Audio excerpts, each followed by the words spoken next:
goodness, that's been funny. Let me see. I'm happy you come.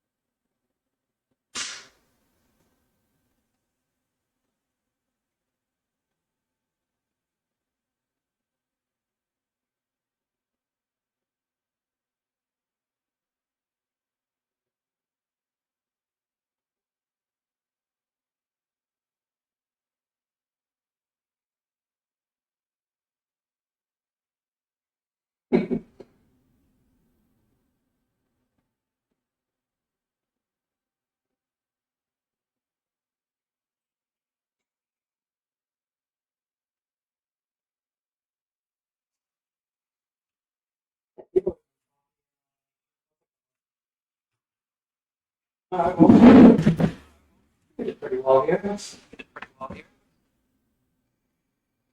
Chat box, chat.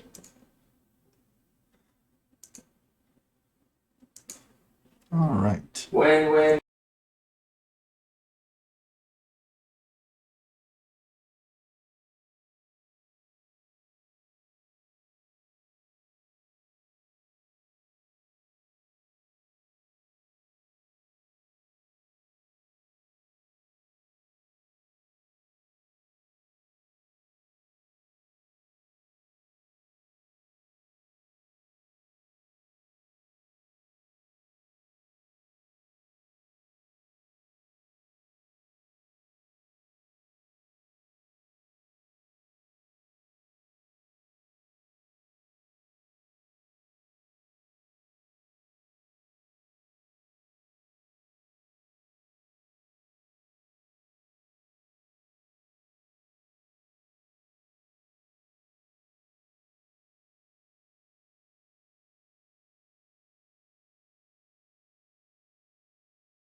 All right. Think everything here is working.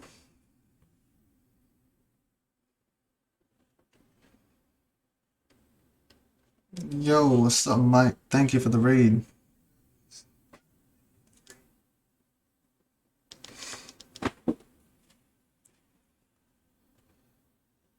Okay, so I was watching, I think almost 100% of Mike's stream, here just chilling.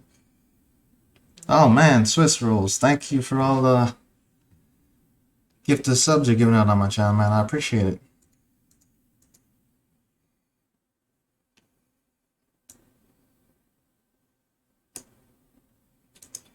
Twitch cut you off bits. Okay. I'm the same way with Crip's channel. I haven't 100% figured out the bits thing yet, so I'm all in for, making sure I get some subs on his channel. Okay, so right now this is... Oh no, this is version 14.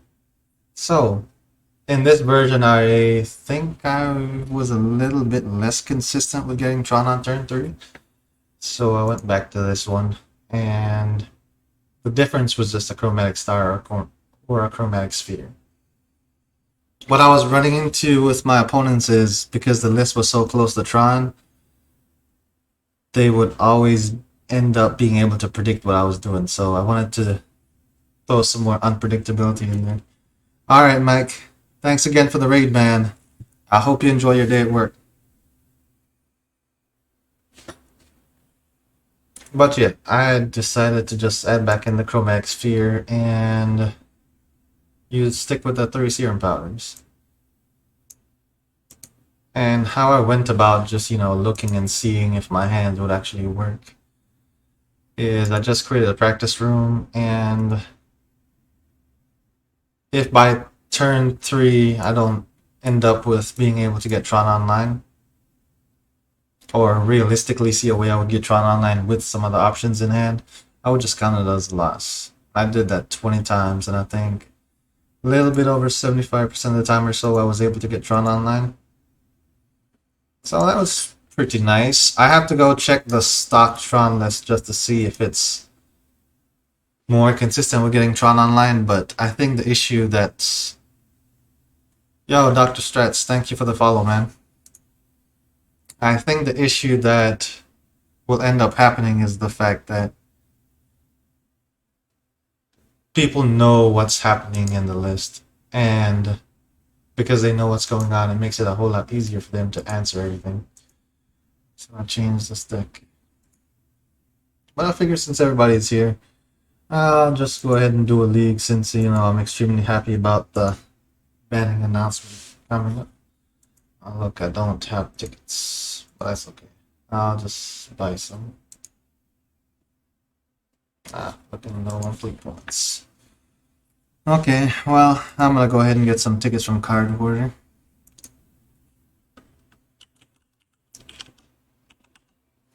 And then I'm gonna just go ahead and do a league.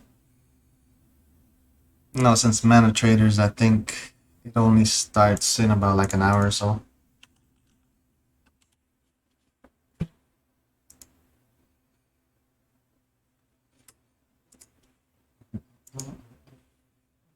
Okay, yeah, Mana Traders starts in 31 minutes. So yeah, I'm gonna just order some tickets. Praise Emrakul on the Uroban. Oh, no, man. I don't want to see Emrakul bland. Emrakul is a 15 cost card. What I would want to see happen is I want to see them change how Cascade works. So if they change how Cascade works, it would completely change how that deck operates. So Emrakul wouldn't even be a problem again. Because if you think about it, Emrakul has been around for eons, and he hasn't gotten banned yet. So because he's been around so long, I don't think Emrakul is the problem. It's just like with what? Let's see. I guess the only scenario where I would think about Emrakul being banned is the Micro Scintillatus and the Great Creator combo that would literally shut everything on your opponent's side off. In that case, it makes sense why they went ahead and, ban Micro Scintillatus, but that's only because Karn was such a great utility card and it kind of changed the way the game was playing in a positive way.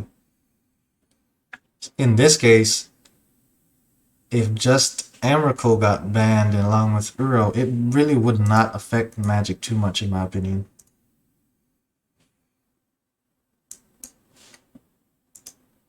Let's see. Okay, that's why. Okay, let's see. Gotta change this to my headphones.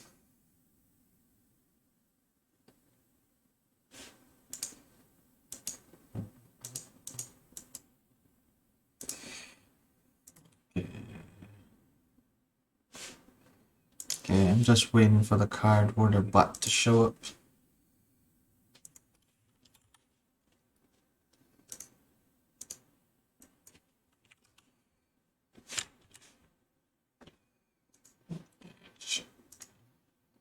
Okay, as soon as this bot shows up, I'll just go ahead and jam a league and just see how I do.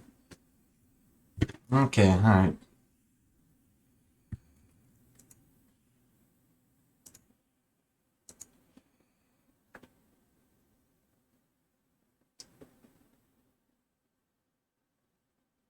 Ah, okay, it was kind of a lore joke. Okay, I didn't get it. But, like many of my Tron players out there, we wholeheartedly stand up to defend Emrakul at all times.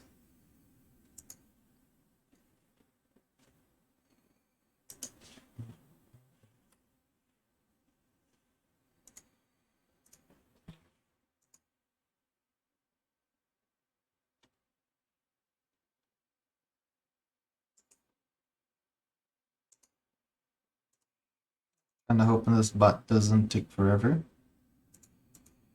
Okay,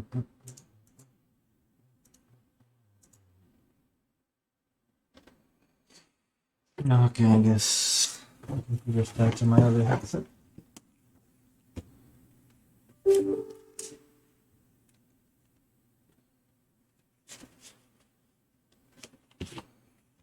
Okay, think.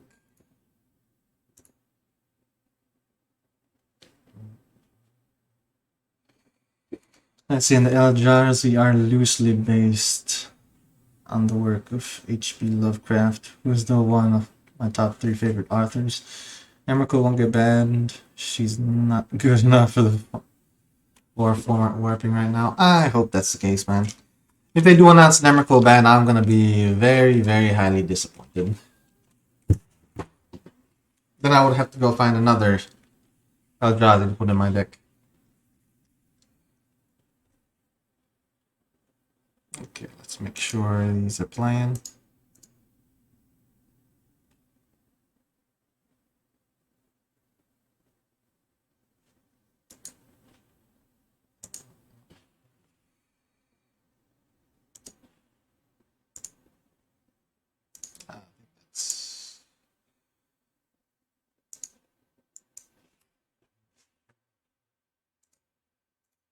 Okay, that's why it changed.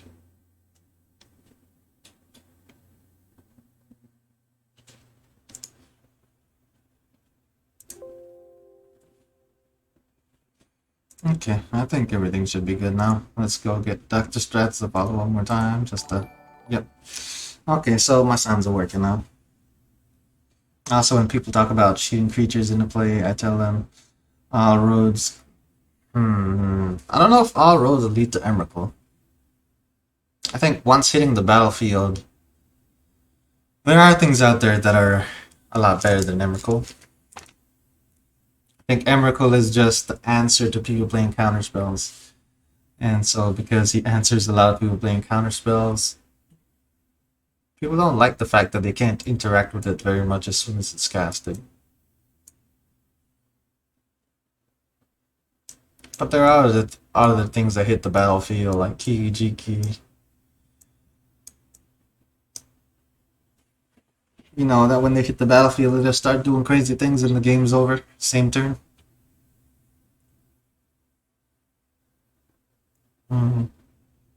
Emrakul, the most broken thing to cheat into play with haste.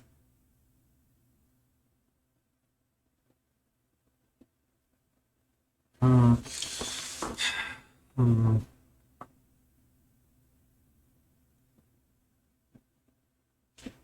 I guess single card combo, I can understand it. I wonder if like everyone is playing Uro in the leagues right now just because of the ban announcement. They're trying to get their value out of it before it's gone.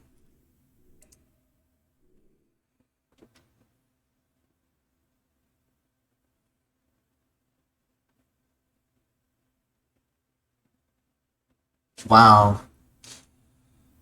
Hey, Legacy's another beast, man. I was looking at, I think Tabernacle or something.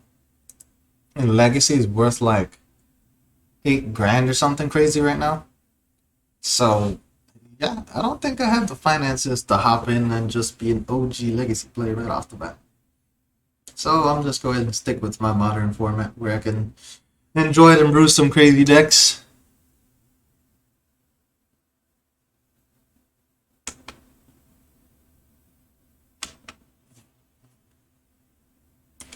But yeah, I have heard about Emrakul doing crazy things over there, but with a card being $8,000 compared to Emrakul, I think Emrakul is kind of safe because it doesn't do nearly as much as some of the other things.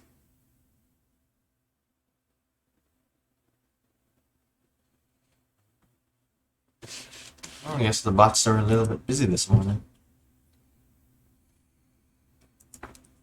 I guess I'll just run through another practice game. Show you all how things have been working out until the spot messages me.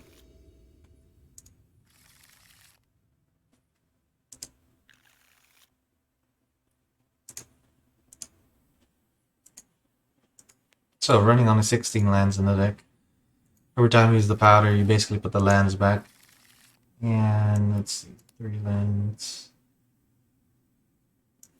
I think I just have to keep this. I'm gonna get him down to 3 already. Or I'm keeping 4 of these. In this case, I'll just keep because there's no point in going any lower. Expedition map off the top. Okay, so end up with Tron on turn 3, but nothing to do. Okay, now we have Karn liberated on turn 3.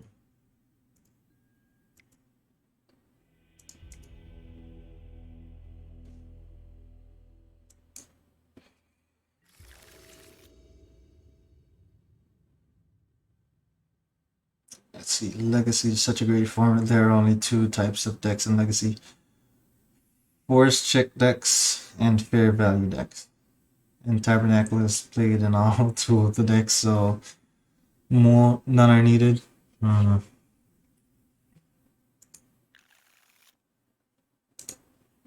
I suppose.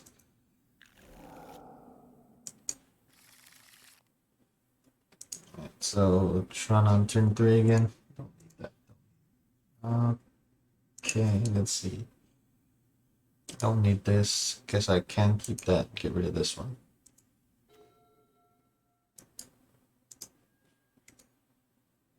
Like, I try to keep more cantrips in hand just because of the simple fact if my opponent plays a counterspell, am I just gonna fold to the counterspell? Oh, card, what about some message?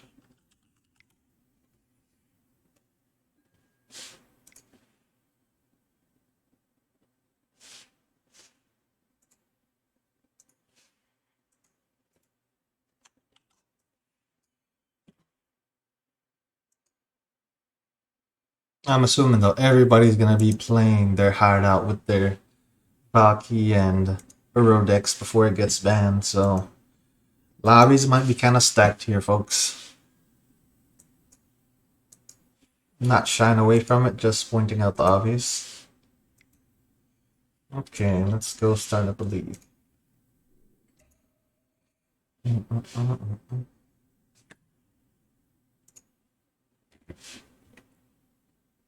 Okay, against Valky decks, typically, if I'm going against a Valky deck, I take out all my artifacts out my main deck, and I just have a bunch of planeswalkers. Now, I think yesterday on my stream, or the last 2 days in a row, I've played against an opponent playing Valky, and they've almost timed out both times because they can't find any threats that's easily available that are artifacts in my deck. One time I did end up playing Liquid Metal Coating, and I learned very quickly never do that against a Valky deck because they literally stole everything that I had. My game plan is basically just to combo off with Planeswalkers if I'm going against a Valky deck. And then to put in all Planeswalkers. And take out Golos. I think Golos and Wormcoil Engine are obviously out. And I don't want to leave anything that just sits on the battlefield and has value in it. The only thing I might put in is maybe Silent Arbiter because it only makes 1 attacker. But after that, my opponent literally has to search my deck and try to find something. Even if they end up with a Karn Grey Creator, it has no value because they can't search their sideboard. So last time I played an opponent playing Valky, he got down to like 2 or 3 minutes on the clock. And what he decided to do is he had to start using Brazen Borrowers just to try to swing and get attack damage in. And he had stolen one of my cards and made a Chromatic Star or Sphere into a creature. And that is how he was going about doing his damage. And that is when I learned if I'm going against a Valky deck, I need to put Blast Zone on 3. That way I can kill Brazen Borrowers along with the enchantments that cause a cascade along with power up their creatures when they attack. Alright, let's jam a league here and see how it does.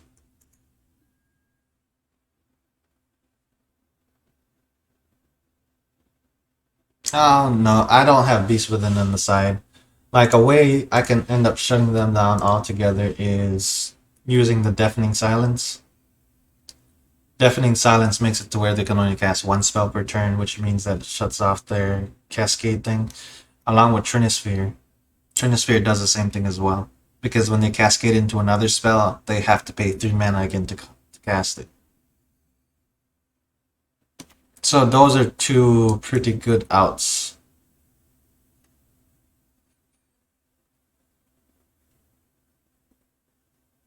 How do I get me to take 3 bad cards out of this deck? I don't know. I know how you can get me to put one more bad card in the deck. All you gotta do is ask.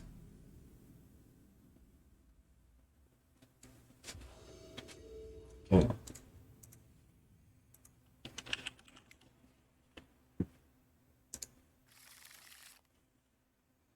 Okay, anytime I get 2 pieces of Tron, I just have to keep. It's just the way it is. Or, as the guys would say in. How am I drawing a blank on the show? That makes no sense. Okay, Oath. Not good.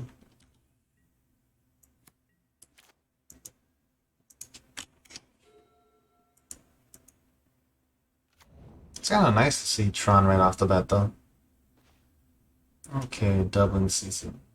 Not good. Alright, well, hopefully they're playing Eldrazi Tron here. But we'll see. I think everybody's probably selling their Euros right now. Karn Liberated. Wormcoil Engine. I can live with Wormcoil Engine.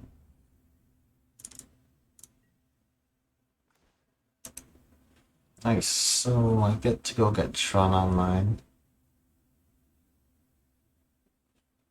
But Tron Online is not the best thing right now.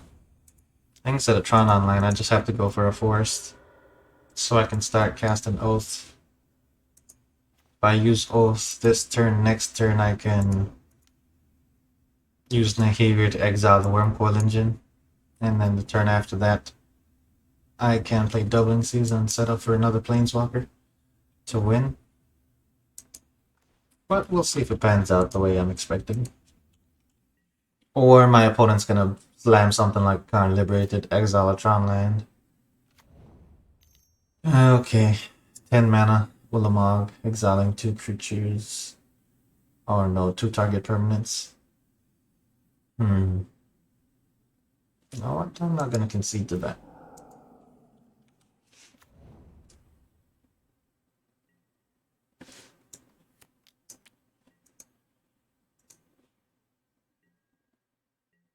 Let's see, do I draw into a land here? Okay, I need a land off the top. I'm just playing this. Oh, I'm dead next turn anyways, huh? 16 damage. Okay, unfortunate. I was gonna try to use Nahiri to exile Ulamog just for the fun of it.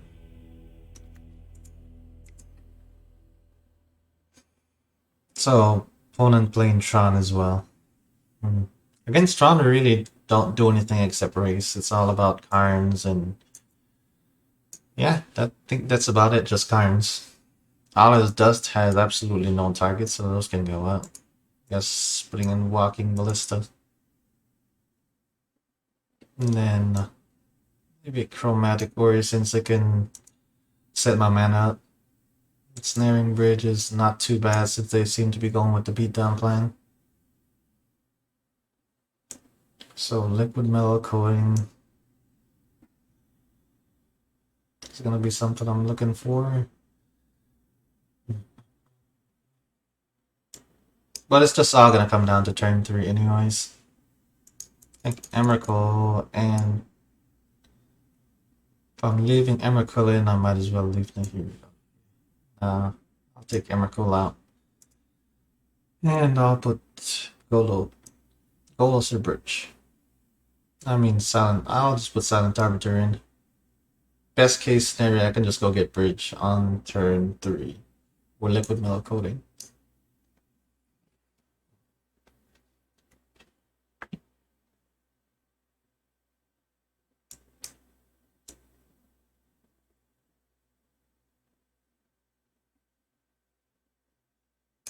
Nice, man. Yeah, I'm basically using the Mana Traders League as a way to just iron out this deck and make all the changes I need to. Hey, it's like from recommendation from the crypt. He told me it was basically like a month-long FNM. And with it being like a month-long FNM, you get plenty of opportunities to iron out your deck and see exactly how you want it to be. So this game, Tron on turn 3. So pretty sure we're gonna win. My opponent's playing. He's trying to go with the beatdown plan, but since I'm going with the exiling lands plan, I think I have the edge up here just a little bit.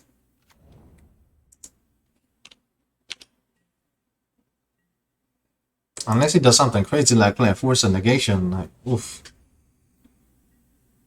That will come from out of nowhere. I guess I'm just gonna fetch here. I guess he's just waiting to see if I have it or not. So, since his deck plays a little bit slower than mine, play the power plant second, let's give it the power plant. Alright, so next turn, I think I'm gonna go get Cascading Cataracts, that way I can double Oath. And after doubling Oath, I should draw into another Planeswalker. Okay, Expedition map. Alright, since he missed the Tron land this turn, I can easily exile something from his hand.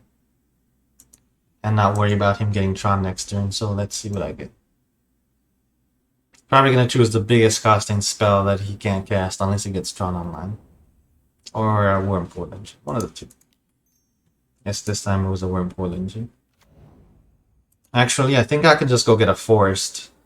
If I get Cascading Cataracts, I can't use it this turn. Forest, I can use this turn. Cascading, I can use next turn, but I can use both Doubling Season and Oath. So I think Cascading is just better.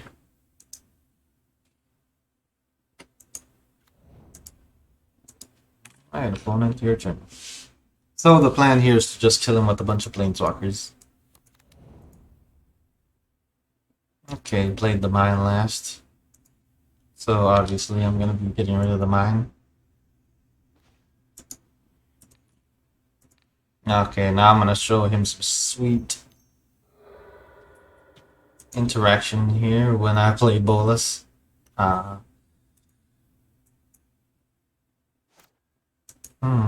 Let's see, how much mana do I have? Is it enough to win the game? That's 7, 8. I don't have enough mana to play Nicol Bolas and win. But I do have enough to play Nicol Bolas and exile a land, which should make him concede.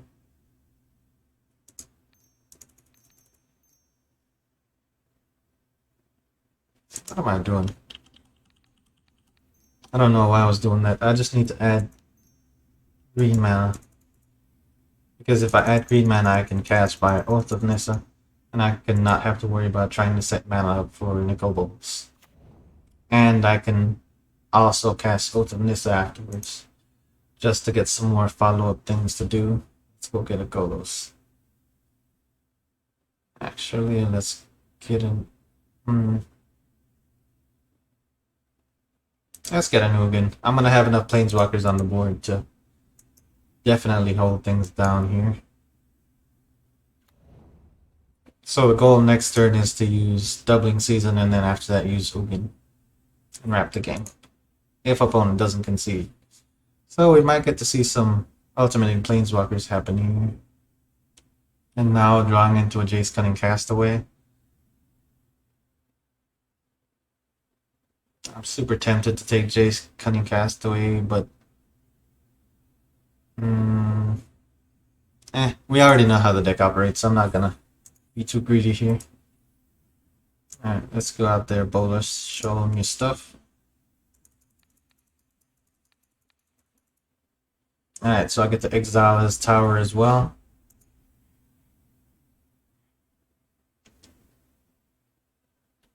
I could just exile a card from hand, win next turn no matter what. Yeah, I think that's better.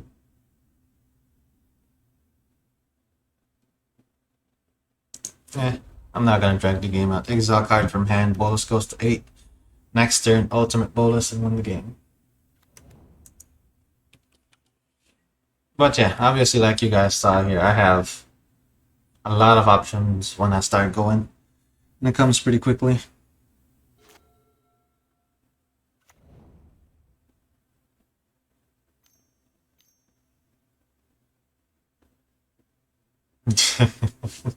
Walking Ballista, so he's gonna snipe Nicol Bolas probably. He has to snipe Bolas, yeah, he sniped Bolas. Okay, since he sniped Bolas, let's get rid of that land. Let's get rid of this land. He should concede now, because he realized Bolas can do that, but he does not. I guess he's trying to see what I'm playing to learn how to play against it. Which I can respect.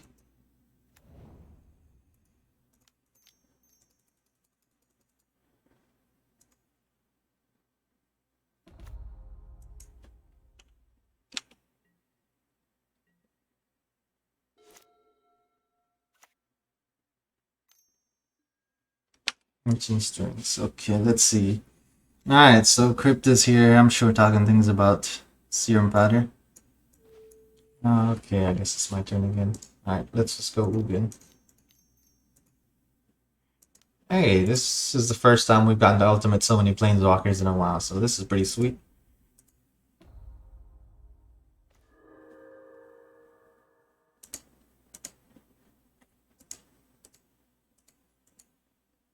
Okay, 7.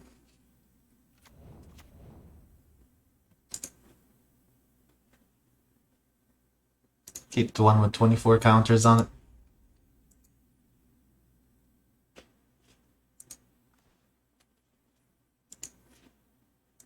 Alright, let's see, opponent. I can put 1 counter on Bolas, which turns into 4 total. I don't think I have any creatures in my deck because I took them all out. Let's put this land out there. Let's exile a land. See what I draw into here. Iron with 24 loyalty, my opponent's laughing about that. Expedition map. Don't need that. I think at this point he's just playing the game because he's amazed at what's going on. Okay, let's see. I can draw a card. Might as well draw a card here. Just looking for another planeswalker to finish this game off. He had a Ugin the Spirit Dragon in hand as well.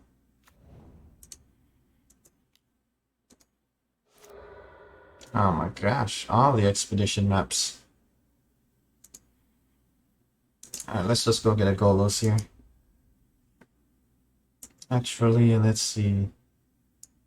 I could do 6 damage to him. 10 damage total. And I could add 1 counter, which turns into 2, turns into 4. Get him down to 6 life. So close to dead. Already used this one. Let's see, that's 3, 5. Let's go fetch something. I think I already played a land this turn anyway, so can't play another land.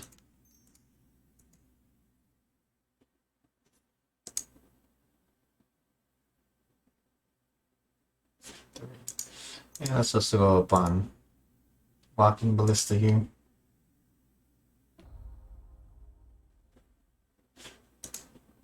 One expedition map out. Just making the best use of the mana. And then swing in for 14 damage this turn. And then I get to snipe him for the rest of the damage and win.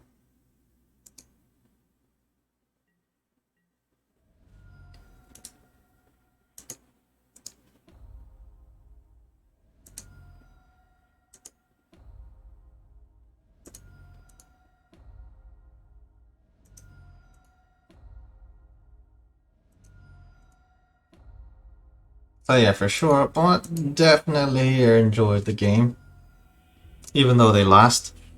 I think this is also someone I've played against before.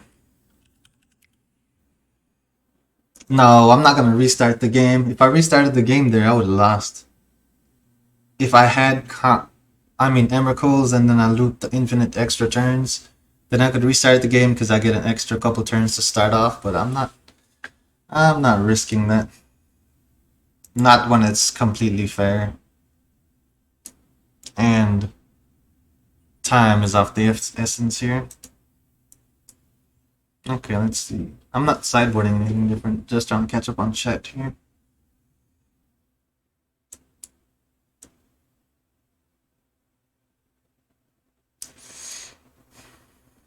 Starts by flipping 4 Serum Powders in your deck from the crypt. Never would I. That card's straight hot garbage.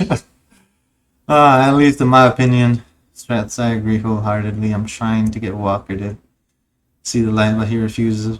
Well, he's entitled to his view, but after enough times of it screwing him, he should figure it out. Powder is more of a perfect 6 type. Said more of a perfect 6 type. Combo. All in one type stuff where Ron Walker needs setup turns literally the worst. Restart the game. Better off playing something like TKS or Smasher. That's just cards that randomly win the game. I don't know, man. I thought about TKS and I don't know. Top Knot doesn't do it for me.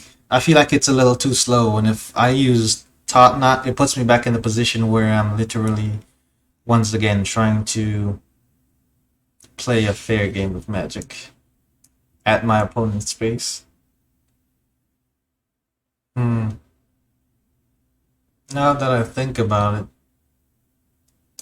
at least Wormcoil has Death Touch, but Ugin the Ineffable doesn't really do anything because he has no targets. My opponent's creatures are all going to be colorless, so he won't be destroying anything. So he'll just be literally making tokens. I'd rather take something with Death Touch over that. But yeah, man, Top Knot Seer doesn't. He doesn't quite bring out the fun in Magic, if that makes sense. Alright, see, look at this. A hand with Serum Powder in it. I lose 2 lands, but I get to see my next 7 card. Yeah. So we're talking about the powder. Let's just go ahead and use it. Okay, so knowing that the game is over in 3 turns, I might as well mulligan because here I'm not getting to anything. I have a bunch of turn 4 cards in hand. Alright, let's mulligan down. Alright, that's not gonna work. Alright. That's not gonna work.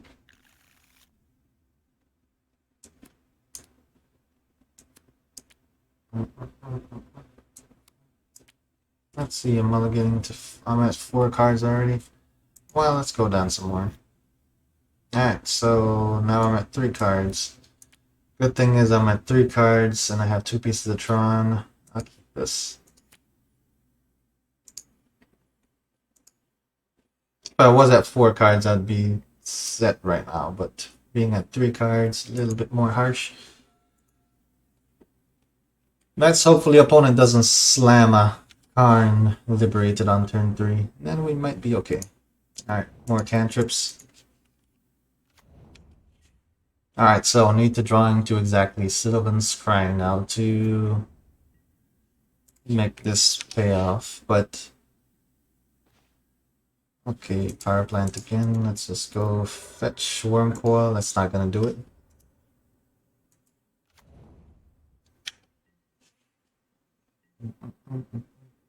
Okay, look at that garbage hand. Might as well exile 6 and draw. Nice powder. Yes, let's ignore the results and assume it's good. I like that idea. Not good. I think I exiled 1 tower. Oh, but I just exiled a blast zone and Cascading Cataracts. Opponent played Kind Great Creator in response. Might as well go ahead and draw here. See that? Sylvan Scrying would have been next turn. Mm.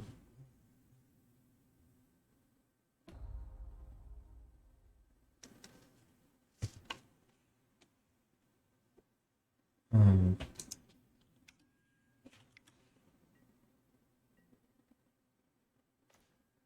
Walking Ballista. Walking Ballista for 2 it is. Or I mean Walking Ballista for 1. Hmm.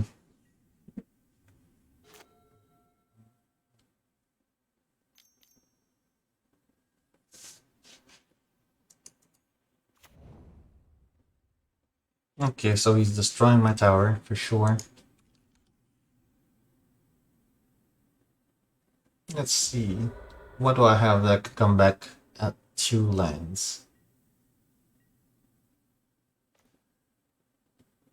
Oh, that's something.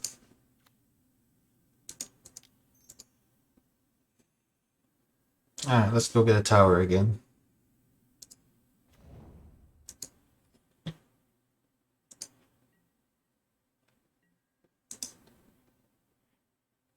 I think against odds here.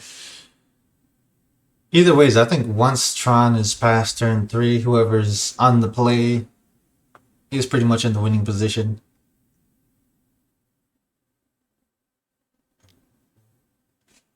Okay, so he's destroying my power plant.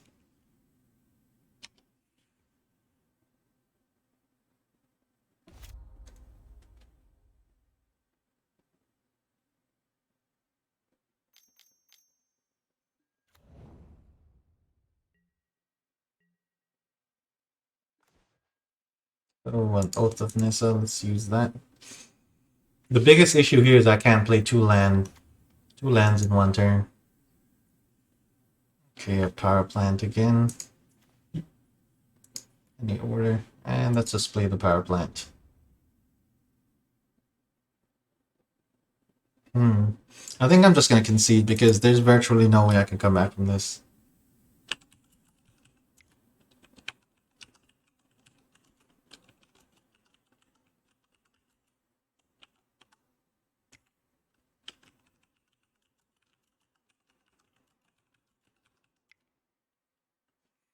Okay.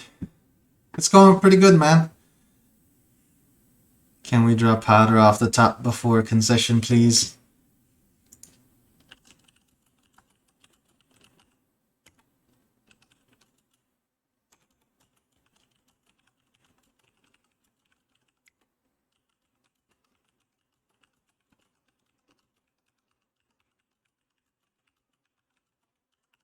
Alright.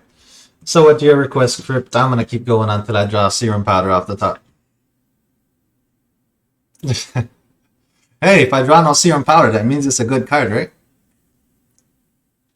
You know, it shows up when it needs to and then doesn't when it doesn't need to be.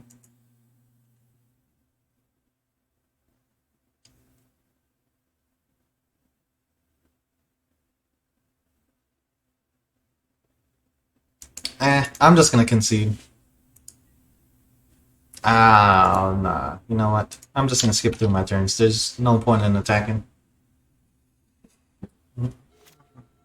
Because as soon as he draws into a mine, he's just gonna slam something crazy. Hey, but you realize, even if I do draw into a Serum Powder, I'll still be able to play it. At least this time.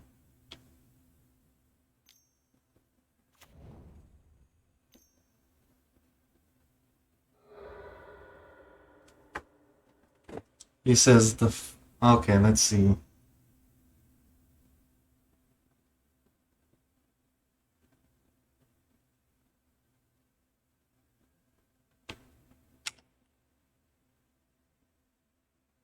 That's a whole different ball game.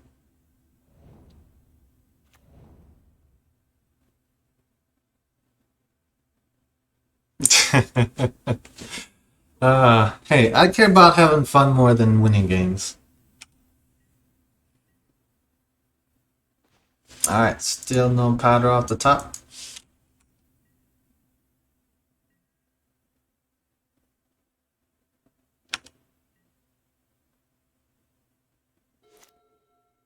I think this is when he slams something ridiculously stupid.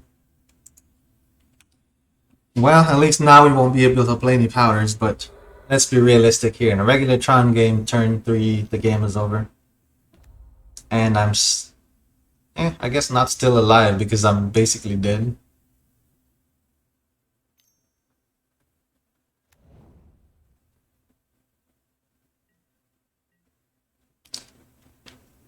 Look at that. Still keep getting lands. Still no powders. I guess I could have attacked Karn there just so he could exile something else, but what's the point?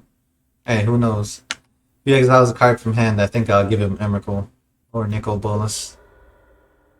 Maybe Nicol Bolas. Ugin the Ineffable destroying my oath, probably.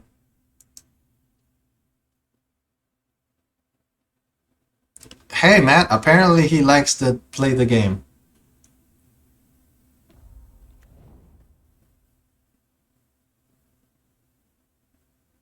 I...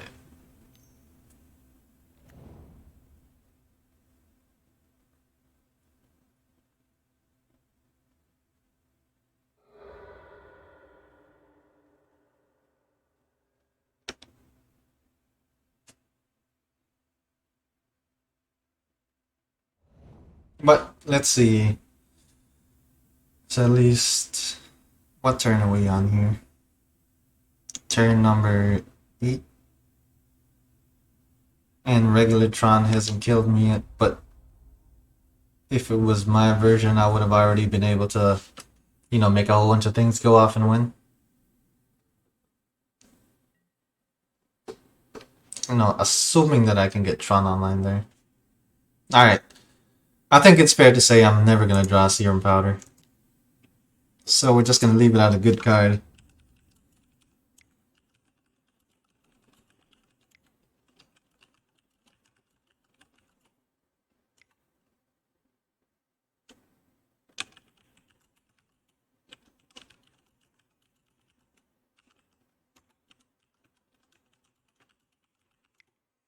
Alright. Next game.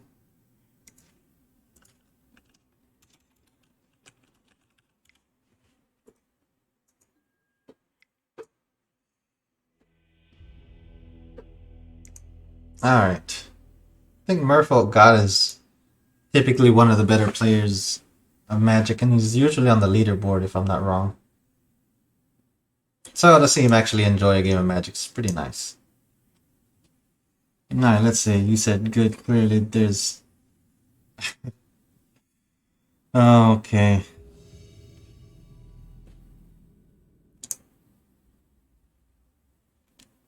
Turn 3 crumble to dust.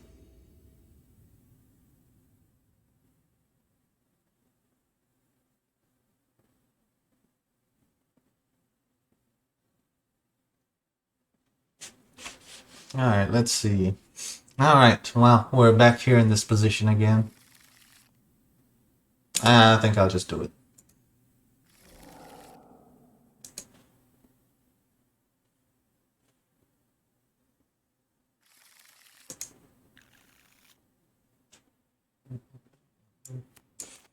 Let's see, if I keep all these, I can get Shun on turn 4. I have to get rid of, what? 2 cards. So doubling season and Ugin the Ineffable. I'll just keep it. At this point in time, I don't know what my opponent's playing.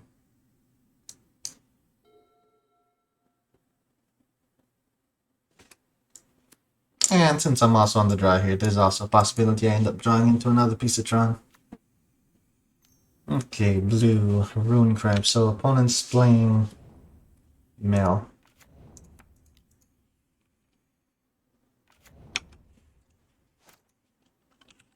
So that being the case, they have to find a way to get around Emrakul, which I did not exile, thankfully. That's just me trying to curb my addiction there. And obviously, it has some positive upsides to it. He just attacked with it. Hmm.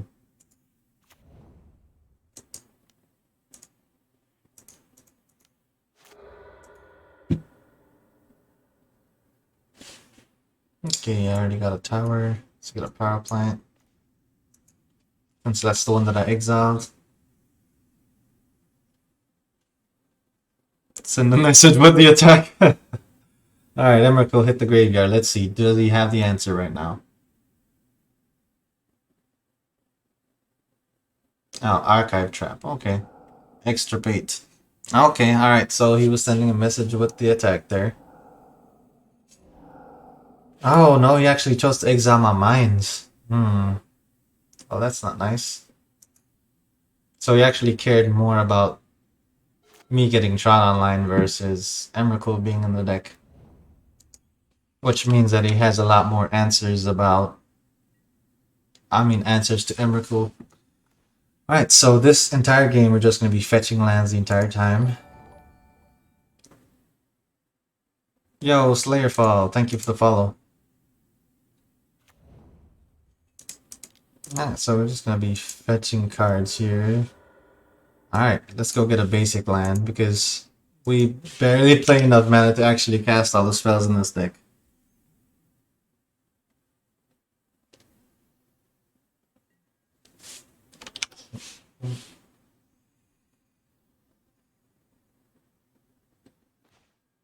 Okay, opponent did nothing there. Alright, let's keep fetching some more lands. Let's see which lands are in the graveyard. I don't want to fetch any lands that are in the grave because then if he gets rid of it, it also affects my hand and I would rather not lose more mana than I have already. Let's see, I'm not going to get a power plant. Let's get a tower. Or I could get a forest. He can exile a forest. Or a blast zone. I think I'll just get a blast zone just to mix it up a little bit. And it can hit the ruin crab later on if that's something that I decide I want to do. Alright, so next turn, slam Golos, and then after Golos, go fetch a land with Golos. Alright, nice. Oath changes things a little bit. I would like to have my oaths on the battlefield.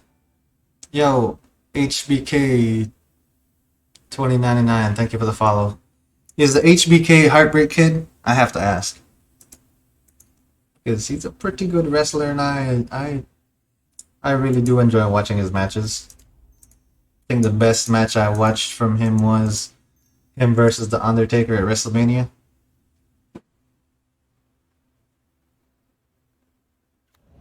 Alright, let's go get another land. Yes, alright, so looking dangerously low on lands here. Alright, so I have 2, 4, 6 mana on board. About to be 7. So I'm almost at the place where I can cast Ugin the Spirit Dragon.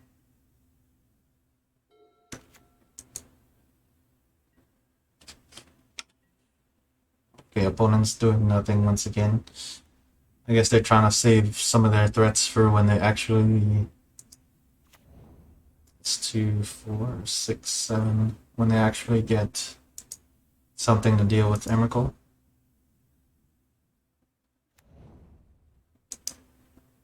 Alright, come on, that one.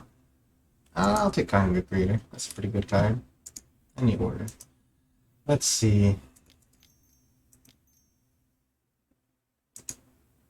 I'm trying to decide what would be best from Congress Creator in this matchup. Oh, I have a copy of Elixir for Mortality. I'll drown in the Lodge. Alright. Spell countered. It is what it is.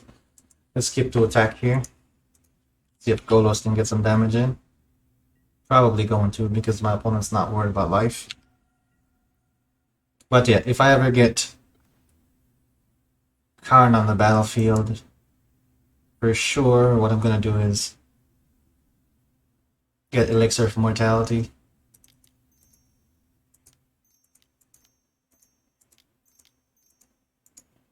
Alright. Drown on the Latch again or some kind of counter spell.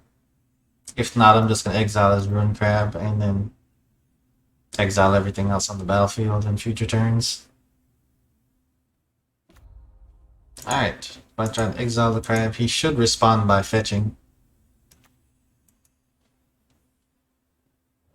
Oh, okay, does not respond by fetching, so he might not have the way to deal with Emrakul right now, actually.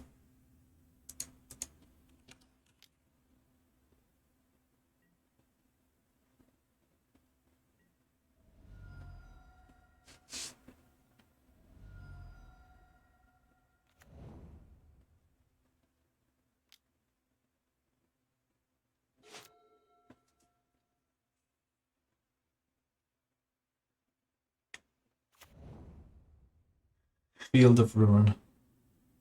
Oh, that sucks. Come on, don't use it. You know you don't want to. He's using it. Okay, Blast Zone is gone, and I have no more basics in my deck, unfortunately. Next time I know, though, don't fetch both.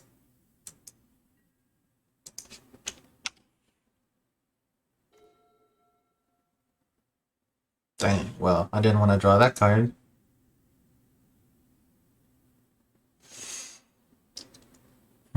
Since it's in my hand, I could just draw 3 more cards, and then after drawing 3 more cards, I can just go ahead and discard it. I only have 16 cards in my deck left, so I can't do that, actually.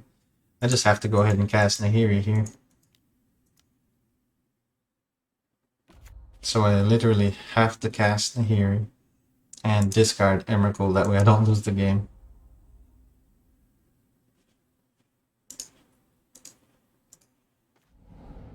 Alright, that triggered. Nice, I have 36 cards in my deck again. Life is good.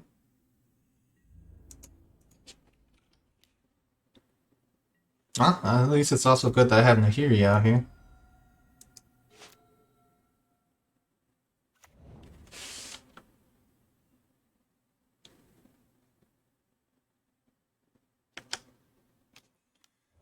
Okay.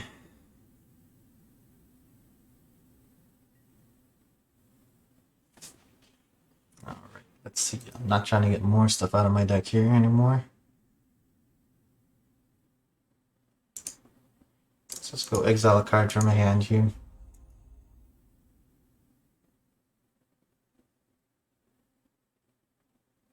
I'm at 25 cards right now. Alright, let's go try Karn one more time. Keep the forest up, maybe attempt to look like we play a copy of Veil of Summer. Elixir of Mortality. Alright, so the Elixir in play should be able to just shuffle my library every time I run into it. So now I have 2 things he has to get rid of. And I'm also going to make sure I don't search my library anymore. That's because of the fear of double archive trap. Or an archive trap and then extirpate or something. Alright, well, I decided to concede there. Alright, well, There's like literally no game plan against mill decks. Wormcoil Engine doesn't do anything. Or not that it doesn't do anything, it's just too slow. Trinisphere. Trinisphere. The issue with Trinisphere, though, is if I use Trinisphere and then I can't get Tron online, that means that I'm going to end up shutting myself down as well. So I think Trinisphere is actually bad.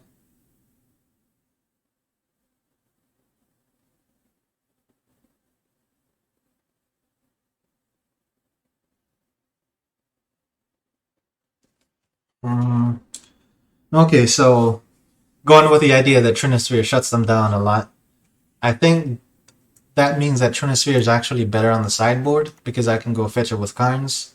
And since I'm playing 4 copies of Karn, it would be a whole lot more likely for it to go get Trinisphere versus just putting it in the deck.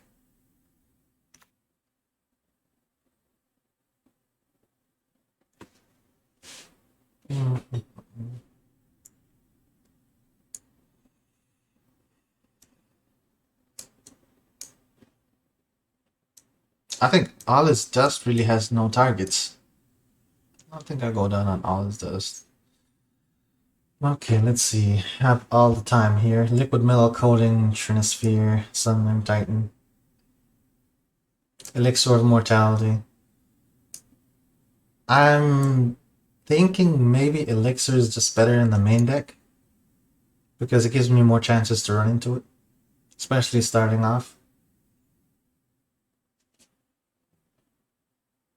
So I'm going to be destroying their lands, making them pay more for stuff. I think I might just put Sundering Titan in here. Or put the Worm Coil back just for damage. It's either Sundering Titan, Worm Coil Engine.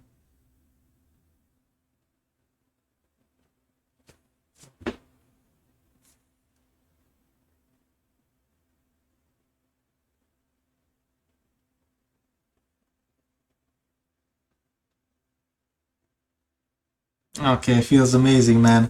Think about it. Add Trinisphere into your deck, then Serum Powder. Get back into the sideboard. Oh my gosh. The thing is, that is not a very likely possibility. If I was running 4 Serum Powders, I would be totally on board with it. Oh, man. Okay, alright, submitted. Time actually got to like 0 seconds there. Wasn't paying attention. Alright, so we are never gonna get Tron online. But this hand is just atrocious. I just have to mug in with something with more lands. Alright, this looks like more lands and cantrips, and I'll keep this hand, and I'm gonna get rid of Ugin the Ineffable because it costs 6 mana. Opponent now is probably gonna be on the lookout for...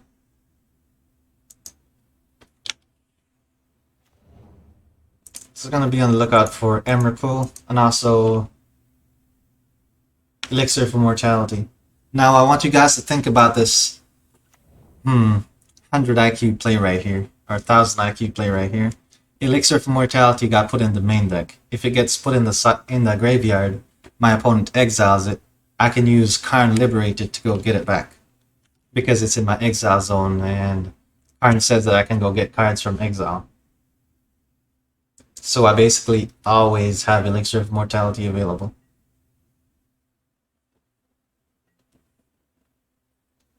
Oh, he got a tower.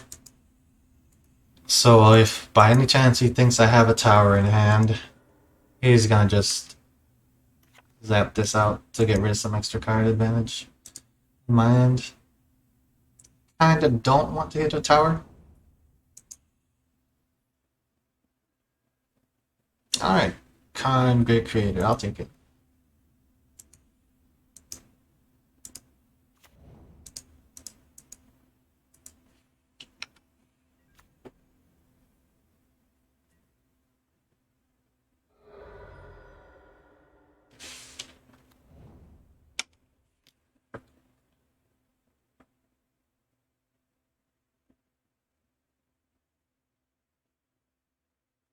How many colored planeswalkers can I get when I exile them with Serum Powders? So the thing is, with Serum Powders exiling a bunch of my colored planeswalkers, it doesn't matter. I'm playing 8 Karns, 1 Ugin. 8 Karns and 2 Ugin, so I'm playing already 10 planeswalkers that I can go get. The maximum cards I can exile is 28. I haven't gotten there anytime recently, but it's the maximum. I think the highest I've gotten to is like 18 or something like that. Okay, so this Merc Orb is gonna be a problem.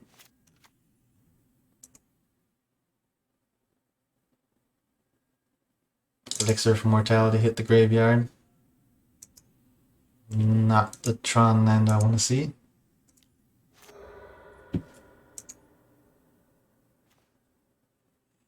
Alright, so a bunch of Serum Powders.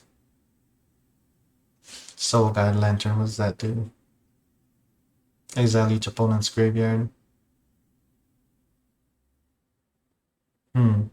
But with Khan, I still have the elixir back over and over, so I'm okay with that. Ish. Think not too okay with it, so I'm gonna play Blast Zone and uptick it to 2.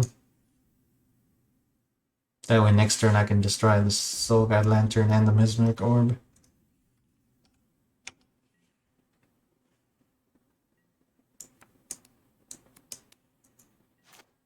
So all I have to do is make sure I put Elixir back into my deck or into my hand, and then I'll be in a good position again.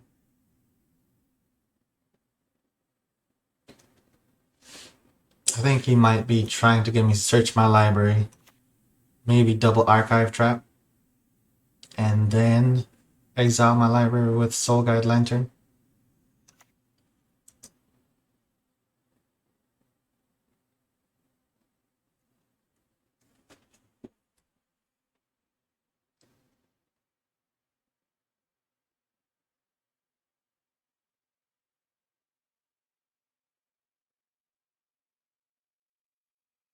Alright.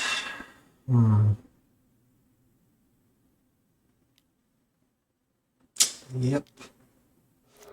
I guess he realized I was gonna destroy these things next turn regardless. Archive Trap incoming.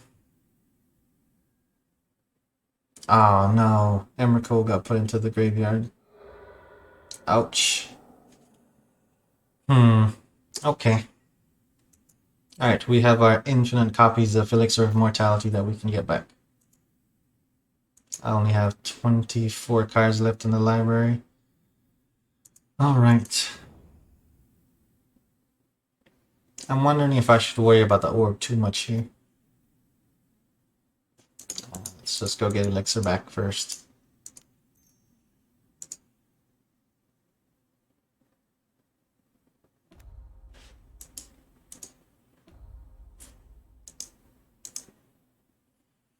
Alright, where's the Elixir at? There's the Elixir of Mortality right there. I wish I could see his face when I brought it back.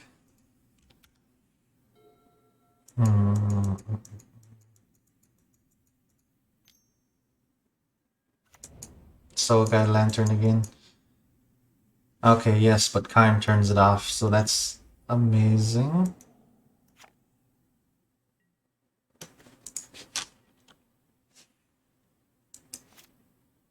Alright. So if I'm going to lose the game, I'm going to lose it on upkeep when Mesmeric Orb goes off.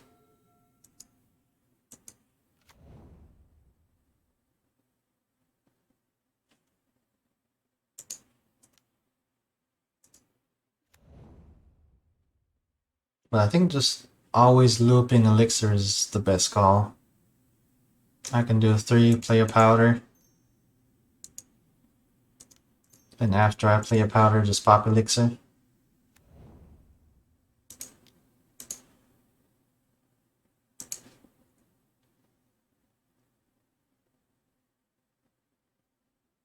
Then I can just use Karn to go get it right away again. Especially since I have another card in hand. Oh no, he actually chose to let it go away. Maybe the best play is to actually just leave it on the battlefield. Okay, let's go get Liquid Metal Coating. Their deck can't work right if I turn all their, or destroy all their lands, so let's see if that route gets their attention. I'm probably never gonna get Tron turned online.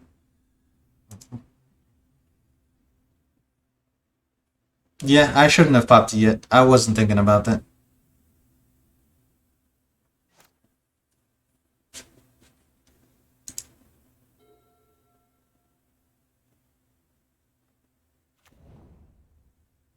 Rune Crab.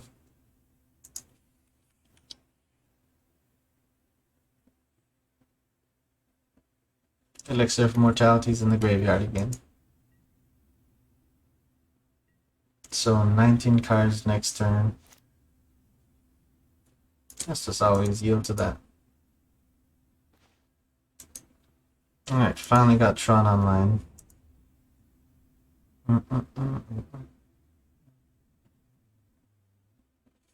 I'm gonna be at 12 more cards left.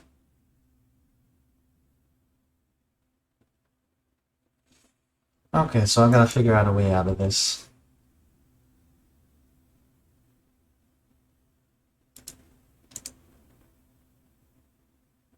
If I go Trinisphere, that will shut my opponent down pretty good. This makes Serum Powder into a creature.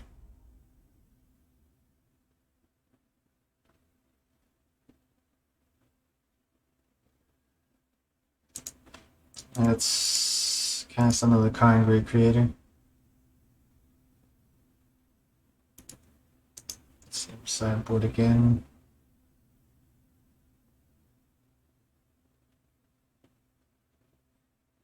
I think Trinisphere is really my only option to get out of this easily now. Because if I cast Trinisphere,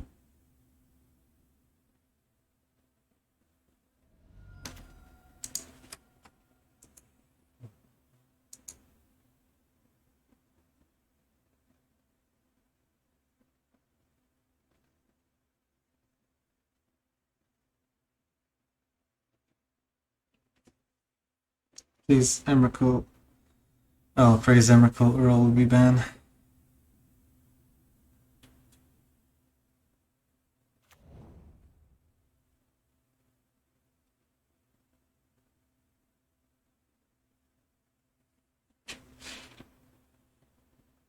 I'm not underestimating what my opponent's doing, honestly, because right now they're bringing back Archive Trap. I only have 6 cards left in my library right now.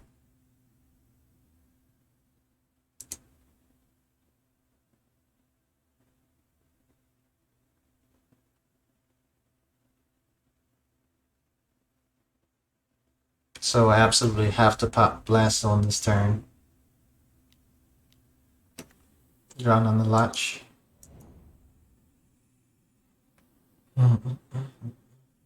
Already used that guy.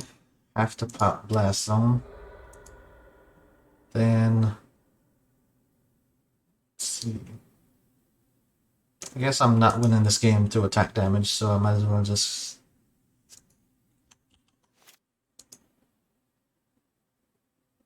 Let's just play Liquid Metal Coating here. And attack. See if they block. Probably not going to. But at least we can turn off their black mana in their upkeep. So if it's something they need, then they're not going to have it.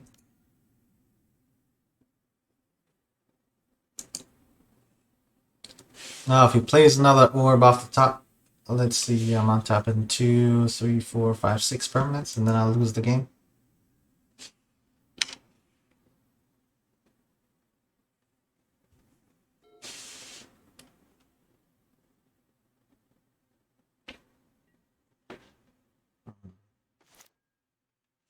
Okay, so opponent didn't get it there. Let's turn off their black mana.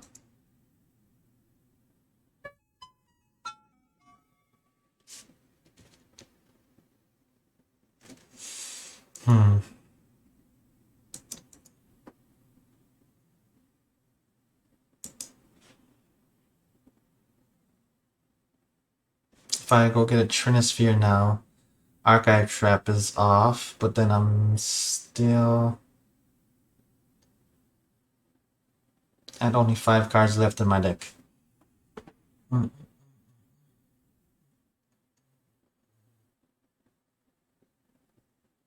Alright, so let's think here.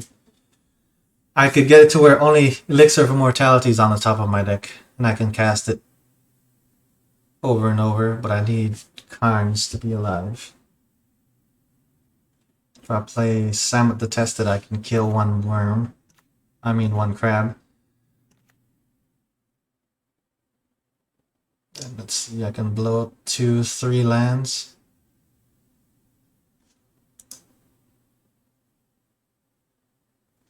Blowing up 3 lands is the best thing I could do right now. Get a Sundering Titan.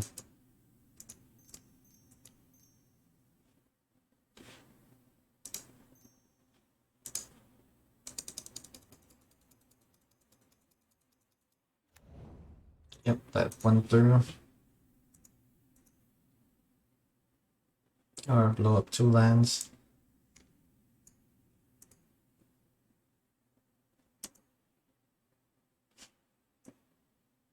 I also end up having to blow up my forest, but such is life. Yes, Archive Trap in hand.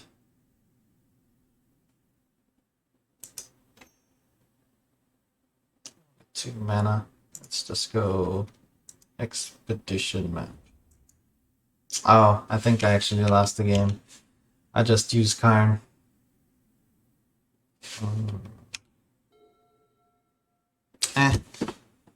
Going to grave and shuffle back. There's no way for me to shuffle back, actually. How many copies of Karn Grave Creators is there? It's 1. See, in the Soul Guide Lantern is something I... Oh, he just chose to draw a card or something?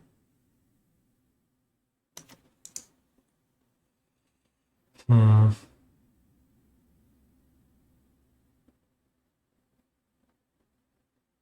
Four more cards left in my library. How can I win this game?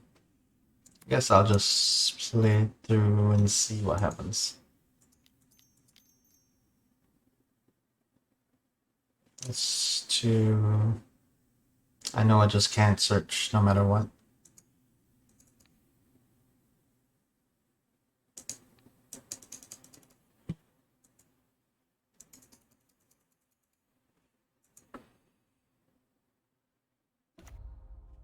Yeah, destroying the crabs is not too bad of an option.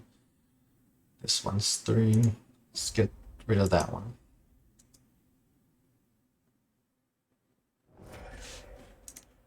Let's cast Simon the Tested. And kill the other crab.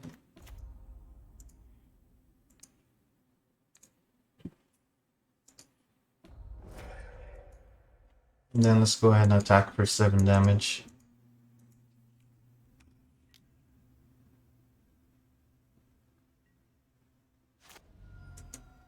Opponent's at 8 now.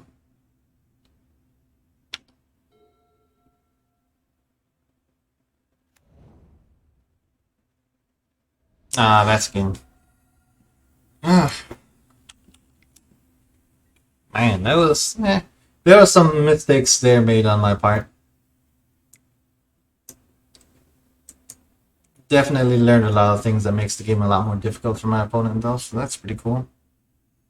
I guess knowing that they're exiling libraries now, Trinisphere is actually not too bad of an option.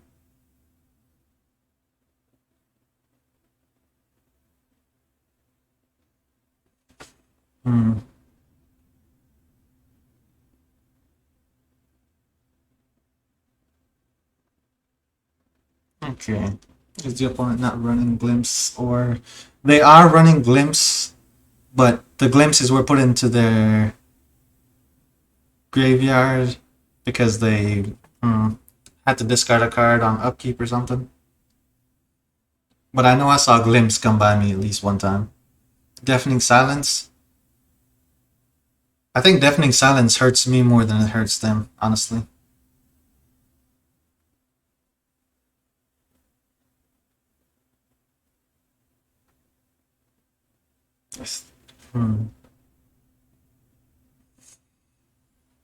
Okay, let's see. So Trinisphere is obviously in. I almost want to say I should put all this dust back in, but I think it just misses a little bit too much.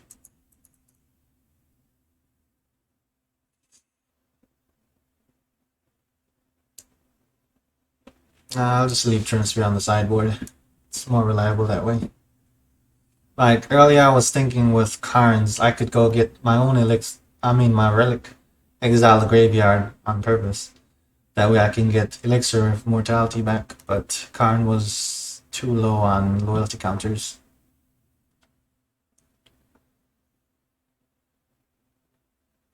I think the best thing to stop them from being able to mill cards is just Karn, Great Creator. So I'm just gonna have to rely on that. Like, opponent's gonna end up having to look out for Elixir along with Car and Great Creator and Emrakul, so they already have a decent amount of threats that they have to look out for.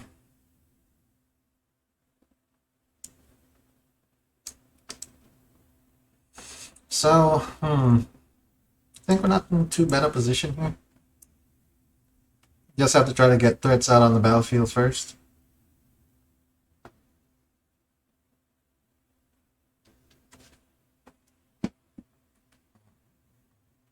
Okay, seeing this, I would agree.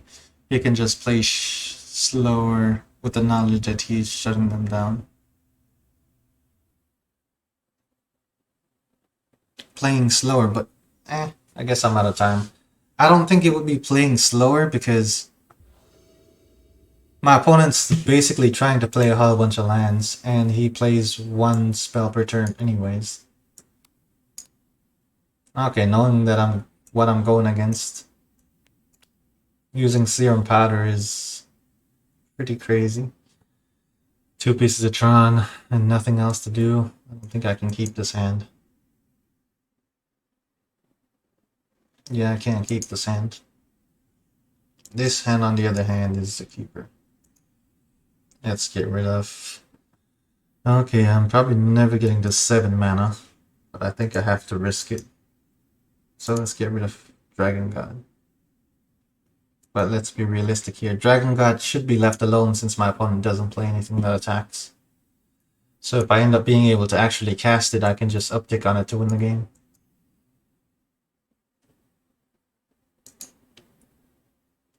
Opponent mulligan down to 6 cards. Also Tranmok, also Relic is good to be able to counter their Drowned Latch and Visions. That's not something I thought about. That's also, you know, something else that could seriously change what's going on in the match. Thank you for that insight. Alright, let's see. Let's go get green. Let's go get a tower. Let's go fetch. Alright, Force of Negation. Doubt they're playing it, but who knows? Let's see, I have a tower, power plant, let's get a mine. Alright, so living on hopes and dreams here that my opponent doesn't mill 3 cards and there ends up a mine being in my graveyard. If there doesn't end up being one, okay, 6 cards. Oh my gosh, look at this, a mine. If he has the extirpate, this would be the perfect time to use it. Oh man.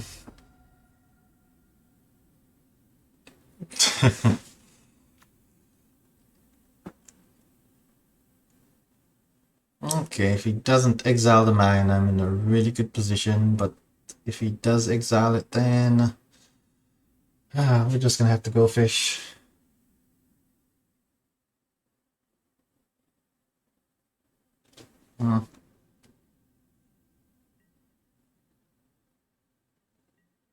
Oh my gosh.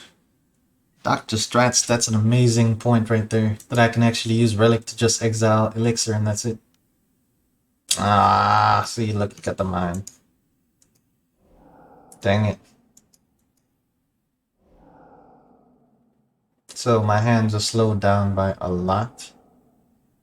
I can just hear the sounds of mines being exiled.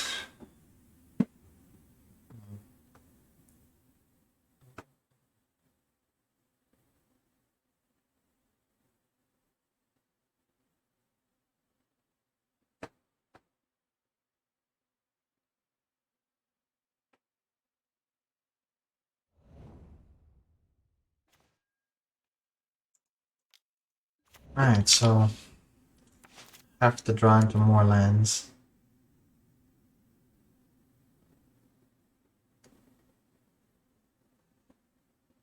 I think this is gonna be a pretty rough game.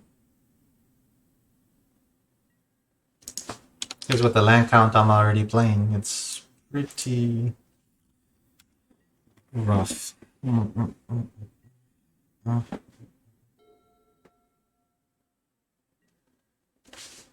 Also, fetching and making archive traps become real things is not the best option. So I think if I can, I want to avoid fetching. I think maybe in this game I'll just use the Karn Scion of Urza and just try to make a bunch of tokens and attack with them. I think my opponent might also be keeping my library stacked so Drowning Latch is online.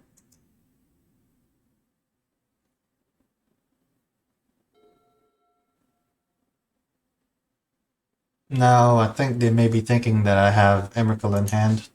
That's why I keep drawing cards. Serum Powder.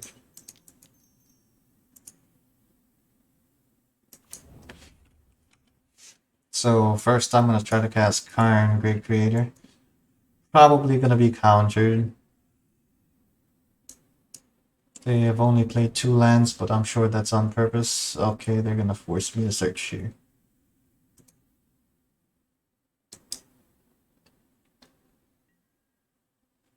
Okay, never mind. They're not going to force me to search it. I guess they're really looking out for Emrakul before anything else. Alright, double Karn. That's even better. Alright, so counter this Karn.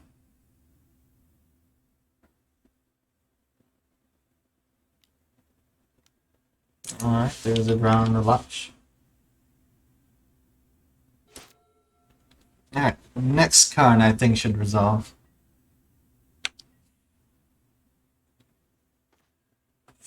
Nice, so I got 5 lands out. That's awesome. Now let's see. Knowing that this game is going to go on forever, I can literally just cast Samut the Tested, fetch the Planeswalkers that can win me the game, and then go from there. Opponent's at 10 minutes, I'm at 8 minutes.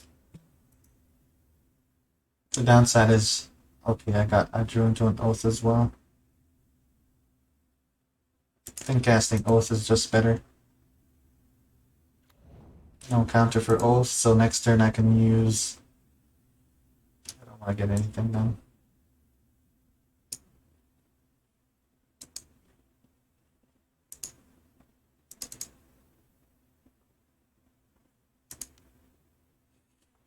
Next turn I'm using Echo Bolus Dragon God. If he doesn't counter this, then I'm just gonna kill his crab.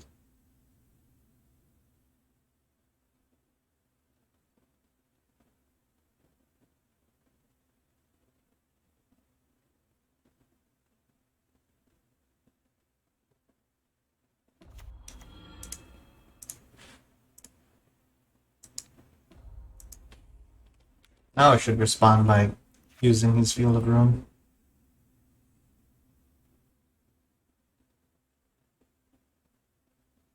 And then if they have the Archive Trap still, use them.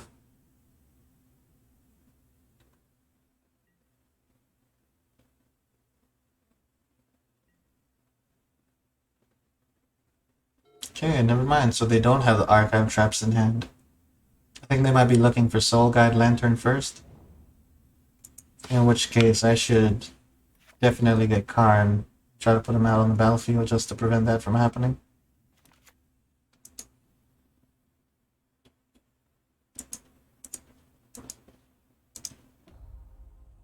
Let's see, if I use Bolas, it takes 4 turns to win the game. If I use Karn, I think I just have to use Karn.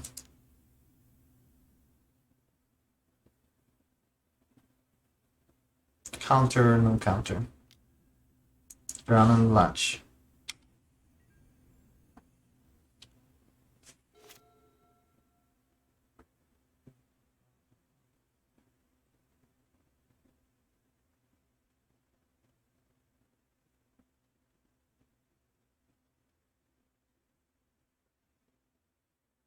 Let's see, did Elixir hit the graveyard yet?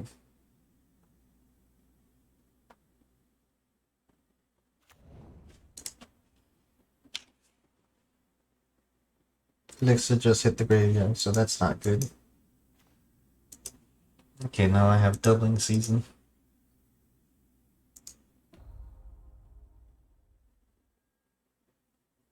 Most likely doubling season will not get countered. If doubling season doesn't get countered, that means the turn after... Oh, I only have 18 cards in my library.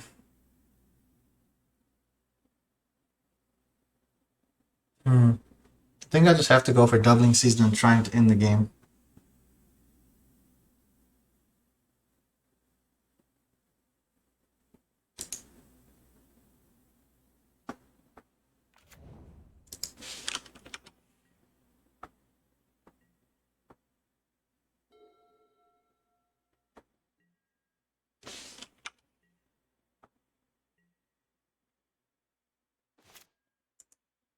They're still looking for Soul Guide Lantern.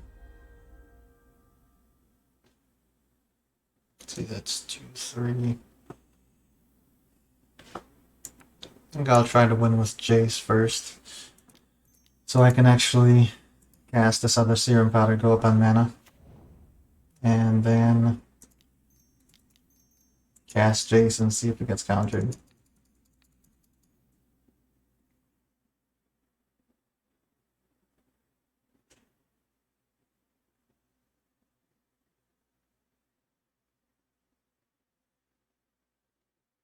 If it doesn't get countered, I can make a whole bunch of 2/2 tokens and copies of itself and attack next turn and win. If it does get countered, that means next turn I can use Bolus. Okay, it didn't get countered. So this turn they have to find a way, or this upcoming turn, they have to get a Soul Guide Lantern and have me mill 17 cards from my library.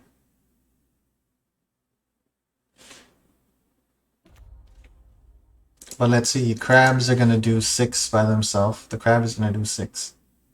He's gonna force me to search, so there will be a forced search going on. So Archive Trap will be online. Surprisingly, it's a lot more close of a game than it is than you think.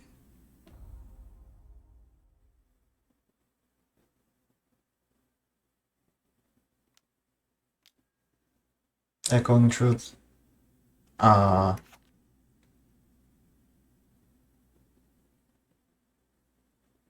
That's unfortunate. Okay, I didn't expect that to happen there, honestly.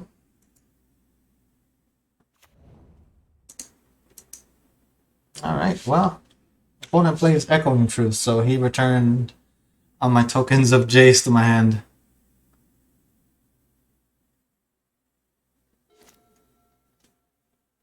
Alright, opponent, did you get the Soul Guide Lantern?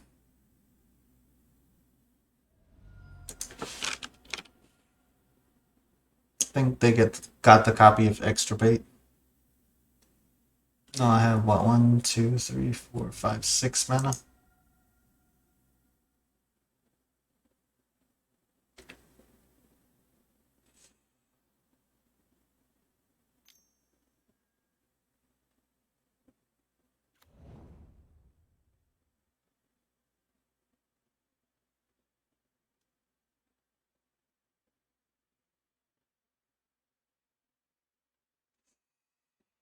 Oh my gosh. Still, yep. Oh man. Tough game, man. Tough game.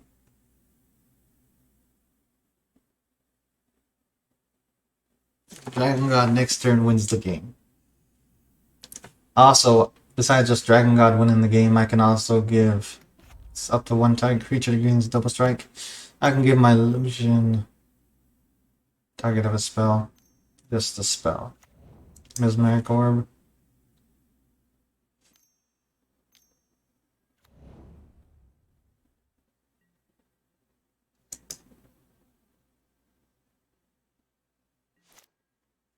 Die! Look at all them triggers. Alright, well, Emrakul is hitting the graveyard now. 1,000 and I don't know, 1,000,000% sure.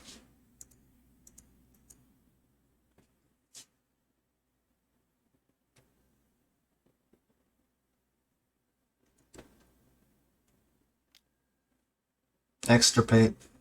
Getting rid of Emrakul.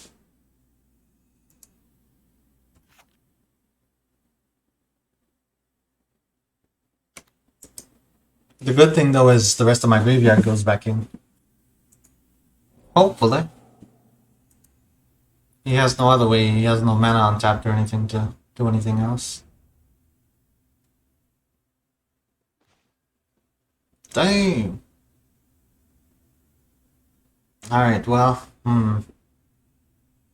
now we have the opportunity here to flex a little bit on the opponent. No elixir back in yet. Alright, how do y'all think we should win this game?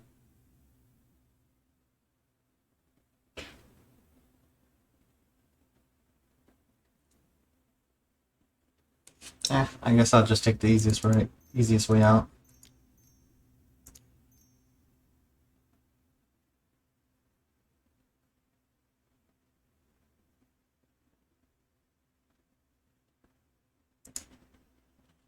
Yeah, I only have 4 minutes left on the clock. I'm not gonna drag this out.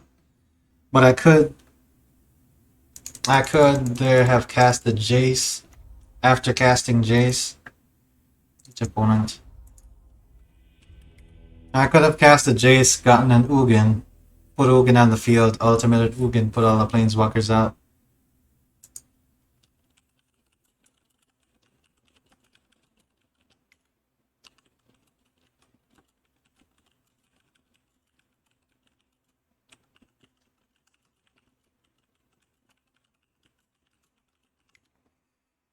Didn't expect that win.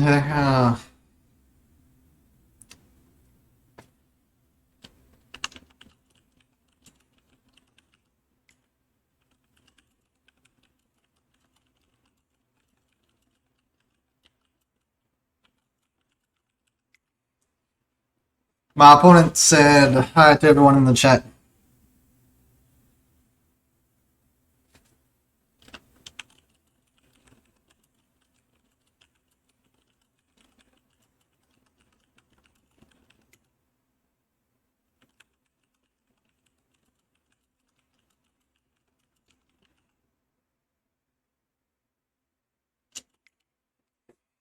Okay.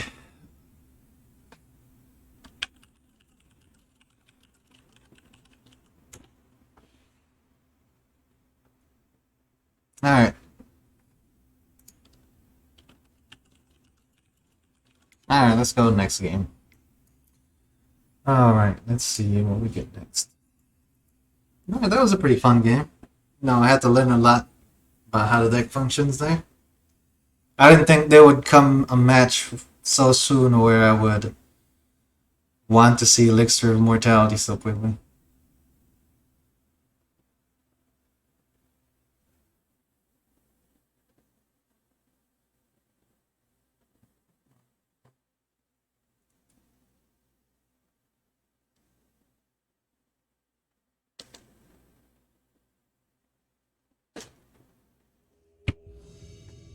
Okay, let's go.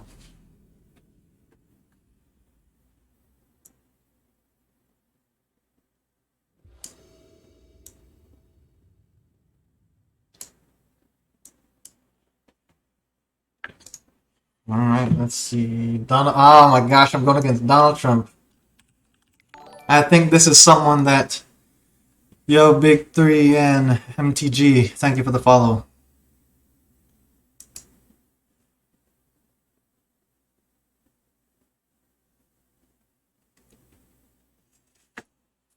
Alright, so I'm going against Donald Trump here. I think this is someone that From the Crypt played against a while back. Because I remember him saying something about he's playing against Donald Trump. Oh my gosh. Donald Trump playing Izzet Prowse. The good thing is here I got two looks at trying to get my last Tron piece. It should be Izzet Prowse, but there's no creatures. I'm confused.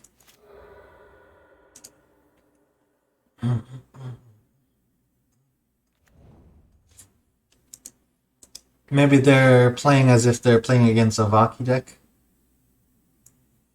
Yeah, I think I just have to take more lands here.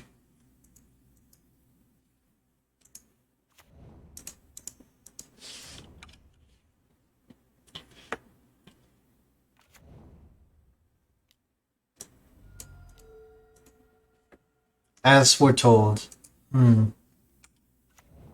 Restore balance. Astral visions. Restore balance is imminent here, folks. It's gonna happen at some point in time. I got 4 cards to look at. Do I get the power plant? Even if I play a land, I play an expedition map, I still have to sacrifice afterwards. They did not exile a Gargadon yet. Or however you say that creature's name. 3 cards to look at. We get the power plant, we can exile the as foretold, and we don't get it.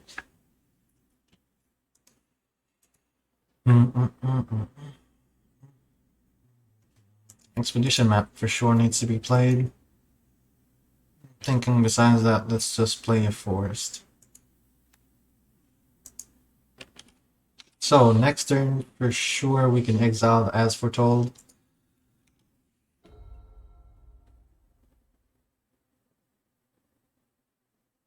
If Gargadon goes to exile, restore balance is imminent, and we have to start over again. Normally when I'm going against the as foretold deck, or restore balance deck, I just try to get a planeswalker on board as quick as possible, like any planeswalker.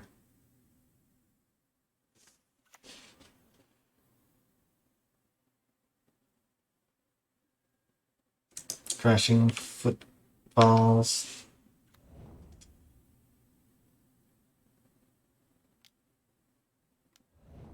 A braid. What? I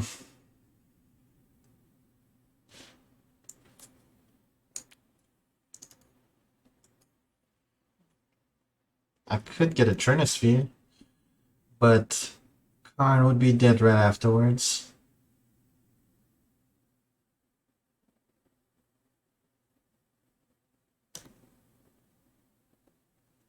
Or just exile as foretold.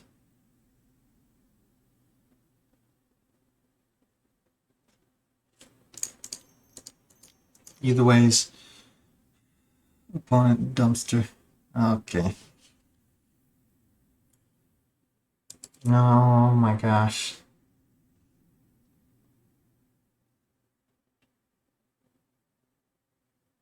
Here he's gonna be dead no matter what. I think typically as foretold. Yeah, I think I'll just go in a Hiri. As foretold plays multiple copies of as foretold. So even if I do exile this one, I think typically they want the one that's on 0, that way they can cast.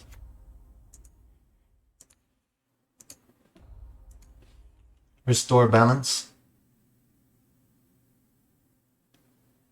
So that being the case, it almost doesn't matter if it's on the battlefield or not. Lightning bolt.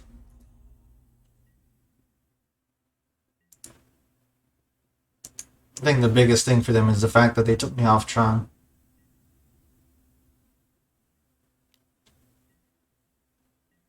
And those creatures have trample. So really need to get Tron online here.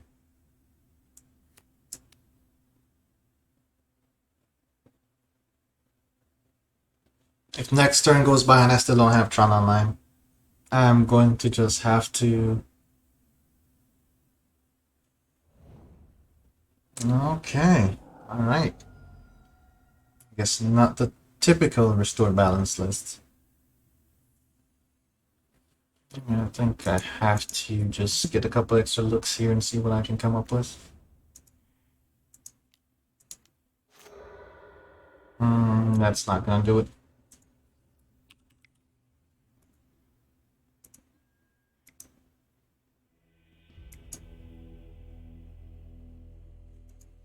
Okay, so Silent Arbiter is absolutely amazing. It makes it to where only one creature can attack, and it can completely block it.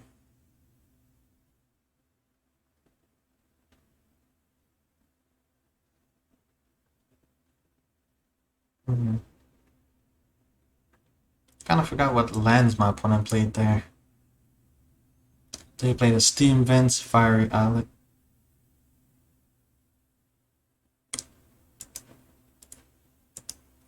Okay, so. Alright, welcome back, Decent.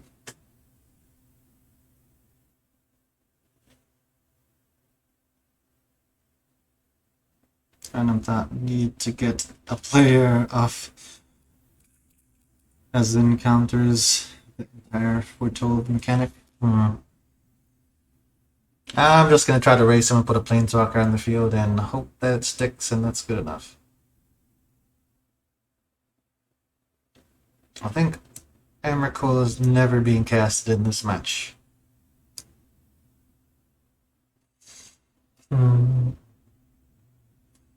Seeing how they use Finale of Promise, putting Relic in the deck is not bad. Small Jace doesn't really do anything because they can make me sacrifice creatures. Deafening Silence wouldn't really be good because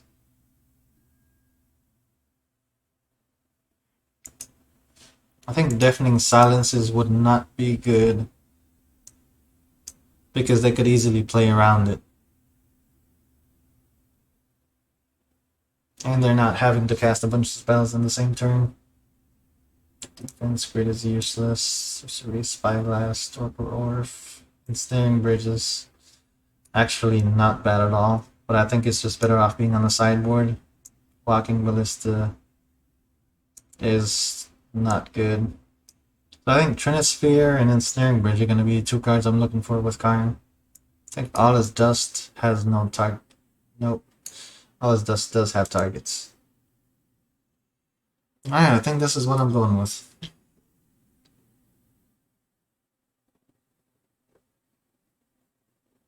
Couple basics normally, yeah, so Sundering Titan is not going to be very much use unless I'm already in a good position. Yeah, I think it's time to just go with this. I'll see what happens.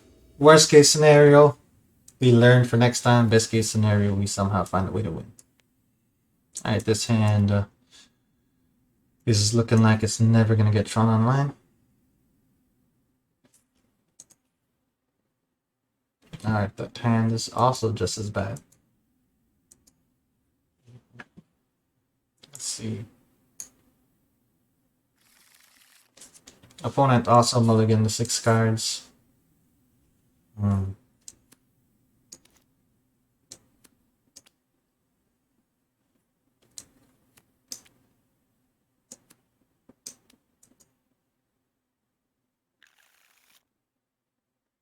Logging 4 cards to keep 5. I'm gonna powder and put 2 lands back. Definitely 2 lands. Means that Nahiri is out the game, but judging from what I saw with their tokens attacking me, Nahiri is too late anyways. Okay, 2 pieces of Tron, but 2 of the same pieces. I can't keep that. Okay, so this looks like Tron pretty soon. I don't need that. I can live without that, and I can live without that. Well, let's go for Silent Arbiter, I guess.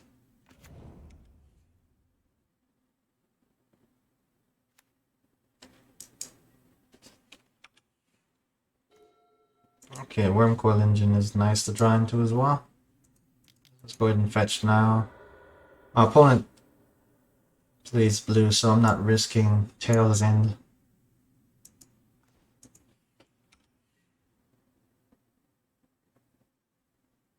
Let's see, I have less cards than them on the... I have less cards than them in hand. So I won't be getting hit there too bad. Fiery Islet. Gargadon got exiled, so... Restore balance is pretty imminent this game. Good thing is Wormcoil Engine kind of survives that since it leaves tokens behind. But then his crashing footfalls or root falls or whatever. Makes some 4/4 tokens.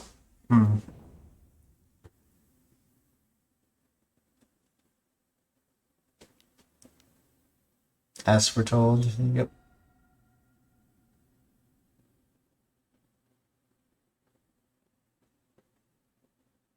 Yep, restore balance. Okay.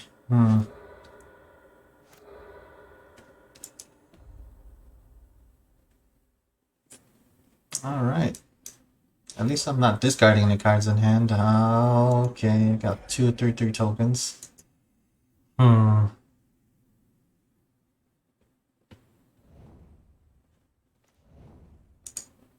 Okay, land off the top. That's good.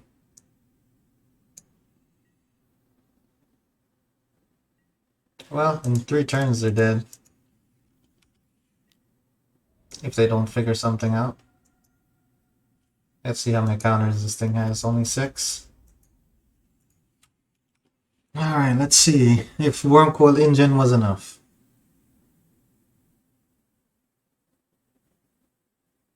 Typically, I would have wanted to drop a Planeswalker there, but it was not meant to happen that time. I still have less cards than them in hand. Oh my gosh, counter that for reals. Oh my goodness.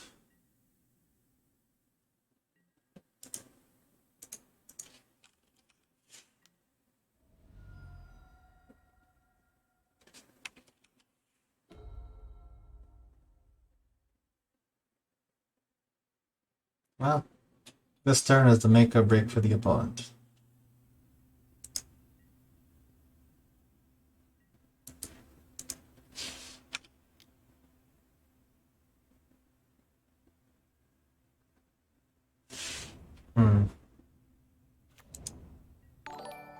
Dang. Yo, BenKill94, thank you for the follow.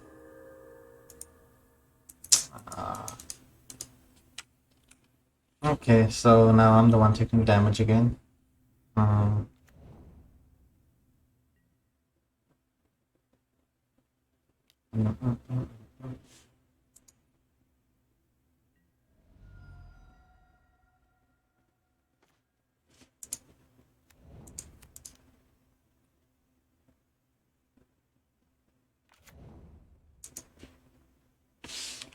think their Gargadon has only like 3 counters on it, so they could already sacrifice both creatures.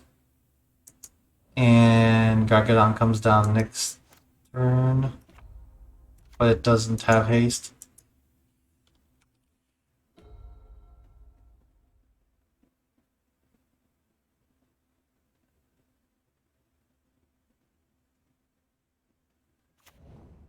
Another Ask for Told, another Restore Bounce after he attacks.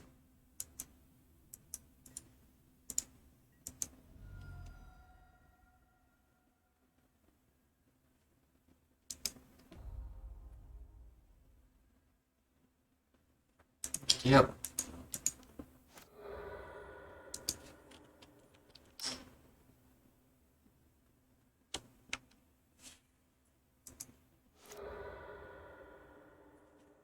Alright, that's a good game.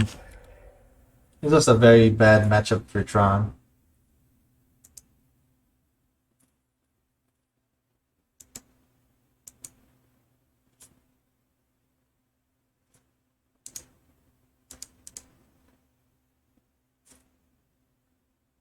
Yes. I would have to draw into 3 pieces of Tron. Let's see what happens.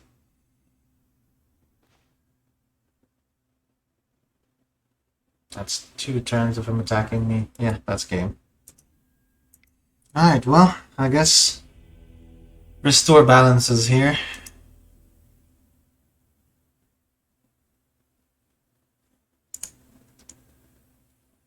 There's really nothing I could have done differently there, though, I think.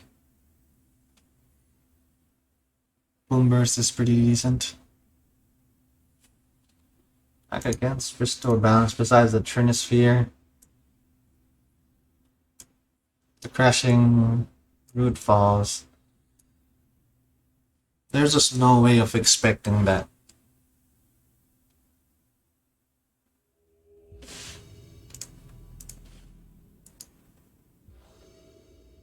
Alright, let's see what we got here.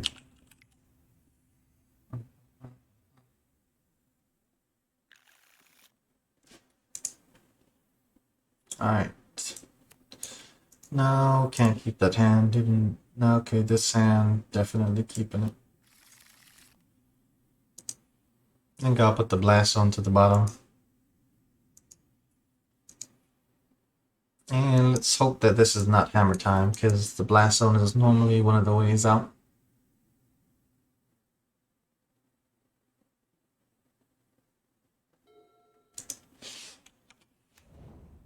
I think I'll use the expedition map first. Okay, opponent playing black-red. Thoughtseize. Probably gonna take the expedition map first.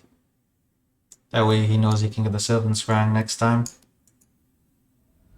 Yep.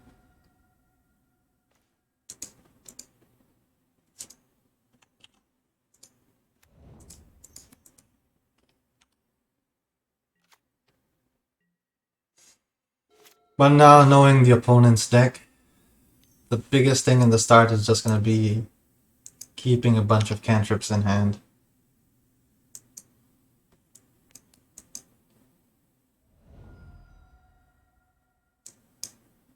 Actually, he chose Samut versus Sylvan Scrying.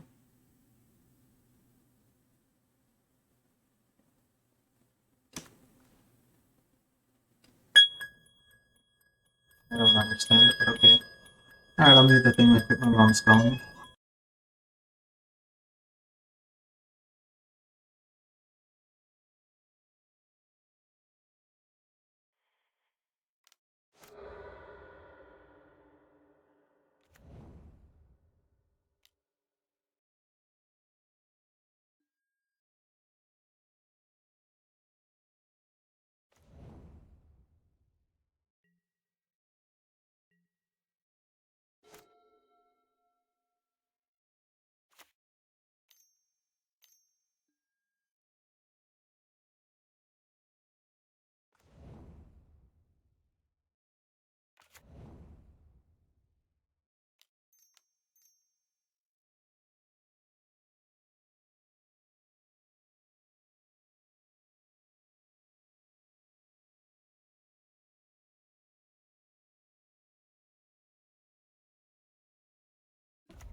Let's see.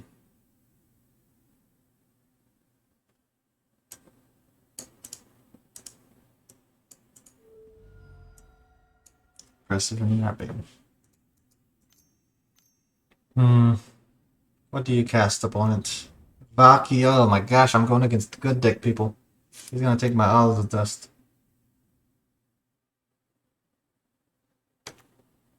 Oh, he can't?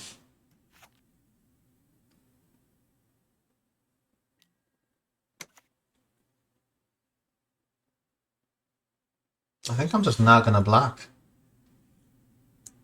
Judging from him attacking, it looks like he wants me to... Oh yeah, he wanted to trade because I'm about to board wipe anyways. That makes sense. Alright. If I use the all his dust now, I can't use it later on for Valky. I think I'll just save the all his dust since it's a guaranteed card in my hand. He has only one card in hand, so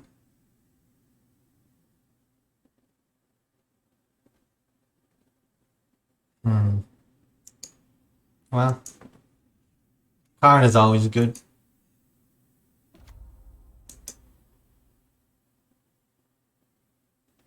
To cascade, he needs at least 3 lands. It's turn number 4. I'm on the play here. So he hasn't had the opportunity to... I'm just going hand. Only 1 card in hand, so let's see if I can keep his hand down.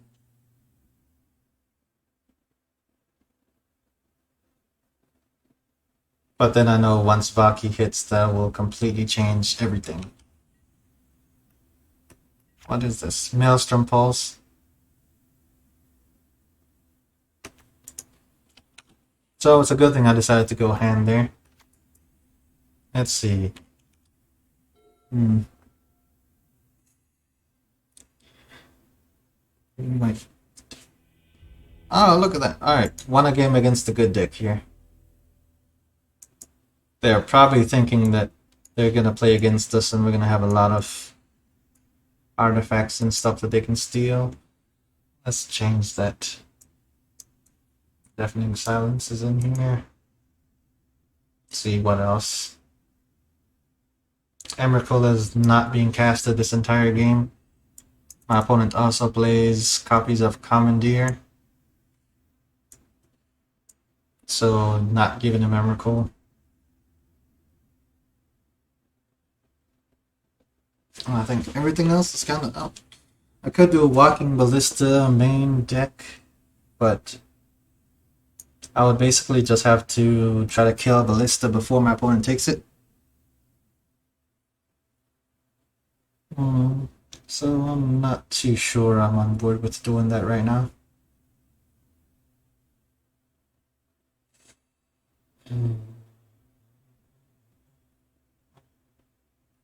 So the thing here that we're trying to do is we're trying to make it to where my opponent struggles to find a way to win the game against us.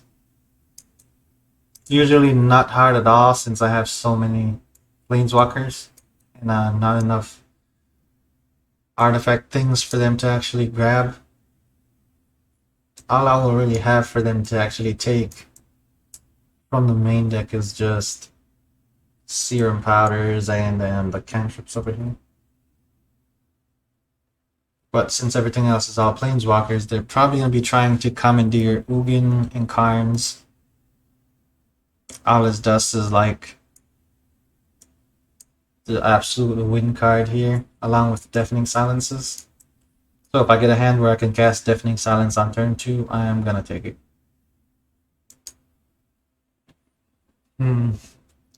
Alright, let's see how we do.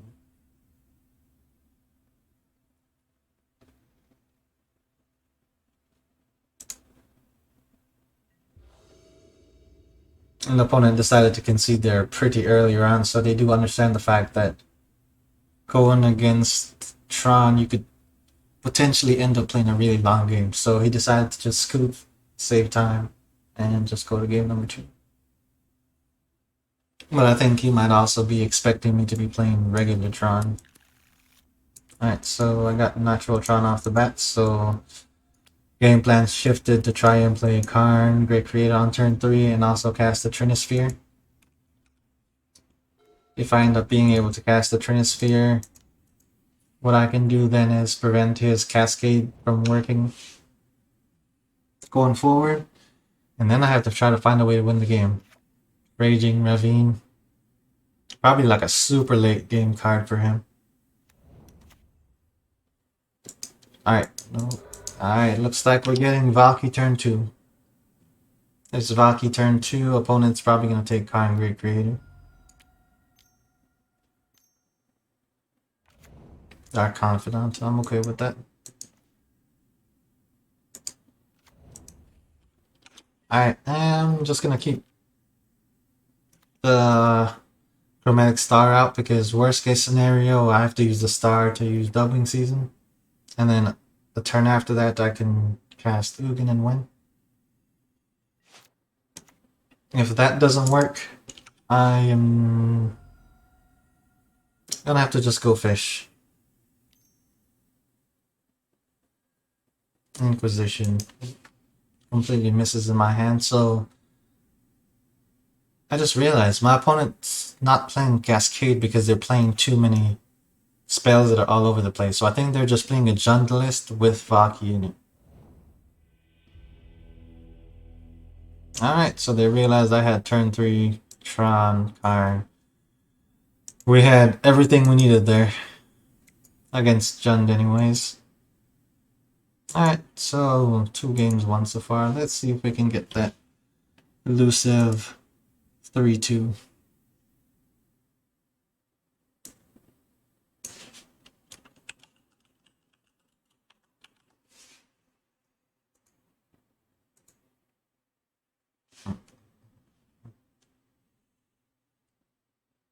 Oh man, I lost the game to Donald Trump.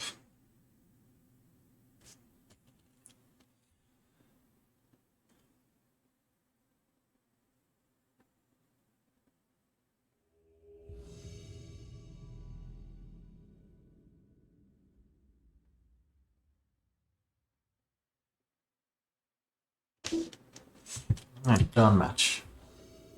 Alright, let's see. We can have this opponent actually enjoy their game of Magic.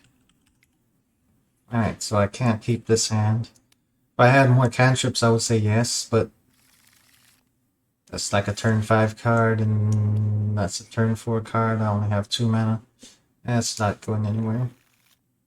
This hand is even going less places. Alright, this hand looks excellent. Alright, so doubling season we don't need. Oath we can live without since we have Cascading Cataracts in hand. Alright, might be going against Vaki again.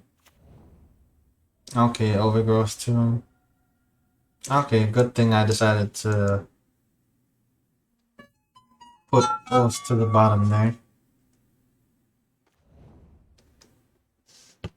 Okay, opponent seems like they're on Jund. But I guess they still do play Vaki.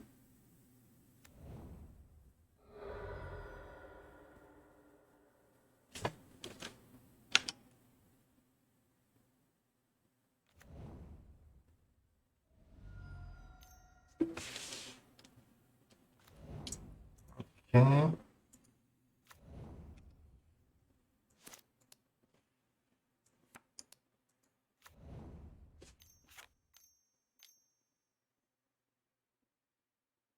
The good thing is there about the Grim, he doesn't kill me right off the bat, so that's pretty cool.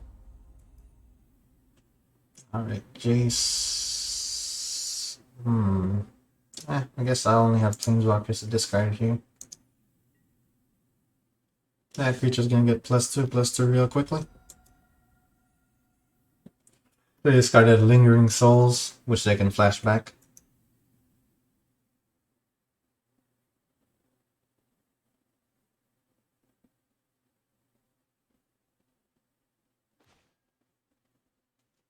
Another power plant. Let's get a Cascading out of here first.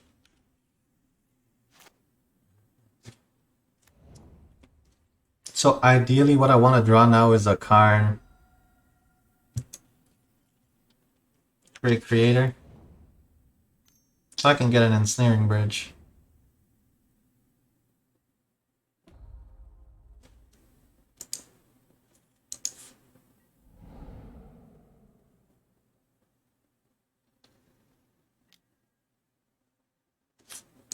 So in the beginning when they took the Expedition map, it definitely made the difference in this game.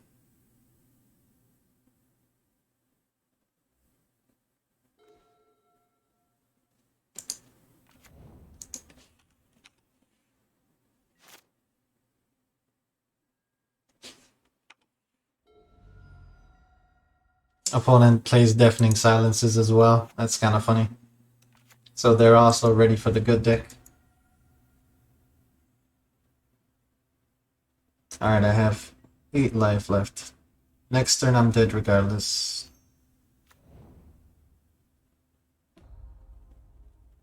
The Deafening Silence actually makes a difference here because it means I can't cast 2 spells next turn. Let's get rid of Ugin. They already know I'm playing it anyways. I just want to see if I would have drawn into Tron or not. Actually, that keeps me alive.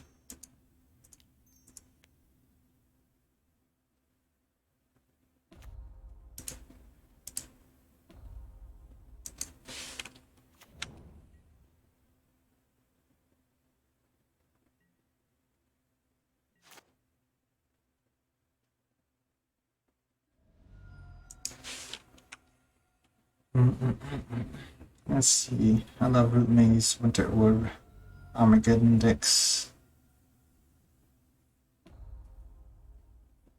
Don't get to play a lot. Sacrifice the creature. Okay, I forgot about Liliana there.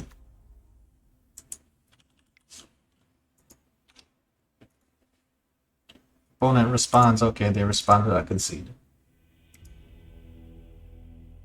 Alright, so opponent's playing Jund.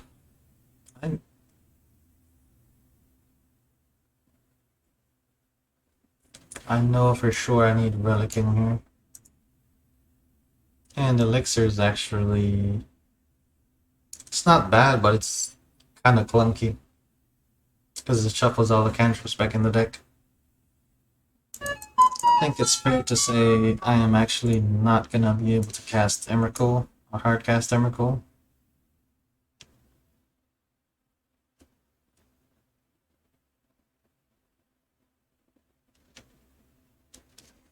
So I'm gonna hard cast. Oh, I'm not gonna hard cast Emrakul. I feel like the deck is just pretty well positioned against Jund, honestly.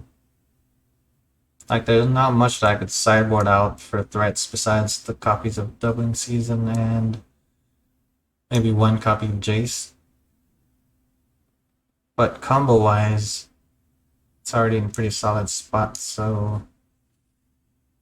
The Nahiris are good.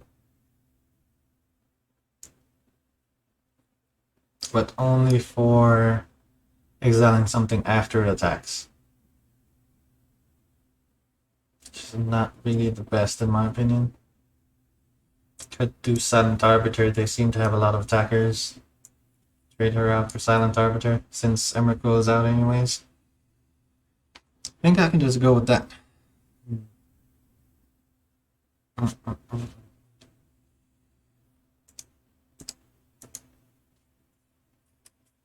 So Relic for the Goish, if it ever shows up. Which probably gonna happen. And I still have the core 5. Should be 5.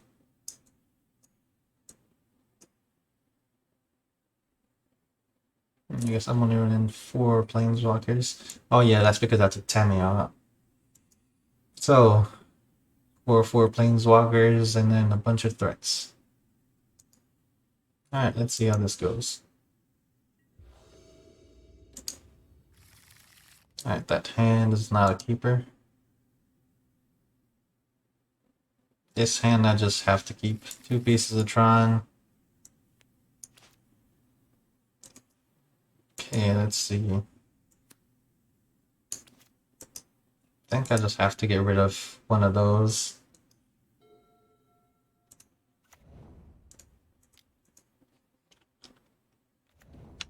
Or maybe I should have gotten rid of Golos.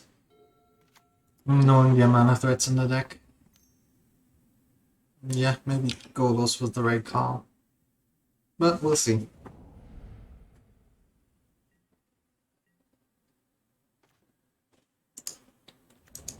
Keep that sphere alive just for now. In case I can draw into a Scrying or an Oath.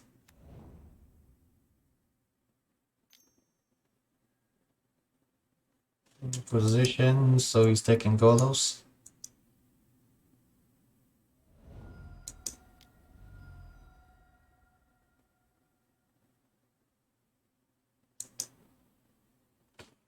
I don't understand why he used Inquisition.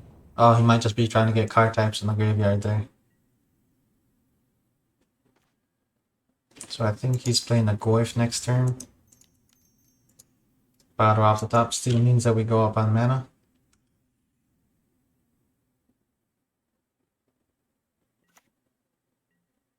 So since I have 4 mana on board now, I can cast all my colored planeswalkers, so since I'm playing 8, wouldn't be far-fetched to say I'll draw into 1 maybe. Think opponent had to go fetch there just to get a land, or draw an extra card just to try to get a land. They're going down on life, so I think that they play Death Shadow. All this does. That doesn't do it.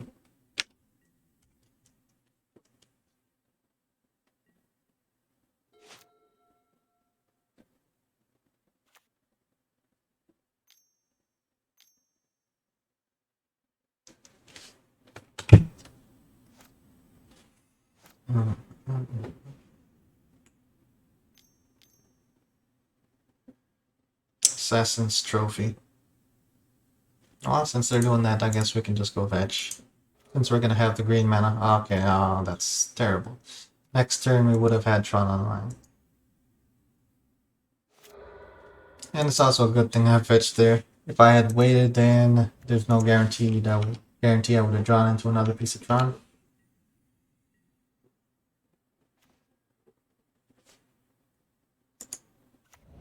That's 2, 3, 4, 5. I actually have 5 mana on board already, so let's go ahead and put Doubling Season out here.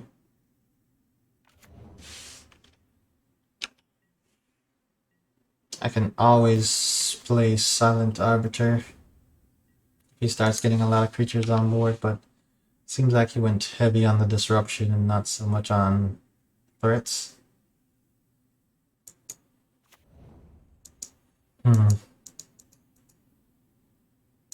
I think I'm just gonna keep Silent Arbiter in hand for now, because usually Jun plays a fair amount of creature hate, and me not giving him creatures to actually kill. It's probably why he has cards left in hand still.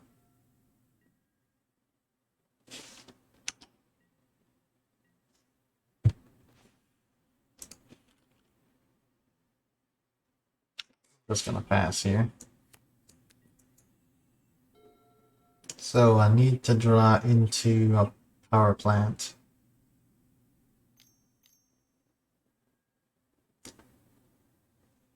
Okay, Abrupt Decay. Alright. Alright,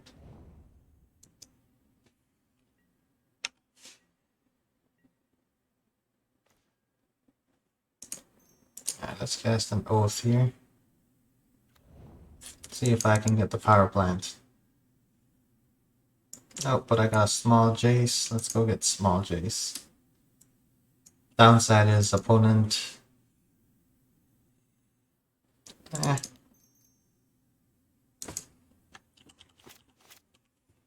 With small Jace, I can go infinite.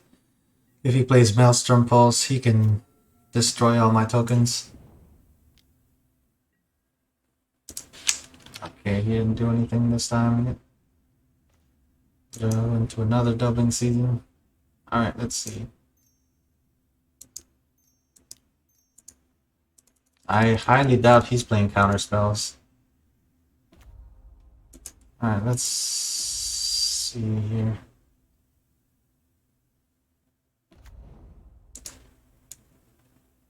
Let's mix it up between how I use these. That way he can't both kill everything all at once. Alright, so that's a win. Alright.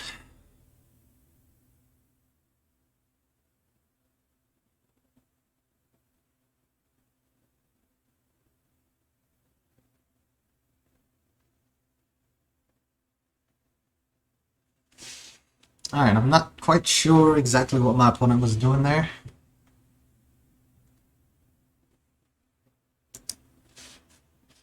But I don't think it was working out for them. Knowing that he kept the Deafening Silence in, though, I guess I can do a little bit more creature heavy and be okay with it.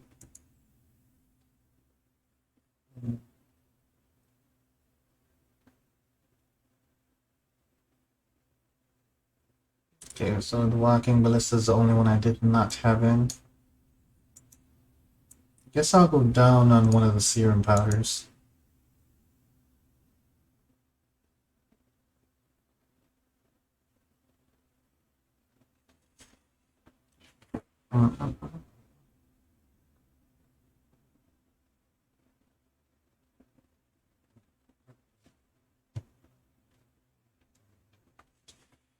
Alright, I guess. No reason to rush into the next game. So, that game before there, opponent went super heavy on discard type things along with deafening silence. So I think they're just ready to go against Valky style decks. Not so much Tron. So I'm expecting them to do a lot of discarding once again. So opening hand, I just have to make sure I keep all the mana and cantrips. Preferably like 2 cantrips. That way when the Inquisition, it only gets rid of 1. That's the game plan for now.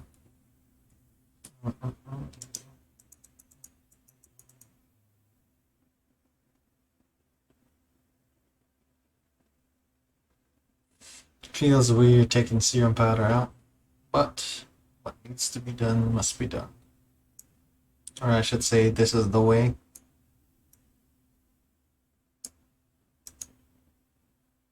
Alright, let's go last game.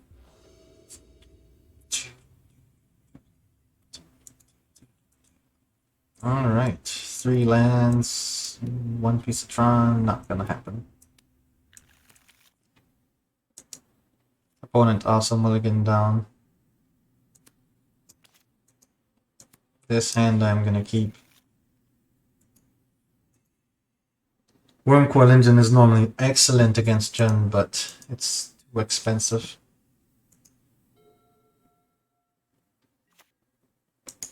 Alright, long turn 1. Discard, drawing into Skarn Scion of Urza.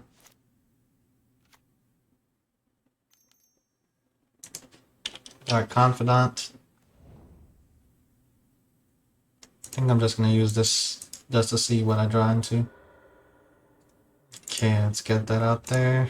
Since I have something else that can make green mana, I'm okay with using this.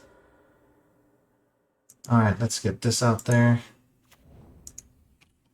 Next turn, I think I'm going to use Walking Ballista and snipe their Dark Confidant just because the extra card advantage really makes a difference. They already got a Goyf. Goyf comes in at 1-1 right now.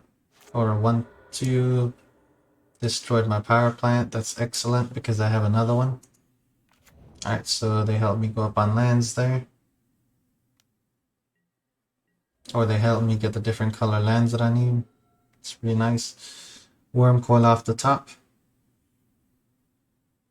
Because I have a forest now, I can easily go ahead and use that. Not what I want to see there. Let's get that out there. Now I think earlier on, just getting rid of their Dark Confidant is better. At least they don't keep getting the card advantage.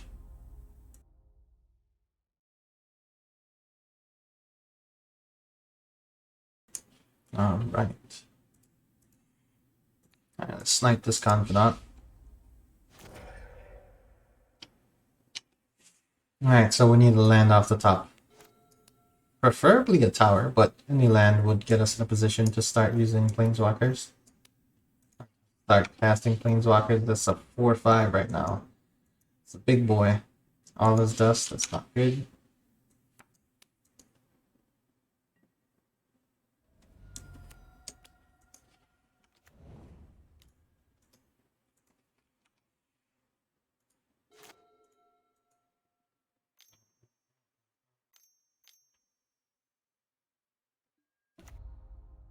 Okay, making me discard something. That's an easy choice.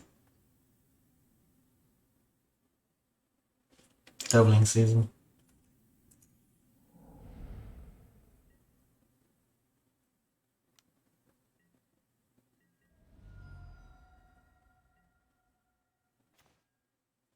Nice.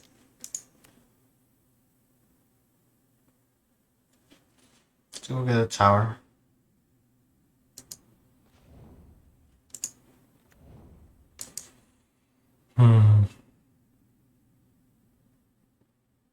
Let's do Khan Scion of Urza here. And let's go create a blocker. Should make him use Liliana to sacrifice the creature. That way I can keep all the cards in my hand because I do have a kind of loaded hand right now. Yep. So that worked nice. He should attack Karn, Sign of Urza, and kill it. So next turn.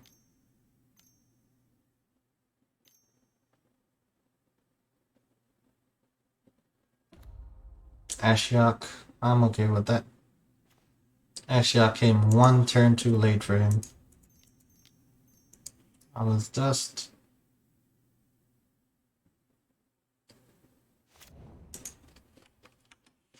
And then next turn... Might be able to go into the driver's seat.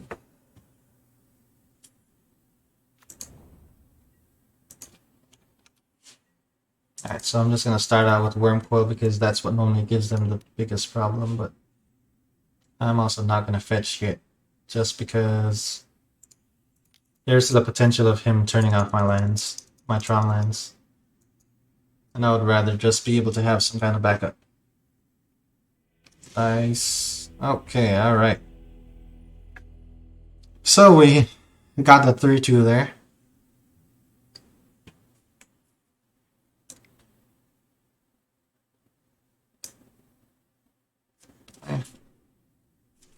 Alright, I guess I'll hop over to this Mana Trader series and see about getting this deck perfectly fine-tuned. Because, you know, everyone's playing the best decks in the format in Mana Trader series right now.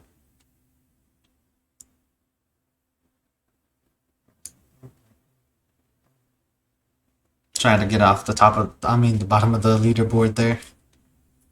But with everyone playing super fast decks and Cascade and all kinds of crazy stuff.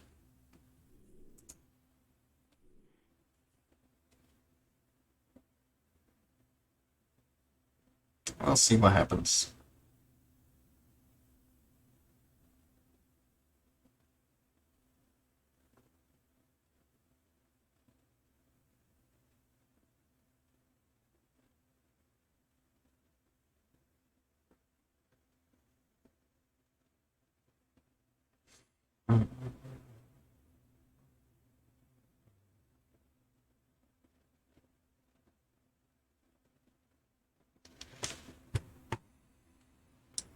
Okay, let's see. Alright, so it didn't do too bad in that lead.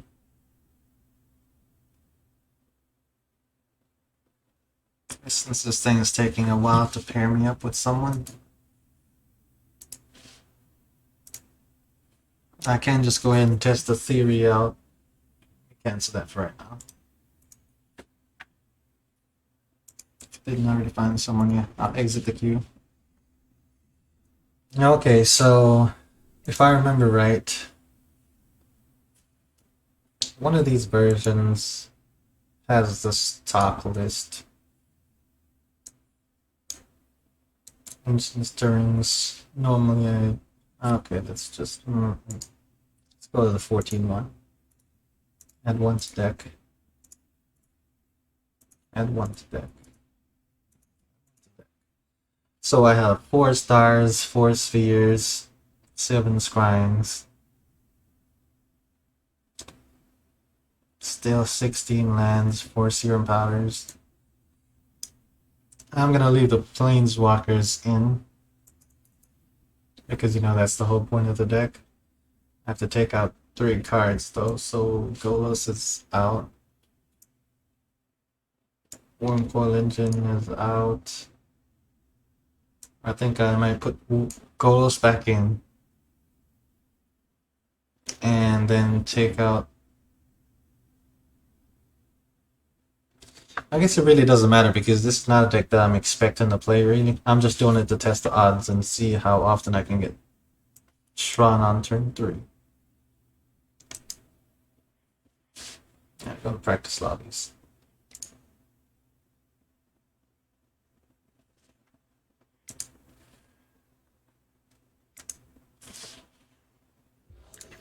what I'm thinking is gonna happen with this is it's gonna end up having too many cantrips in the deck. So normally I would power this hand. And this hand I would have to keep. The reason why is it has two pieces of Tron, and that's kind of a rule I go by. Alright. Let's see next turn.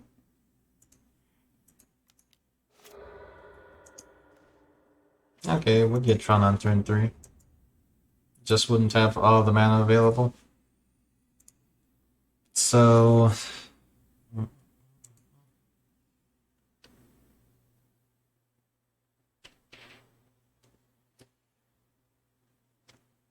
Alright, so... Success one time so far. DeVo fails.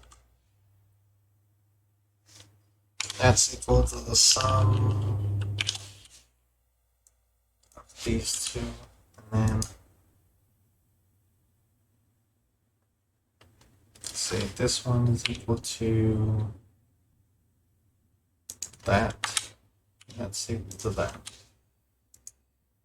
Equal, let's see, this one divided by this.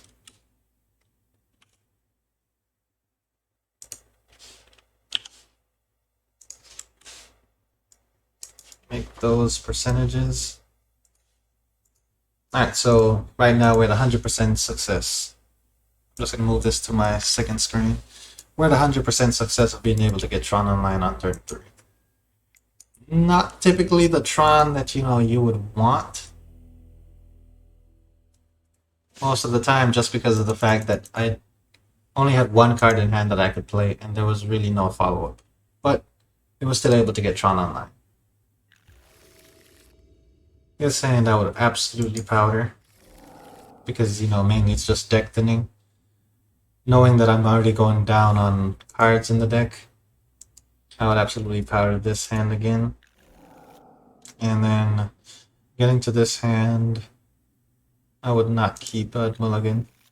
And this hand I would keep. So, put one card to the bottom of my library. I'll go ahead and put my Nicol Bolas there. Alright, so, Power Plant. Okay, I got an Oath off the top. Let's see. Playing the Oath. Okay, Karn Great Creator. I'll choose Karn Great Creator. Alright, let's get a mine out of here. Get another cantrip out here. Alright, so use this. Alright, let's use another Oath. So this misses Tron on turn 3. Let's just look and see if we get it on turn 4, but I'm gonna count this as a fail. Yep, that's a fail. Okay, so we're 50-50 with how often you can get Tron online so far with 4 Serum Powders and all the cantrips. I would just have to keep this hand because it has multiple pieces of Tron. Drew into an expedition map, so guaranteed Tron on turn 3 here.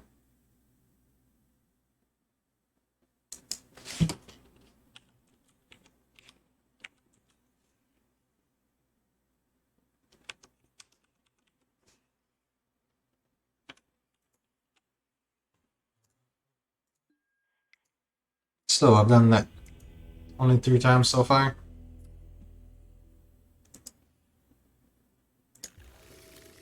Okay, this hand I would mulligan because it has 2 pieces of the same Tron land.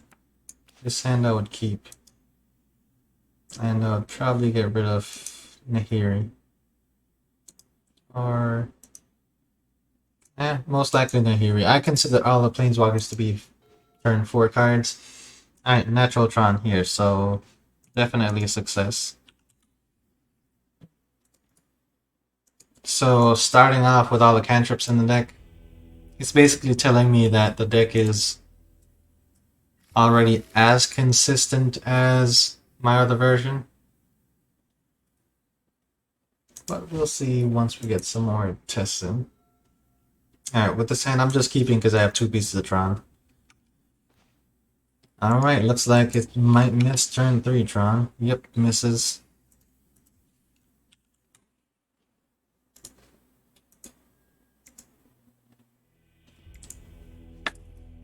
So far, it's like a 40% fail rate with having all the cantrips in. Alright, this hand I have to keep again because I have 2 pieces of Tron.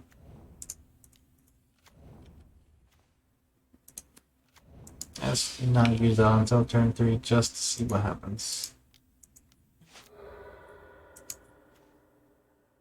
Not really a success if you have to use up all your mana on turn 3.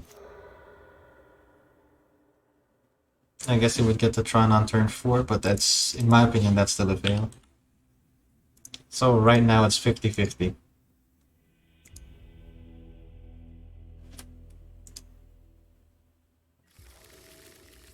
Obviously that hand I would mulligan. I mean I would choose the powder on, then I'd mulligan. I'd mulligan again. And I think I just have to keep at this point. I'd probably get rid of Ugin. And get rid of Karn and keep the Olive's Dust. Okay, let's see.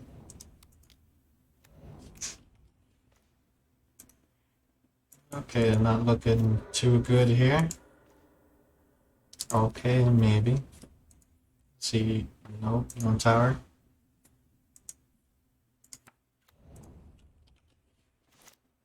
Okay, I got a tower, so I guess that's natural Tron.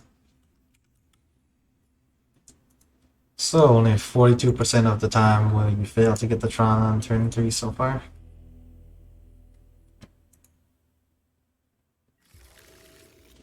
Okay, I have to. I know the rule is you have to keep. I normally have to keep if I have 2 pieces of Tron in hand, but having so many cards that are not cantrips is not good. And fade off. So that would be natural Tron because you could play a Sphere, Seven Scrying, and then go from there.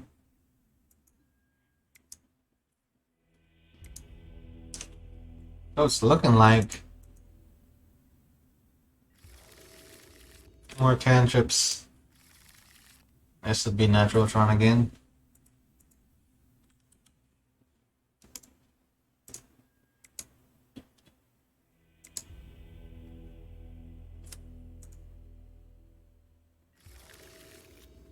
This would be natural Tron again.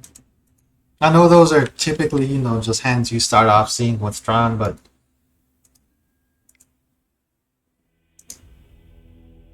being realistic about, you know, how to actually play the game after getting it, I think makes a difference.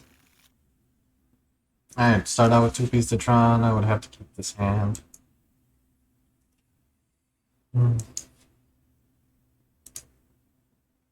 Oh, cancel. Let's put a doping season on the bottom there. Alright. I'll just have to see about... Okay. An Oath. Seems like the Oaths always come in declutched there. Nahiri. So this hand would miss turn 3 Tron. But it's almost guaranteed to have turn 4 Tron, but I still think it's a fail. Because at turn 4, if you're not interacting with your opponent, you're pretty much dead.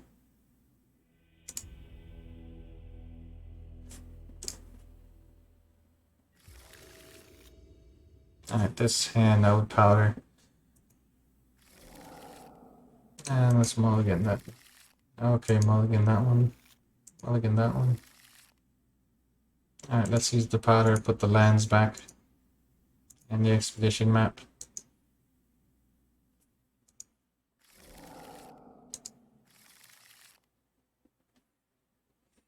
Alright, so it looks like here's an obvious fail. Because if you mulligan down to 1 card, you're pretty much guaranteed to lose the game, even if you get natural Tron, so I'm gonna count that as a fail.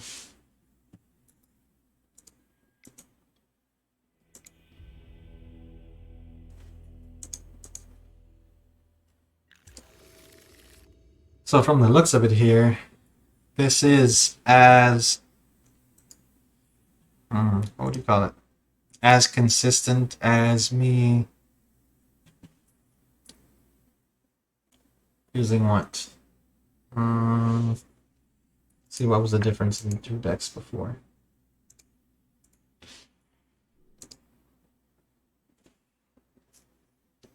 Okay, version 13 I only have 3 Serum Powders, so with 3 Serum Powders it looks like it's 75% of the time you get Tron on turn 3.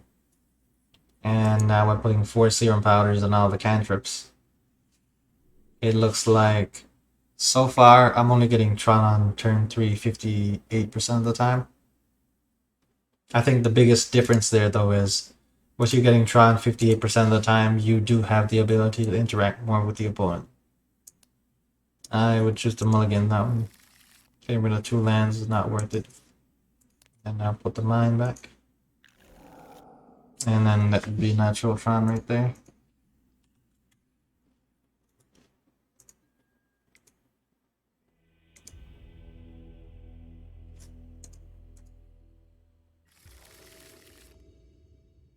Okay, that's natural Tron.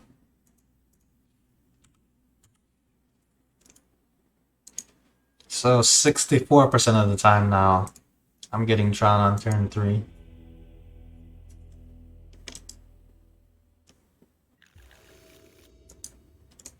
I guess I should probably learn how to use the hyper geometry calculator to figure this out, so I don't have to do all this playtesting eventually. That's another success right there.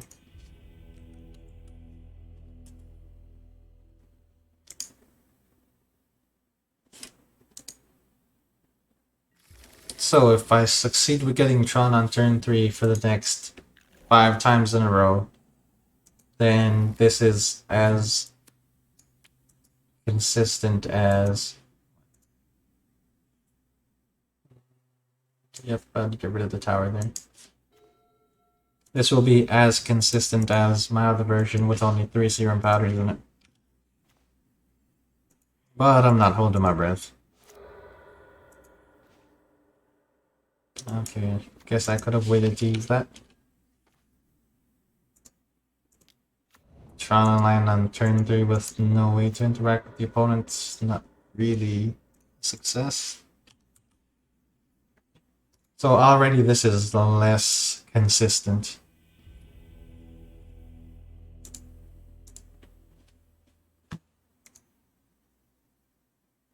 But since it's only 4 more times, let's just go ahead and do it. Alright, I would have to keep that. Let's play a mine. Magic Sphere. The thing though that this version does seem to have is it always has spheres and stars available. So you can use Oath. Okay, Power Plant. That is the one that I'm missing. That's pretty much natural Tron.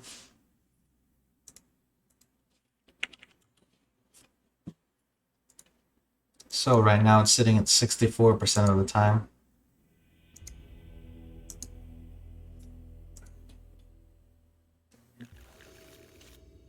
Yeah, let's power this hand. Yeah, let's mulligan this one. And keep this hand, and that would basically end up being natural Tron. So 12 times out of 18 it's been successful so far.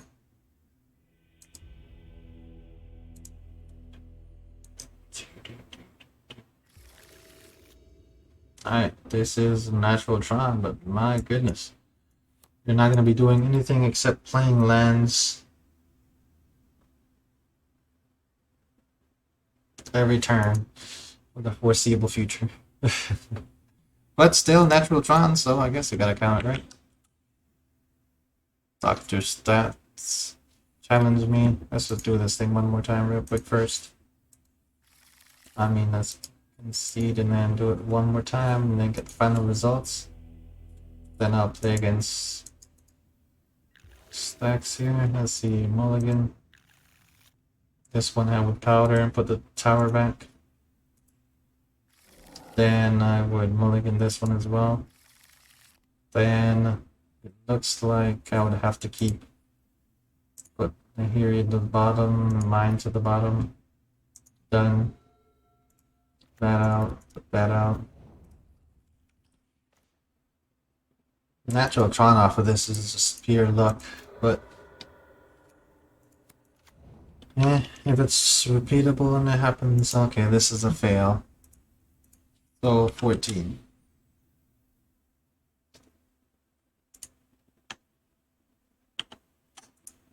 So it looks like 35% of the time it's a fail with all the cantrips in. Let's go play against stacks. By the way, Stacks here is also someone that streams on Twitch. And I play against him a fair amount. Pretty decent opponent.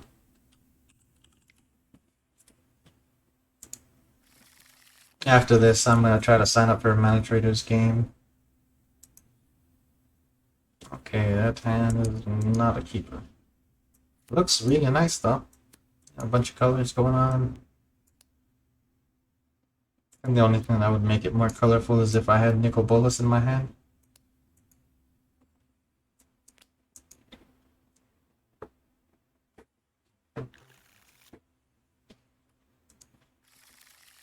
Alright, this hand I would keep. Let's see. I know.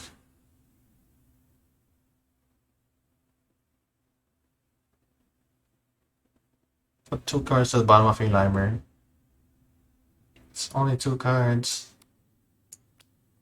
Can do those 2, but since it's cantrips, I want the cantrips. So let's do that one. And no guarantee I'm gonna get Tron on turn 3, so let's do that one. At least that way on turn 4, maybe I can play a card.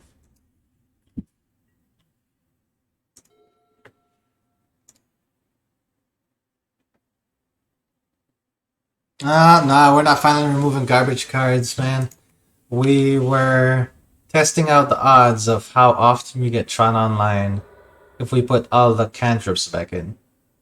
So I put all the cantrips in except for the Ancient Stirrings. I just left the oaths in place of those. I think that might affect it a little bit, but I just left it in just to see how it would work. So the okay, alright, he's taking my oath here. So the regular version of Tron with 4 of each thing or whatever. Let me look at the numbers so I'm not saying it wrong. Okay, actually I could just show it on screen. Alright, so this is my version of Tron with 4 Serum Powders. 35% of the time it fails to get Tron on turn 3. This is my version with only 3 Serum Powders. 25% of the time I fail to get Tron on turn 3. This is regular Tron with all the cantrips. 35% of the time it fails to get Tron on turn 3.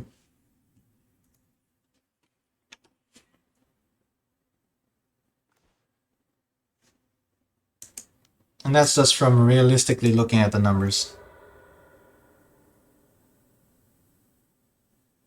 Oh, Fontaine is too small, my bad. Let's see, let's go to mine. And let's play that. Let's get back to my turn.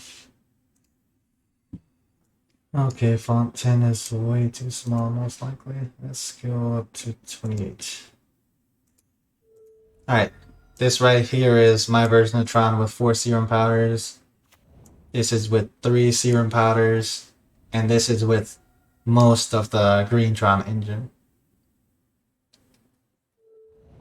Bottom number is always the success rate. So 15 out of 20 time with my version with 3 Serum Powders, I get Tron on turn 3.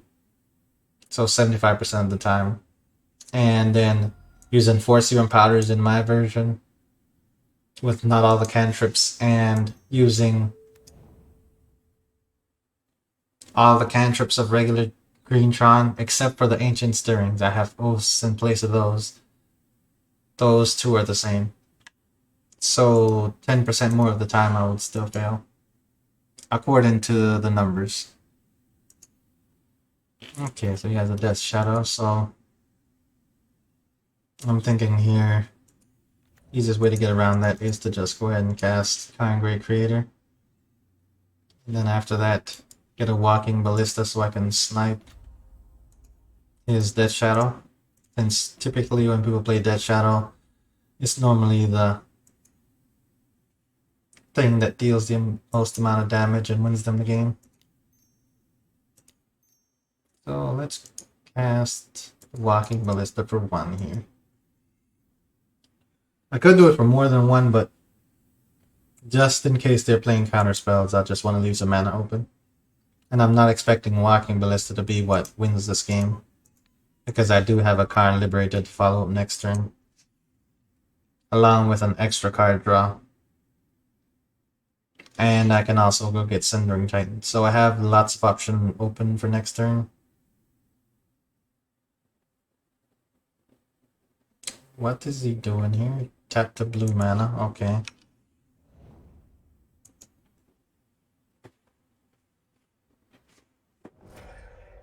Okay, so it's still died.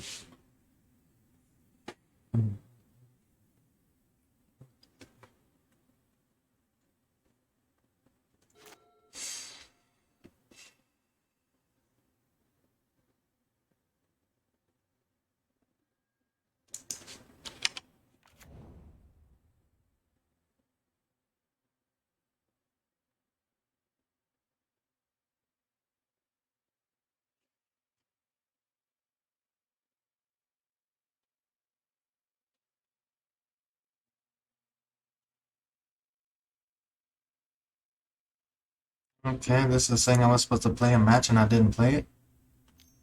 I don't see how it said that because I exited my queue.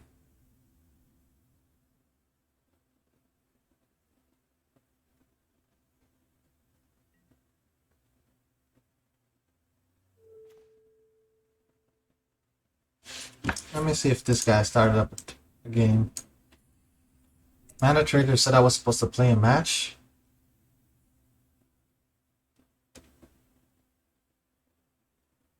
That's ridiculous. Oh goodness. How?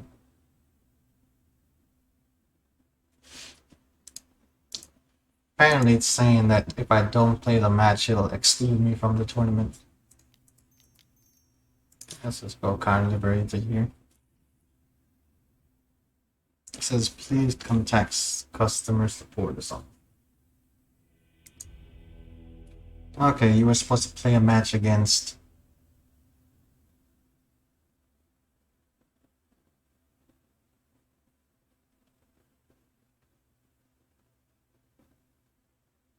Please play the match you started, otherwise system will exclude you from... Be a better Magic the Gathering player.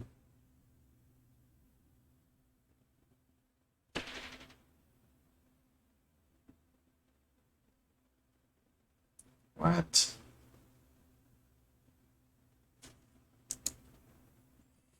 I don't get this. This is ridiculous. I didn't even start the match.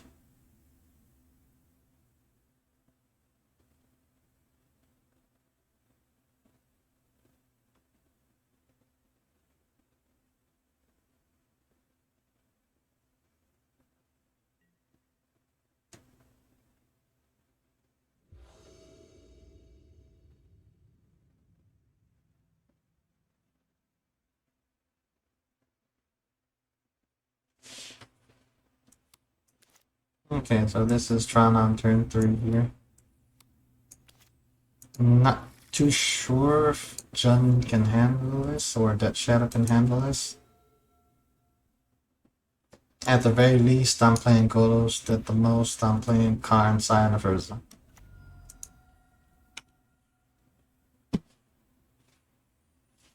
I can't believe that though.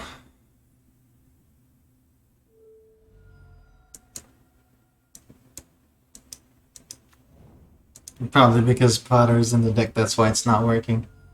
Hmm. I do have to say that you might be right, Crypt. I will definitely try that out as soon as I find out what's going on with mana traders here.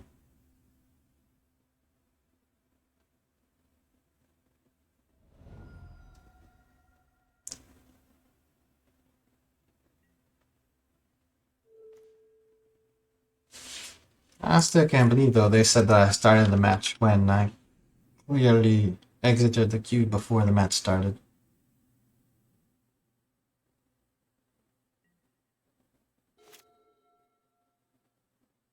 They're saying that I started a match with somebody and I decided not to play it and I just sat out. But on the page where you start the queue at, I started the queue and Dr. Stacks challenged me to a match, so I exited the queue, which changes the page and whatever. And then I started the match with Dr. Stacks. And then they're saying that I started the match. That makes no sense.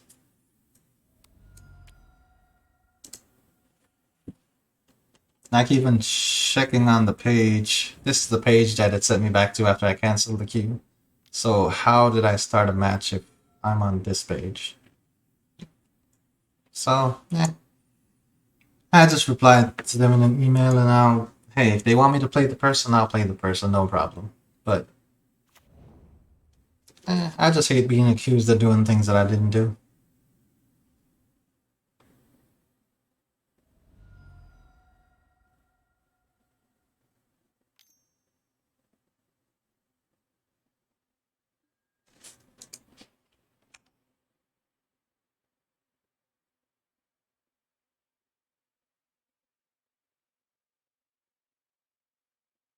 Hmm.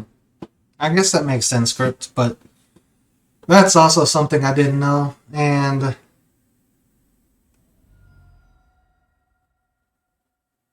I guess that doesn't really make much sense in my opinion. Oh my gosh, he got himself down to 6 life.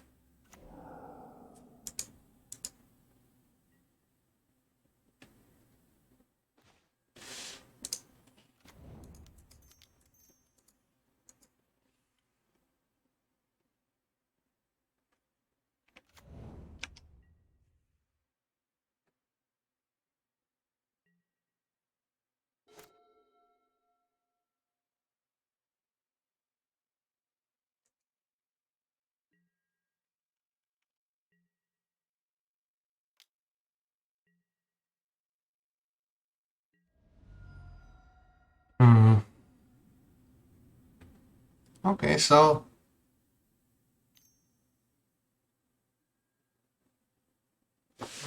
but still though, my thing is the fact that it didn't even tell me I started the match.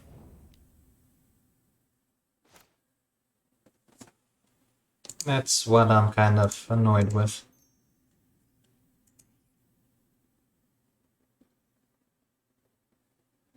And so opponent's at 4 life here. Let's get a power plant. Okay, so next turn we have Tron Online. We have 4 looks to see if we can get a Planeswalker to deal with the Grum Angler. No, Mana Traders did not tell me the name of my opponent. Mana Traders was still loading saying I was in the queue. It did not say I was matched up with anyone. And then I went ahead and started a match.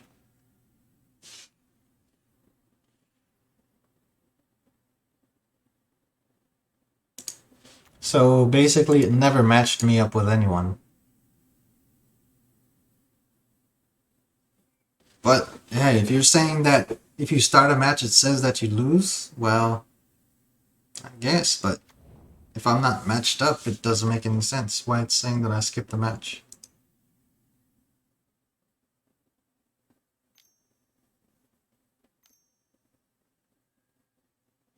Okay, tails in there. Okay, I'm fine with that.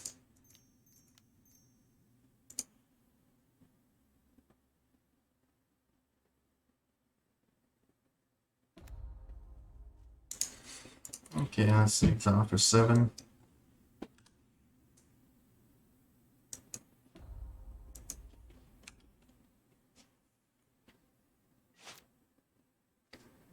Yo, thank you guys. Appreciate you stopping and showing your support, man. Right now I'm just playing against a fan of the channel who also started streaming recently. He challenged me to a match, so I figured I'd go ahead and play it.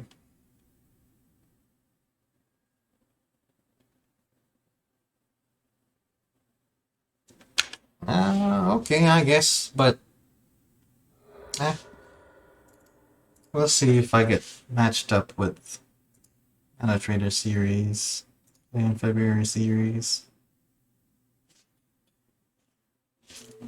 This game should be wrapping up here pretty quickly. Hopefully, maybe it matches me up with the same opponent again. I don't know.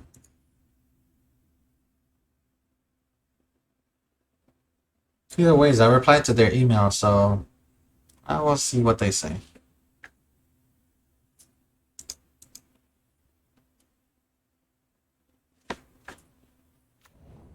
I just like an actual explanation of what's going on.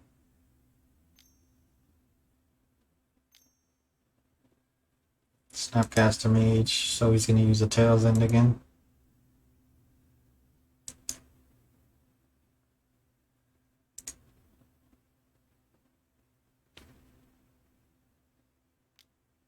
So at this point in time, I'm just gonna go get, what is it? Blast Zone. And put it on the field.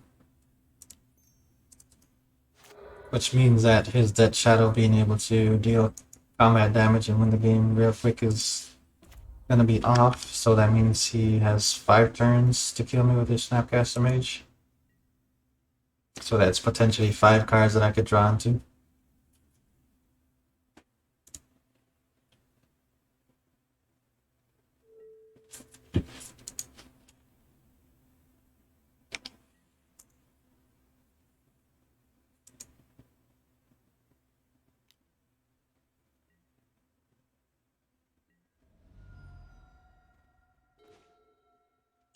Dragon God, that's something.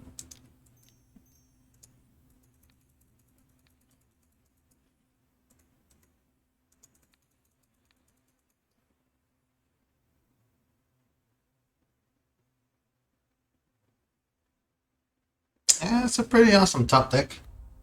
Definitely wouldn't want to see it if you're playing regular Tron though. Okay, realistically here, I could kill this, but then you could play another one and then Bolus is dead. Let's just draw a card. We have all the mana available anyways.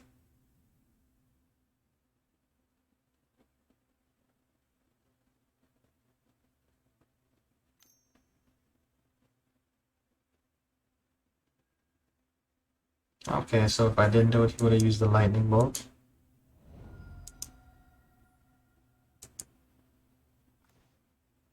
Okay, just a mine off the top, that's not gonna do it.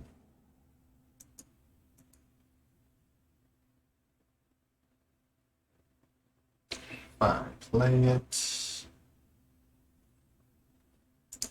And let's just go ahead and play it. Just in case I end up drawing into Emrakul. Yeah, it's pretty close. It's pretty close. If he plays a Dead Shadow, then I'm just gonna have to use Blast Zone on one. Otherwise, I get to draw 2 more cards and see what happens. But it's a pretty close game. If he has another Snapcaster, he can cast it. Timber Battle Rage. Show him at 1 life.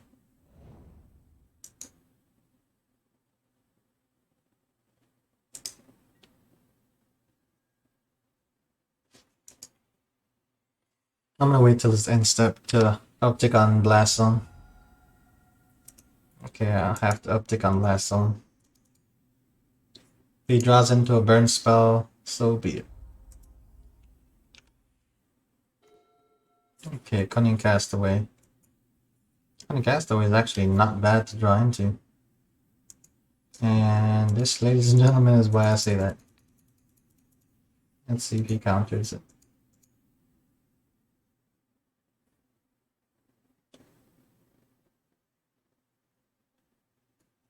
Because Bolas is already at 5, I can just go ahead and make 2 copies.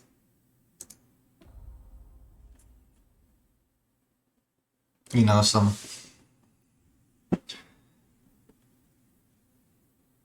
thousand IQ plays right there without doubling season.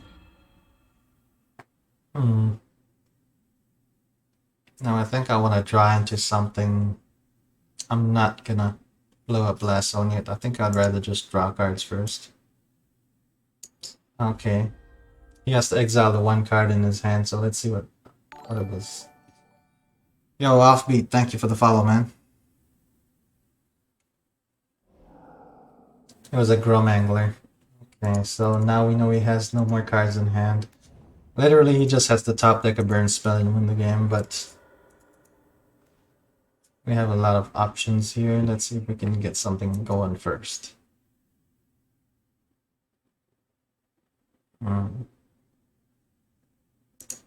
Let's just draw again.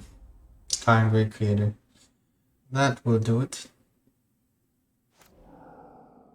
Let's see, I have not played a land this turn yet. Let's go play a land. Get a tower. Alright, let's see.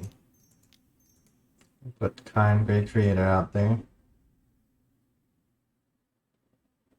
Let's see, I have 7, 8 mana available. Let's see, opponent might be playing Fatal Push, so let's make a blocker there. For 8 mana, I can go get a Sundering Titan and then blow up 2 of their lands. And it'll also take my force along with it, unfortunately, but it gives me 2 blockers versus 1. Or I can get Walking Ballista. I think Walking Ballista is just the answer. I have 8 mana available. Yeah, Walking Ballista is the answer.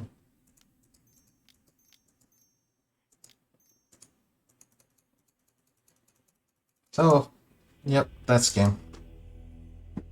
Alright, that took a lot of figuring out.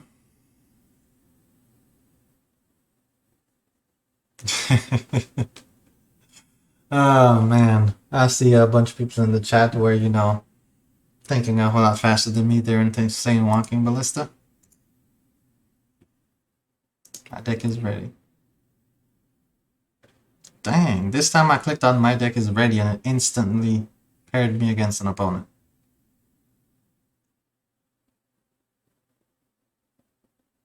So maybe this email they have that they sent me is something automatically generated.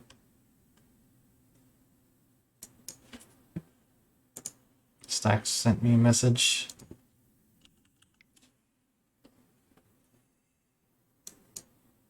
Okay, I should be waiting on Tron Walker.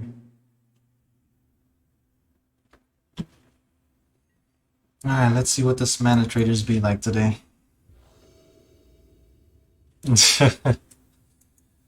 Hey man, both of them were good options. One of them won the game that turn, one of them gave the opponent 1 more turn. But the results in the end would have... Yeah, I guess it might have been a difference if they got 1 extra turn to do things. I cannot keep this. This hand absolutely going to keep. Well, this is not getting cast anytime soon. I have to put 1 more card to the bottom. A Sylvan Scrying. So, yeah, since I'm on the play here, and they're playing Lurus, I'm gonna say...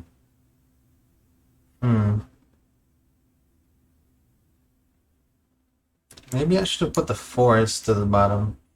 Because if I put the forest to the bottom, I would have 2 Sylvan Scryings. But with them playing a Flooded Strand... Okay, I guess the Sylvan Scrying to the bottom isn't so bad after all. Okay, Karn liberated, so Tron on turn 3. Unless this gets countered. But they had a Lurrus. Opponent revealed Lurrus, so thinking they might be playing Hammer Time. Not Hammer Time. Let's see, Tower Power Plant, let's get a mine. So next turn, Archive Trap. Are they playing Mill? I think those are the only people who play Archive Traps.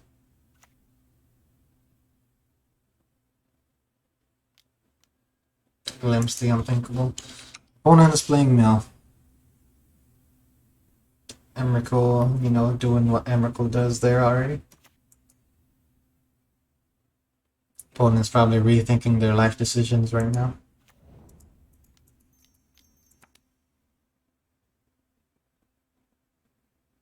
Opponent said that's mean after Emrakul went off. Alright, that's... Oh, man. Alright, so after, you know, the third experience of playing against Mill, while we were playing in a modern league earlier, for you all that missed it, one of the opponents was playing a Mill deck, and we managed to pull off the win. Okay, let's see, what else do I need? One thing that I learned is that Relic of Progenitus in my deck is actually really good if I'm going against Mill. All his dust basically has no targets against Mill. Let's see, did I put anything else in?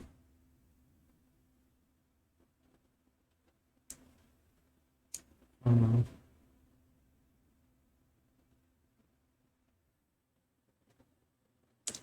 think that's about it, honestly.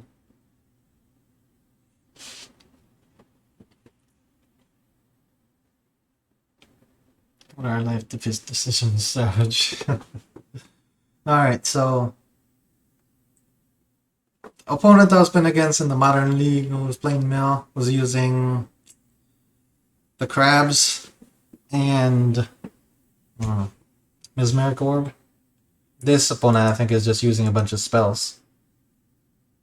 So since they're using spells, they're probably going to be a little bit faster, but if they run out of cards, then they're pretty much going to be shut down. But who knows, they might be playing the Crabs and I just didn't see them there. I'm expecting Tron to get shut down here pretty soon. I want to insta-concede. No, I'm good on that. Let's see. Doom Switch. Leaderboard. Yeah, it never matched me up with the opponent. So yeah, it never matched me up with the opponent. I'm gonna keep this hand. 1 turn, 4 card in hand, but Natural Tron.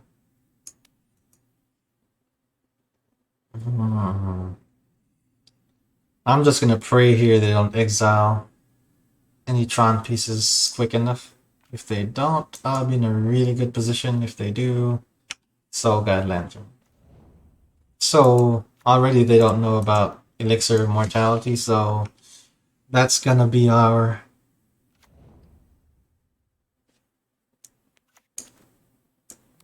silver bullets here against the opponent. There's the orb.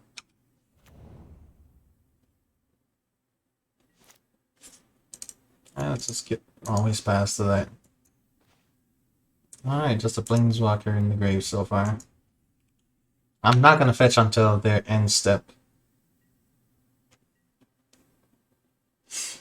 Or I guess I could just not fetch until the beginning of my next turn because they are playing Surgical Extractions. Ah.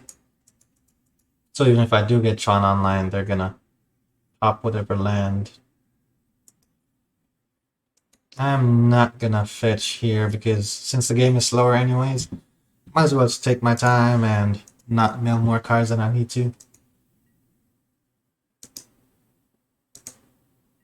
So, okay, so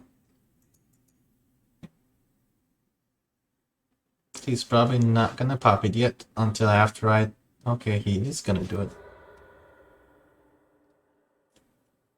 Okay.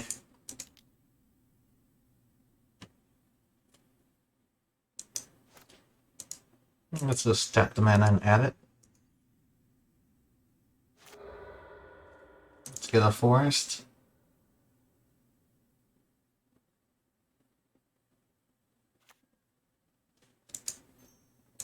Let's go get a mine here.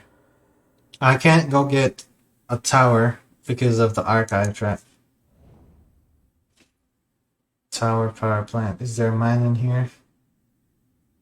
There's no mine in here. There's elixir of mortality though. I need to go exile that with relic. ASAP.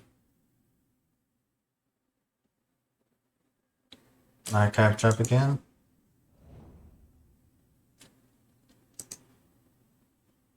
Opponent I think is really visions from beyond. Okay, so yep. That's like what I was saying. Their deck is a whole lot more explosive.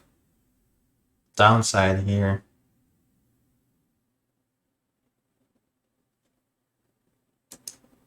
It doesn't matter which draw line I get, everything is in the graveyard. Alright, let's get expedition map out of here.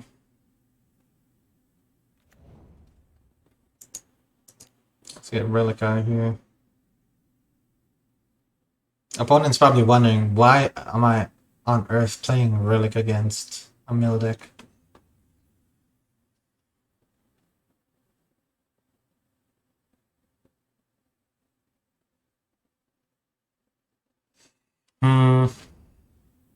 Okay, let's see.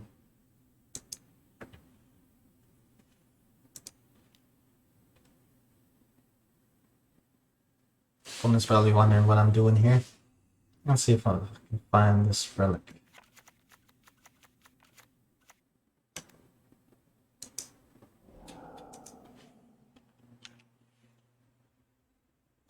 Good. Let's see. And I went against Doom Switch.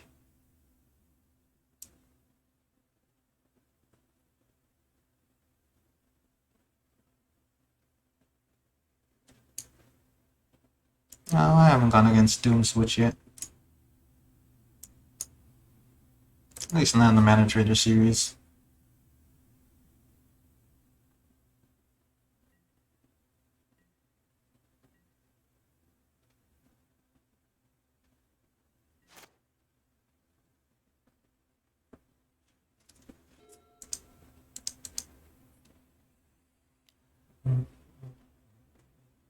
Okay, they do play crabs.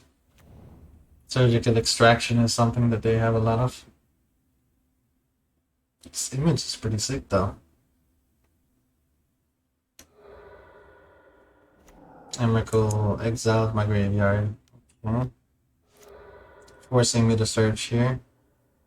I have no more basics. Crab going off.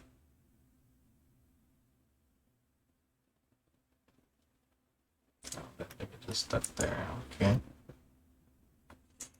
Drawing 3 cards right off the bat. I think they pretty much got this game won. One.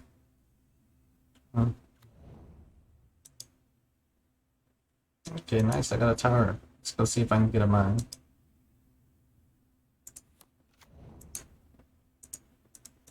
There's even a mine left in the deck at this point. Oh look, the one lonesome mine left in the deck. Alright, next turn, what's gonna happen? I need to draw into a Conjurer Creator to actually be able to even remotely win the game.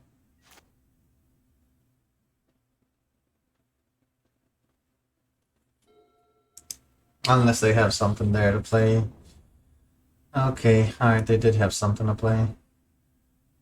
I don't even feel like looking at all the cards. If they got it, they got it.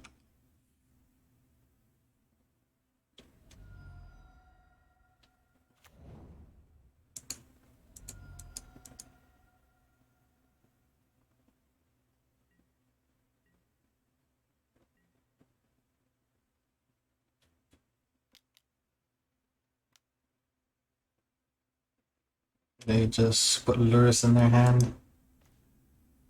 Okay, nice. I actually get to get Tron online here. Okay, I have to go look. I guess it doesn't matter if I look or not, huh? But I have enough mana to cast.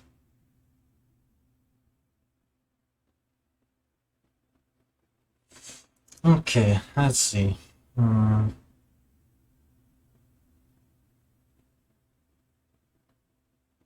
4 mana and 4 still left available.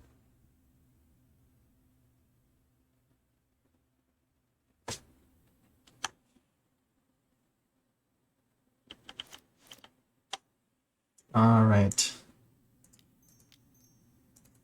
Regardless of what happens, I need a card and Great Creator. Let's see if I have one in the deck. I do have one. So if I get Kind Great Creator. Oh my gosh, he knows I need this.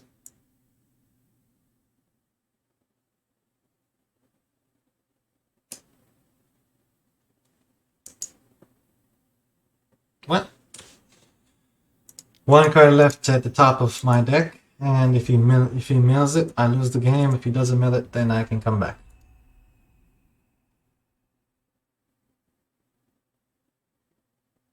Where's the elixir at?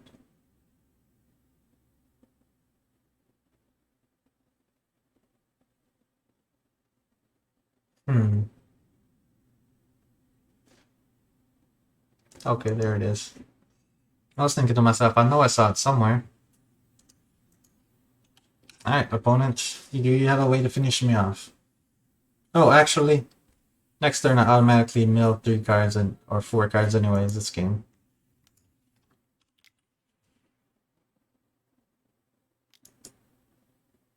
I completely forgot about that there. Alright, well, that was a game. Let's go start the next one. Amy was surgically exiled. Yes. Opponent's playing like 4 copies of surgical exile. I mean, surgical extraction.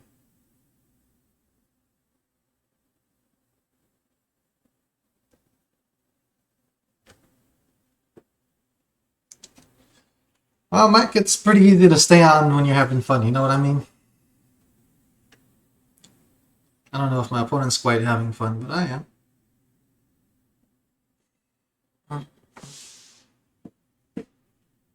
Oh, Mike, I ended up going 3-2 in that league that I started.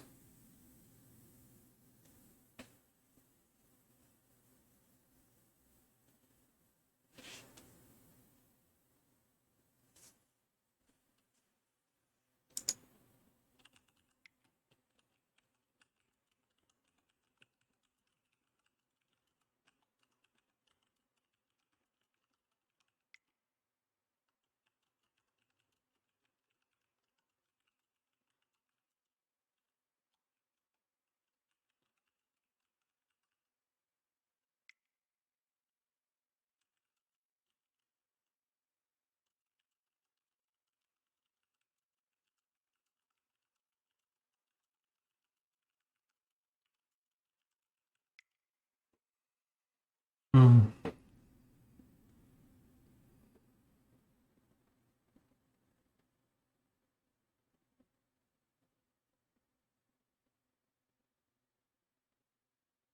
Oh, man.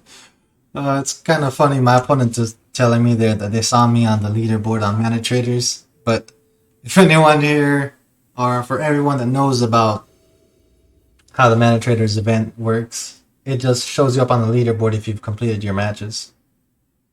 Now, at one point in time, I can say I was number 2 on the leaderboard. You know, not putting the fact out there that there was only one other person on the leaderboard besides me. I think I have to mulligan this hand. Alright, I'm keeping this. For sure. Put the powder to the bottom. Opponent is gonna exile lands. I think I'm actually gonna keep that and get rid of Karn.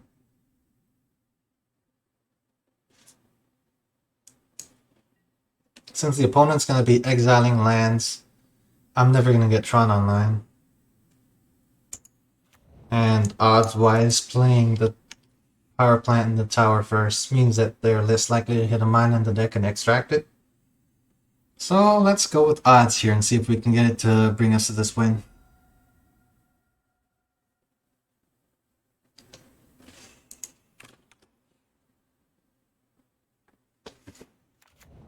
Ah, shoot, my mana trader's record is terrible. Like, I should make a list of all the decks that I play against, honestly. But yeah, my record is atrocious. Let's see, let's look it up.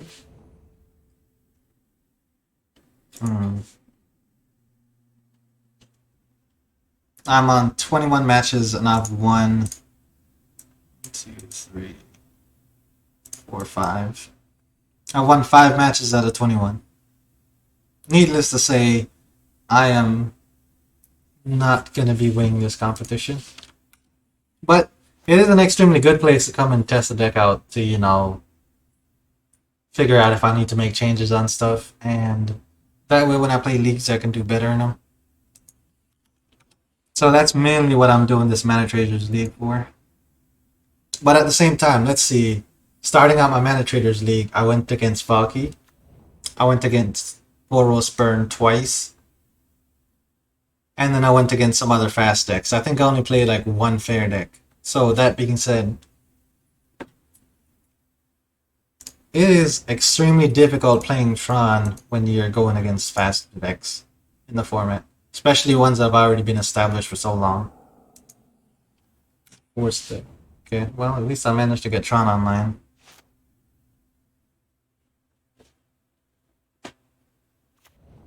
About to be playing Tron in a Valky meta or Tibalt meta? Yes and no. The reason why I say both is on one of my streams yesterday or the day before, I got my opponent who was playing Tibalt down to like 3 minutes on the clock. And he ended up drawing into Brazen Borrowers, and that's how he basically won the game. But I got him to literally play the entire game down to 3 minutes before he figured out a way to win. So it's not impossible to win against them, it's just very, very difficult and unlikely. I think the main thing for me is because I don't play a lot of artifacts that sit out on the battlefield. It makes it difficult for them to be able to steal my stuff and use it against me. I have lost games to Valky pretty quick though. Valky drops and 2 turns afterwards he casts my card liberated and start exiling lands. That's game over. So that has happened a time or two, but also another thing I did, not knowing before, I decided to use liquid metal coating. And oh my gosh, did I regret it. My opponent literally just started exiling everything I had. And after that, I decided never again. Never again. Okay, so now he knows about the Elixir of Immortality interaction. Making sure to prevent it from happening there.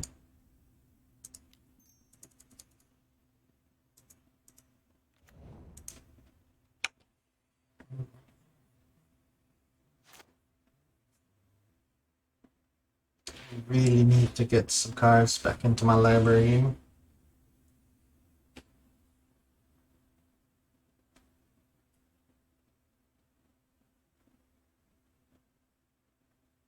Okay. Why'd we ditch Karn instead of Powder again? Okay, so, alright. Alright, opponent. Yay, they had no answer for it. Alright. Okay, let's see. So, since you just showed up, Mike, earlier you were asking what it would look like if I played all the cantrips. You know what, I'm not trying to make my opponent just wait here for nothing. Oh, they had 2 Field of Ruins. Man.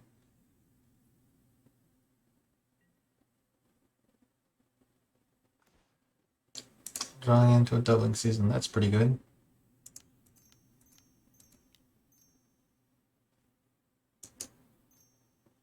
Yeah, let's keep him in suspense about the card that's in my hand.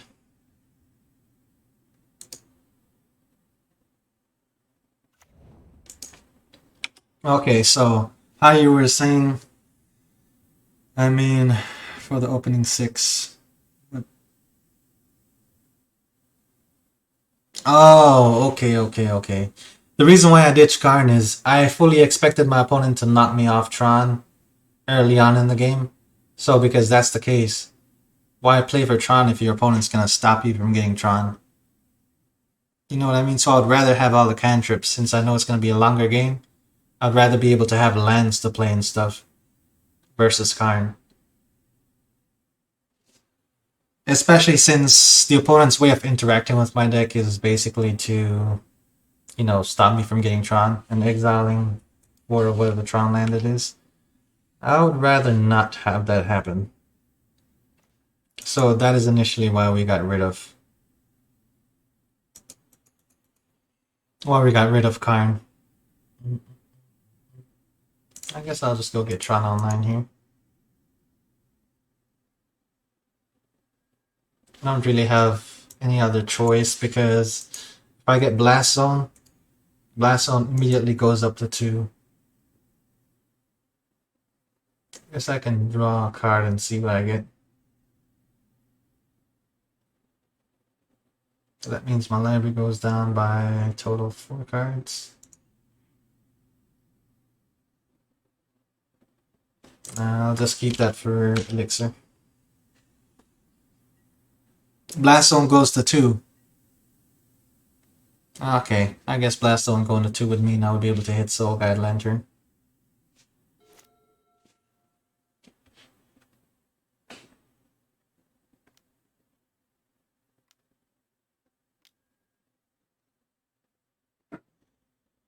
Okay, if Lantern is 1, then I can't hit it. So I don't even have to worry about that.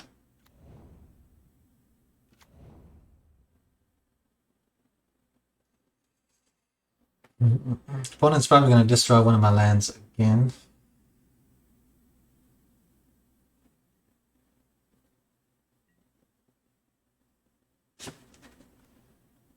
I think I might end up dying to damage here versus actually dying because I've been milled.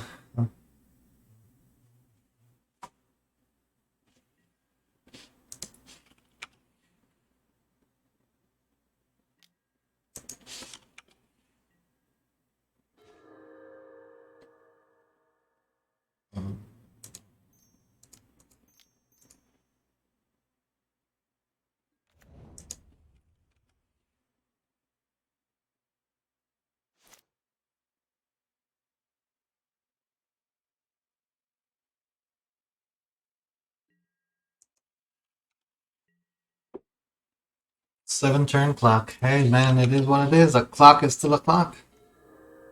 Okay, there we go. We got a card. I am fully expecting a draw on the lot right now. No draw on the lot. 24 counters. We can start the game over. Alright. So, what do y'all think? We can start the game over and be on the play here.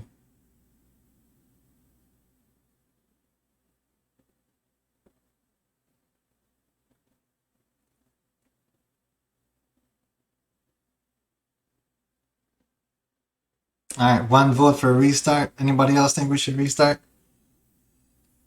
Okay, alright, we'll do it. Alright. Opponent's face right now is... Alright. Definitely not starting out with this hand.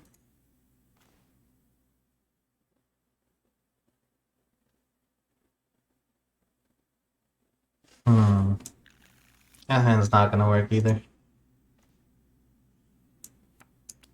2 piece, 2 lands, that's not gonna work.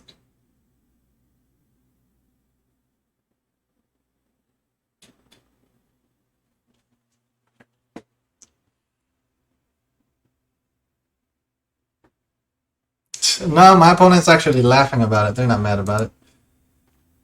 Okay, I'll keep this hand. Relic. Scrying. Okay, that's gone, that's gone, that's gone. Actually, let's get the powder back. It's gone, that's gone. No, I'm not gonna risk it on 7 scrying. Let's just keep the powder.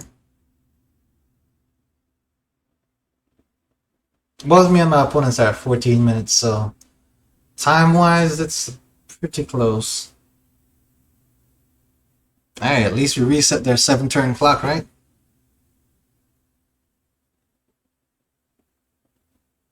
Nah, I'm not powdering anything because I want as many cards in my deck as possible in this match. So I'm just keeping everything and I'll just mulligan to find a hand with multiple lands in it.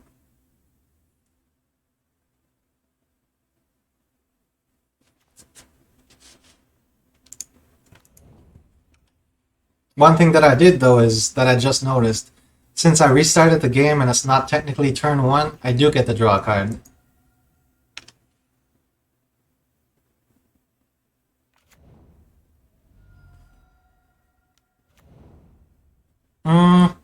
Exiling some stuff with Karn first was actually kind of risky because my opponent had...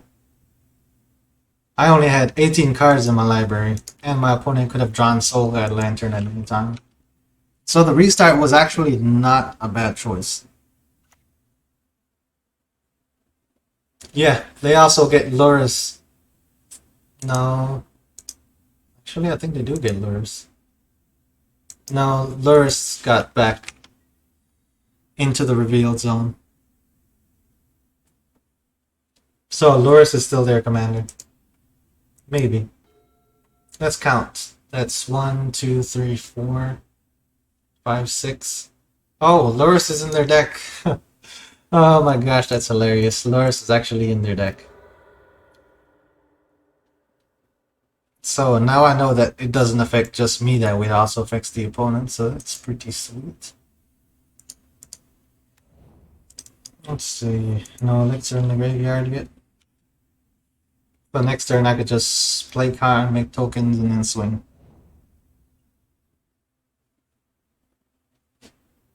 Alright, Emrakul hit. Visions from Beyond.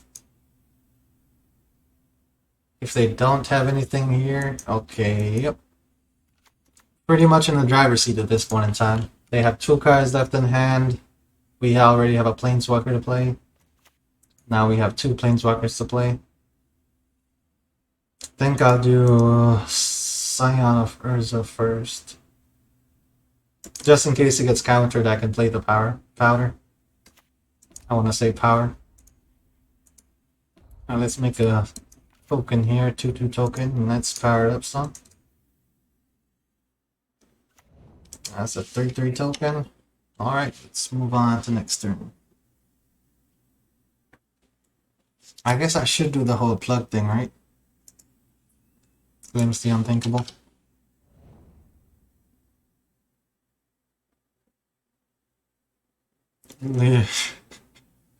You know what? There's a way for me to make this deck have infinite turns. Alright, let's cancel this. Turn off all the wheels. I actually want to go ahead and exile my elixir from my graveyard right now. That way I can go fetch it with Karn Grave Creator and actually use it. Okay, so Karn liberated off the top. Let's just keep making more tokens here. And I guess creates what, an artifact? This is an artifact creature. Now it's a spirit token. Oh, my opponent hasn't played in land yet. So let's just go ahead and take their lands.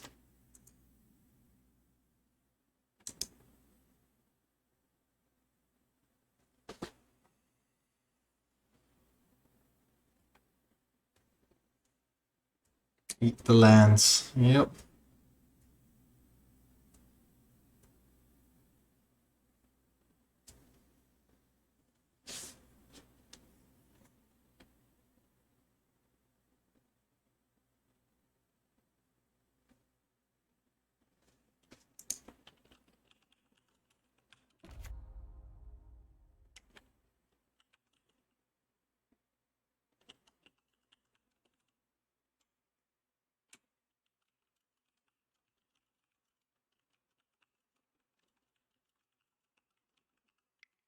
Hmm.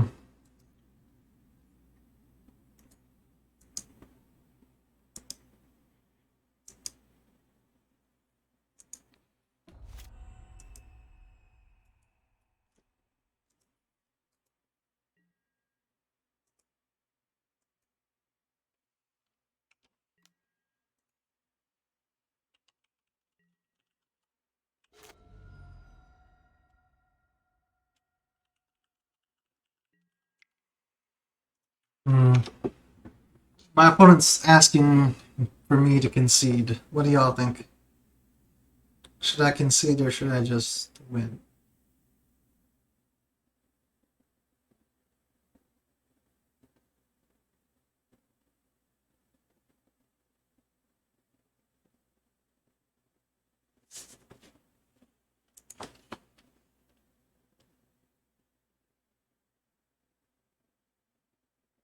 They have. They need. Okay, let's see what they said. They're 3 wins short of being able to qualify.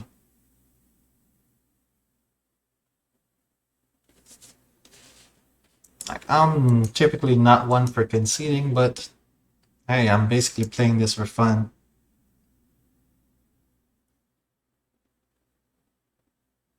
3 wins is a lot.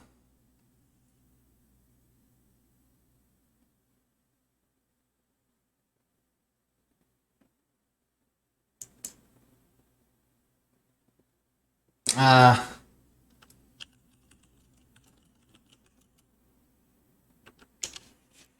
okay, alright. I am not gonna concede.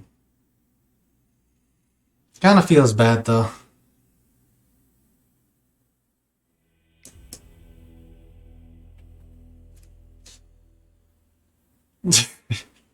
So exile, yeah, the land. Oh man. That win actually kinda felt kinda bad. But if we're all playing for the same thing, opponent should be understanding there.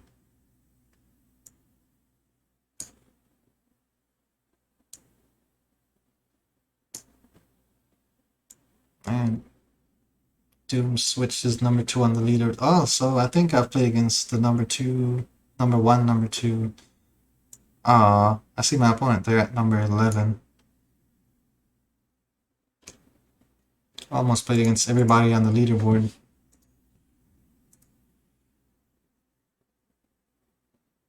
No, I'm not a samurai. You are right on that.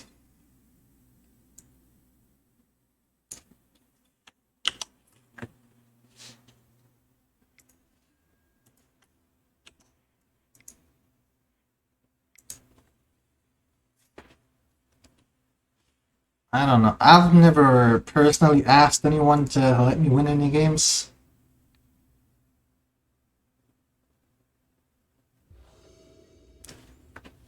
Yeah, I think it is wrong for someone to just ask you to concede.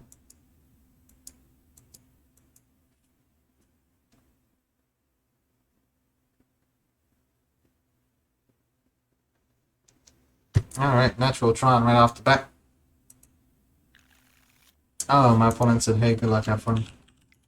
I thought I was the one that typed it because I'm so used to doing it right off the bat. Alright, so we are gonna go into natural Tron, then Karn Scion of Urza, and then a Serum Powder to follow it up to both. Show the opponent, flex the powder a little bit, and make our Scion token a little stronger, if that's what ends up happening here. Watery Grave. Looks like opponent is on Death Shadow, or some kind of shadow variant. Alright, looks like we're drawing into all the Tron lands here. I just need to draw another power plant, and I have 2 of each. But I would rather get a forest so I can actually cast both and scrying.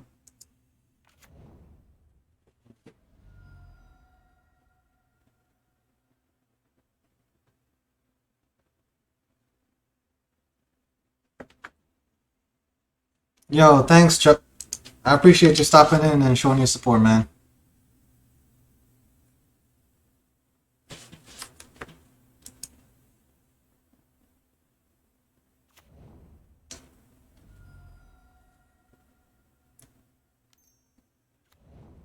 Okay, so opponent is playing that shadow.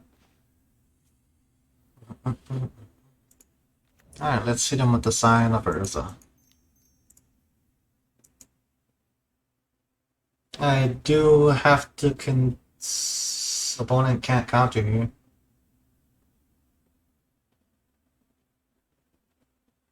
You only have 2 power. I guess he must just be reading the card. Ah, Force of Negation. Well, I guess that is a card. Let's try Serum Powder. Wait, that Shadow playing Force of Negations? Why did he exile? He exiled the Stubborn Denial. Well, he had both the good answers in hand. Now, Stubborn Denial would have been great on his end. Let's see. I need to draw into Karn Liberated, Karn Great Creator, or Ugin the Spirit Dragon.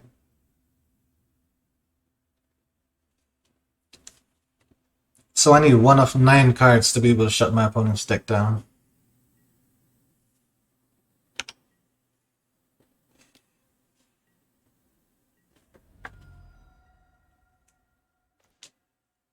Okay, did not get the cards I wanted, but that's okay. We'll try again next time.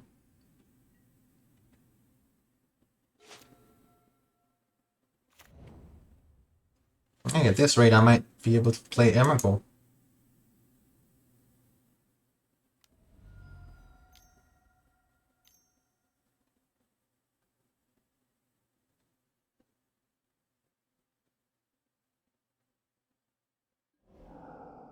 Grow Mangler coming out. Hmm.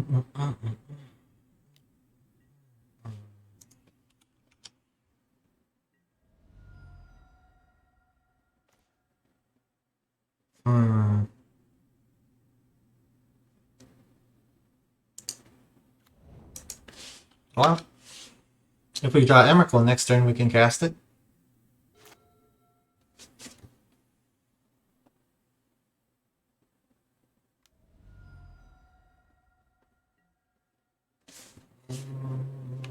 Okay, let's see what's going on here.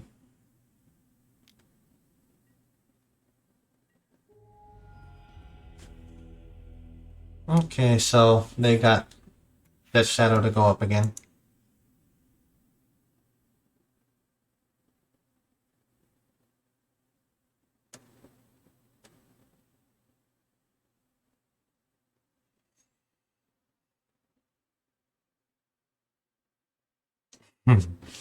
What the core problem is. Alright, going against that shadow. Silent Arbiter is pretty good. Ensnaring Bridge is awesome, but I think I'll just leave it on the sideboard. Steer's Cage.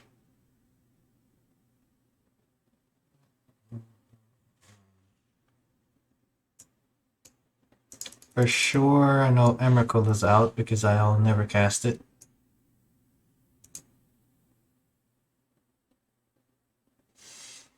Everything else pretty much has targets in the deck. Walking Ballista can definitely be put in over Small Jace.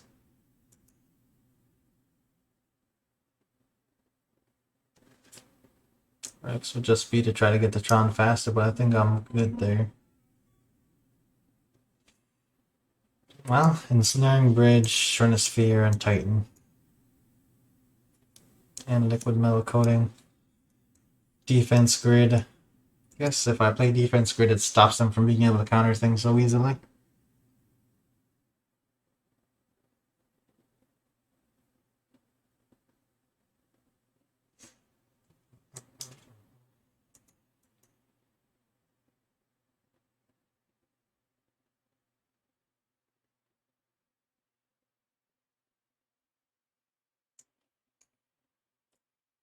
Jace is the one that I'll take out here.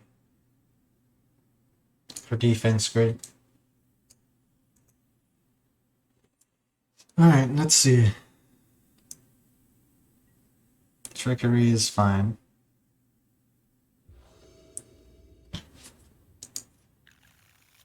Okay, alright, well, I'll keep this hand. Pretty good start. Can start off with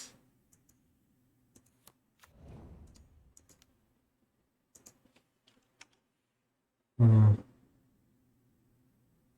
I do defense grid on turn 2, I think they might be debating a force of negation here.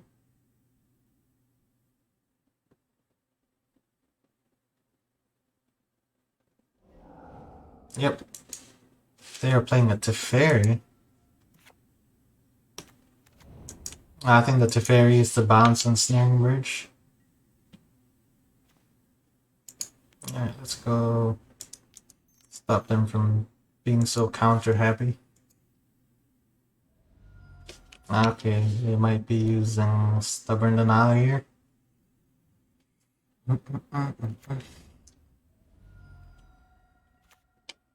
Okay, alright, that actually passed. So I'm not expecting them to be countering everything I'm playing from now on.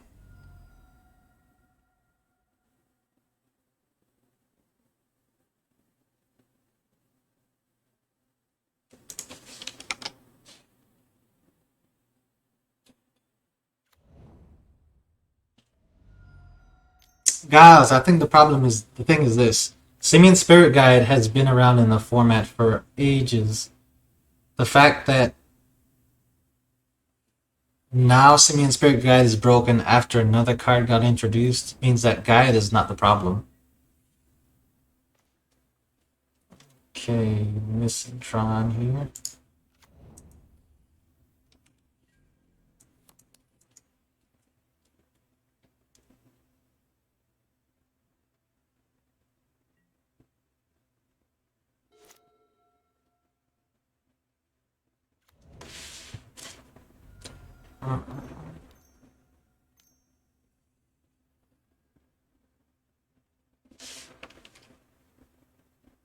Release to the wind.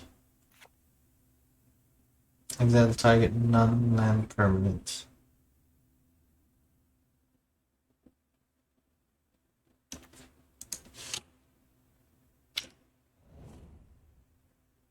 Oh, he exiled his Valky. Oh my gosh, I've never seen Release to the Wind before. Exiling defense grid now.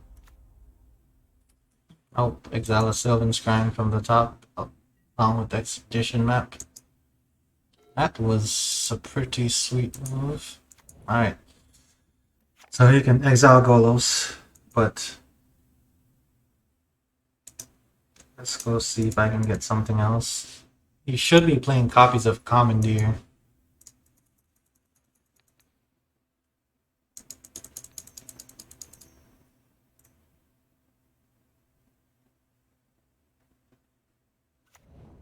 If he's playing copies of Commandeer, that means he wants to Commandeer my Golos. Ouch. Karn liberated. That's good, but also bad. If he plays Commandeer, then he could just steal it.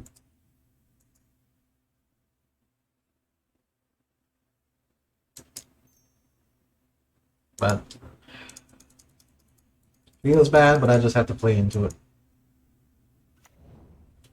Okay, that resolved.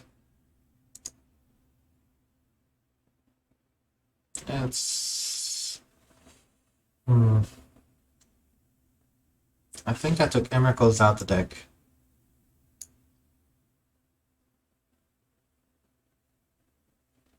Yeah, I took Emerald out, so let's just get Blast Zone. Blast Zone on 3 against Trickery is pretty sweet.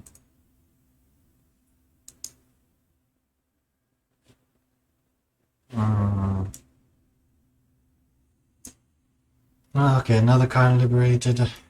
I guess I'll do another card liberated. So if he does steal one, then I know next turn I'll be able to use another one.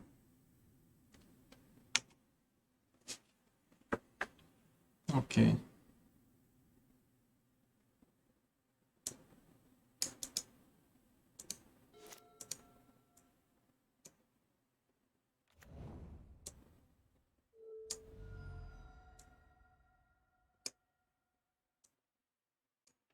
Oh yeah, I have defense grid in play. Okay, what Golos does is when he enters the battlefield, I get to search my library for a land card and put it into play. I can tap, add 1 mana for each color, and then 2 colorless, and I can cast the top 3 spells from my library for free.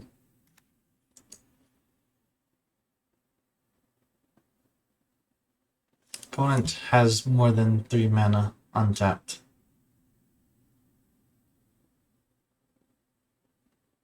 With Commandeer, Golos is greater than Tybalt. I will test that theory out by attacking it.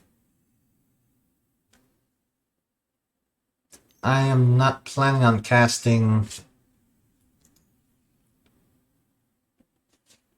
a card until I am able to cast both.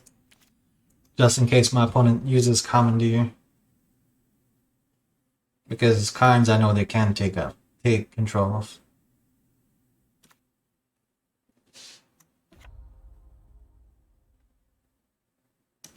Also, they could have exiled the defense grid, but they chose not to.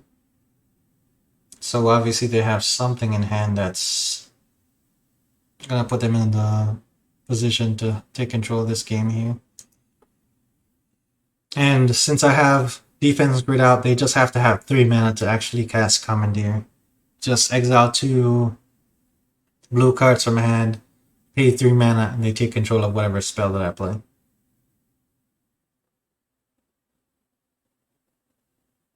I know that firsthand because it's happened to me before. Oh, there goes defense grid.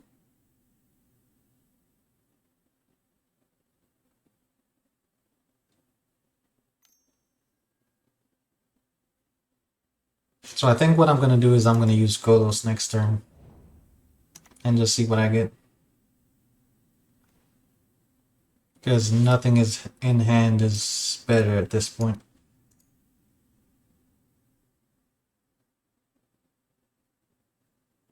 I wonder if I should attack first. I guess I can attack, and then if he tries to do something, then I can just go ahead and activate the ability instant speed. Okay, so Valky's at 1.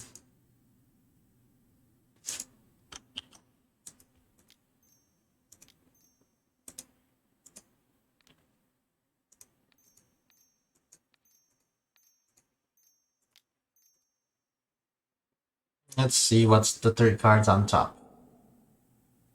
Khan, Great Creator times 2.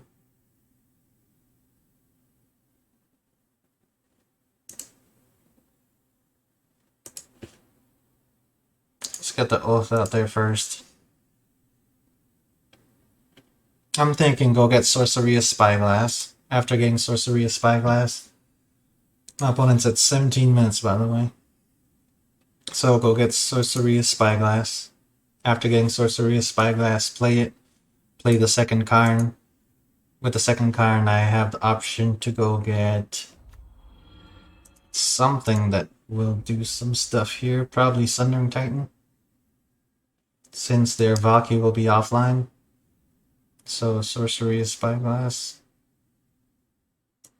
And maybe Liquid Metal Coating? No, definitely not Liquid Metal, because then they could take control of it and just exile everything that I have. Gotta, remember my experiences here.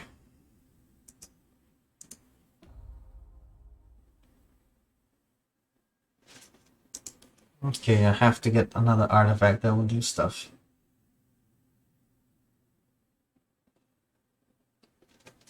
Anybody have any suggestions? Sphere, very good here.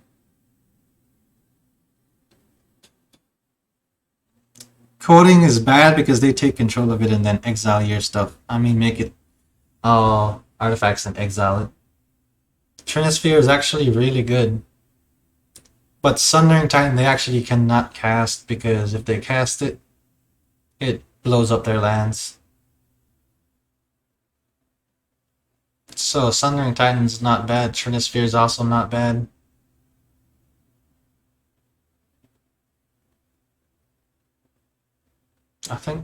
Either ways, though, I think I need to go with Sorcery of Spyglass first. I'm gonna just do the Titan first, and then, depending on what they do,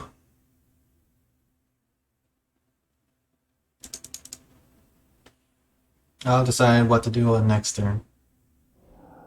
Force a Negation. Mystical Dispute. Being exiled there. So they have 2 more cards in hand. 4 cards in exile they can cast.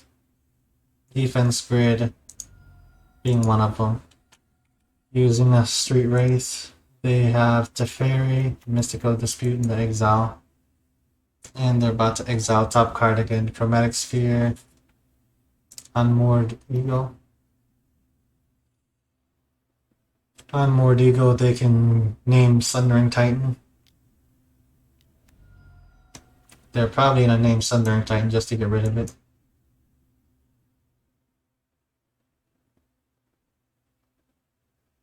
They named Karn Liberated.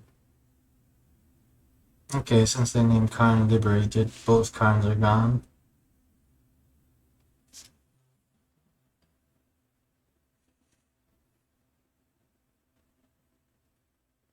Let's see.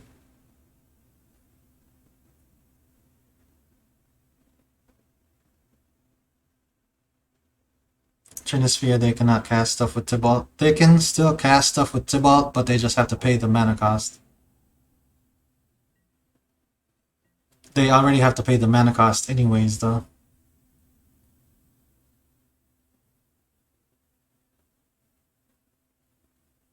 Okay, so I think here, opponent only has 1 card left in hand. So, do we hit the goal list again and see what we get? Or do y'all think I should do something else?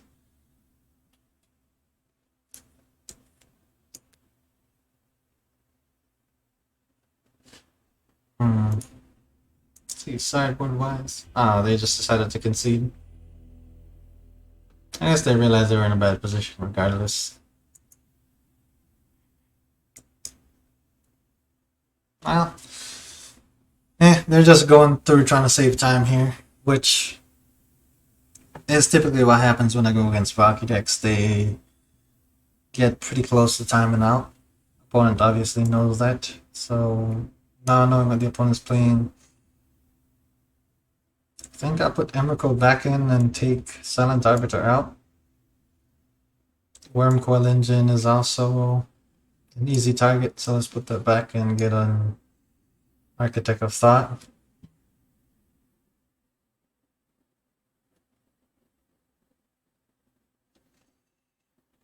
The only other artifact in here is Golos.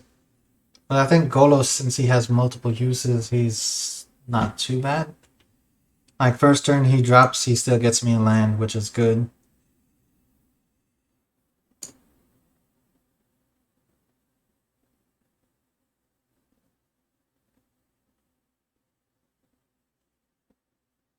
I think Walking Ballista's staying in. So the only combo piece that I took out was actually 3 mana Jace. Which honestly might not be too bad of an option just to switch it with the Walking Ballista so my opponent can't use it against me. At least this way I don't have to worry about any artifacts being in hand to where my opponent can easily snatch it up and go take advantage of it.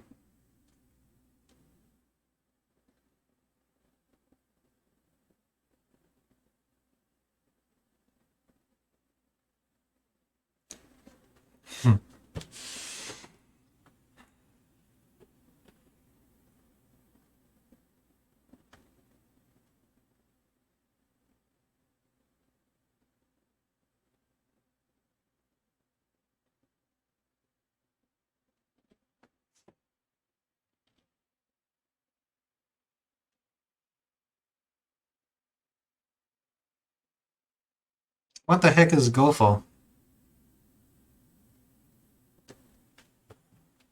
Feel like I'm lagging behind here on the Twitch speech. Deafening silences are no good here.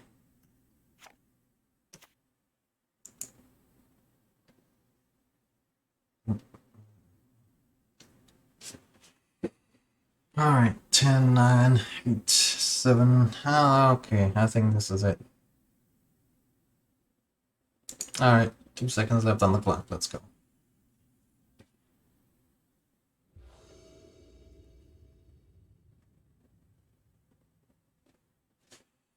Alright, this hand I'm not gonna keep.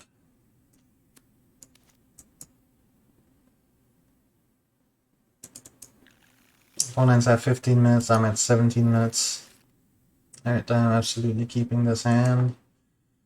Get Netrotron here going on. I think I will. Opponent plays Thought Seizes. Do I keep Karn Liberated or Karn Great Creator? Either one is a good choice, it's just a matter of. I think Karn Great Creator is better because I can go get Sorceria Spyglass. Karn Liberated is also a bad idea to play early game because then my opponent can use Commandeer and just take over the game from there. So I think I'll just go with Karn Great Creator.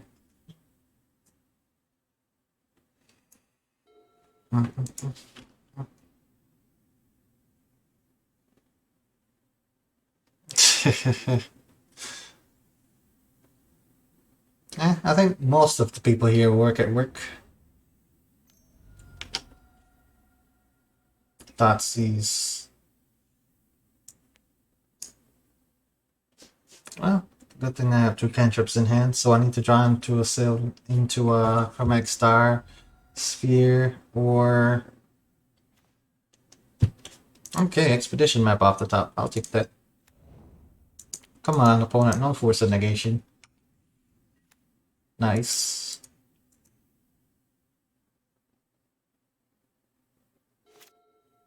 Dang, man, you're a Human Resources subscribe? Hey, you can tell they're, really good about caring about the people working for their company if they're subscribed. It's pretty awesome. They're too busy to watch you. I don't know about all that. Crypt makes only the best content. Nowhere else will you see Eldrazi Tron being played and the person playing with it actually have fun and be frustrated half the time because of all the different decks out there in the format. Let's see, got a mine, tower, and power plant. Oh! Human Resources, your best friend. That's pretty cool.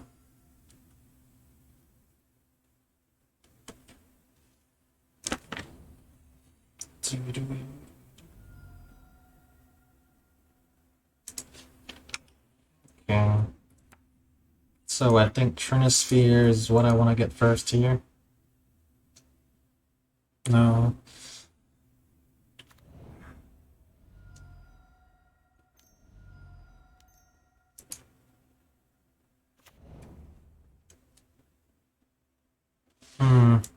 Is Karn Great Creator gone here?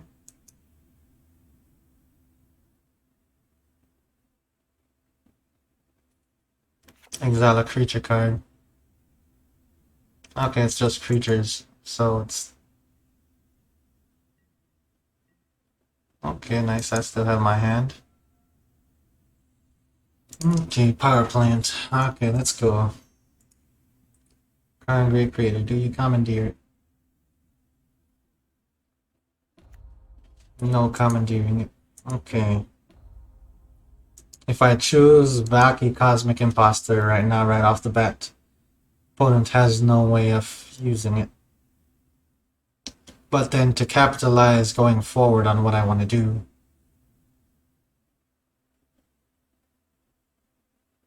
it might be better to just get something like a Walking Ballista, use it, kill Valky now, be able to use Karn next turn still. But whatever I do, I need to have it be something that has no value to him. I think Trinisphere is the answer here.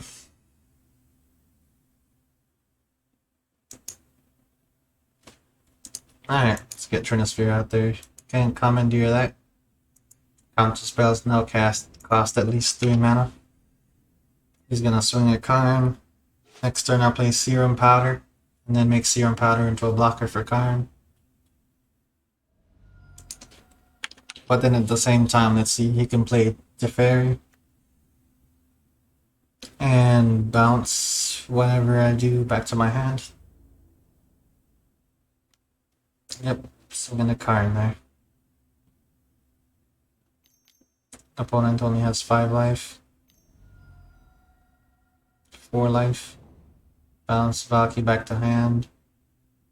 Can't cast the Cosmic Imposter. Let's see. For as long as it remains in exile, they can cast it without paying its mana cost. So I think they just realized that they messed up when they put Valky into the exile zone. Oof, yep, opponent said, oof, that was dumb. Alright, so I need to try to draw into something here that does 1 damage.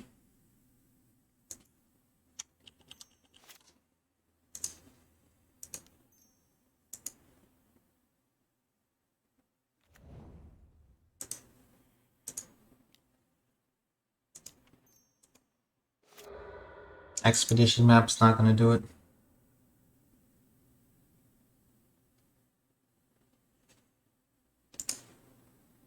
Alright, I am just gonna go ahead and go get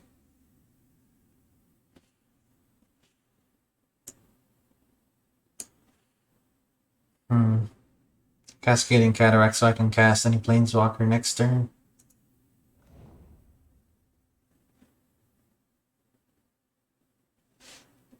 Let's play a tower. Let's play a Serum Powder. Just to go up on mana more. Alright, let's make Trinisphere into a creature. Swing at my opponent.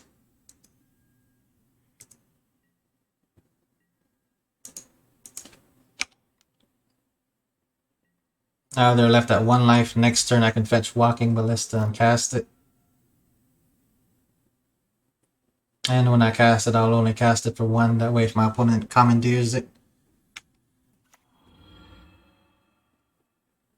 How did Valky just get casted?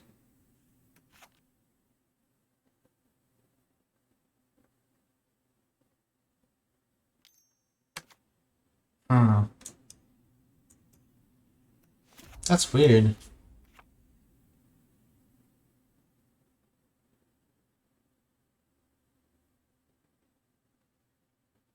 So it almost looks like Release to the Wind went around a Trinisphere?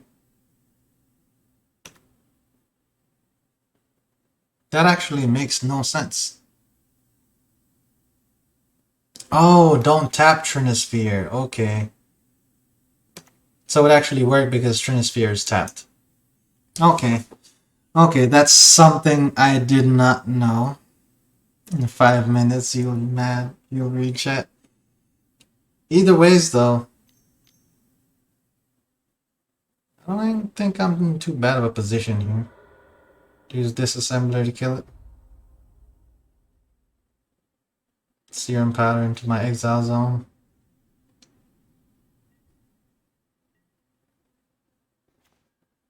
Doubling season. Well, I could make Serum Powder into a creature, swing with it, and then that's game. I think that's my first option here.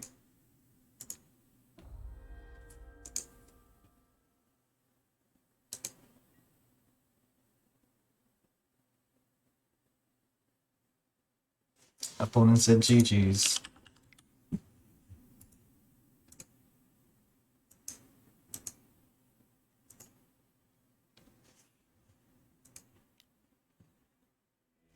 Nice. So we got a win here against Valky. So 2 in a row. Oh man, feels good. Feels good.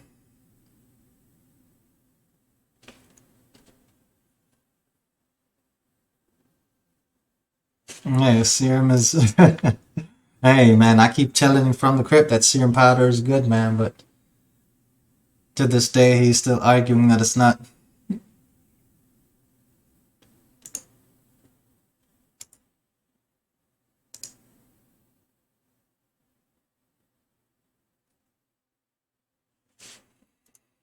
Hmm.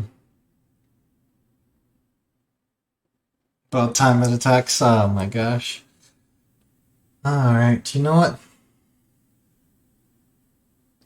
I think for my health and safety, I need to go take a break from stream. After I woke up this morning, I didn't eat any food. I just went straight to watching Mike's stream. So I think I'll look around and see if anybody else is streaming right now. Unless there's someone in the chat who wants to hop on or has any recommendation of who I should host.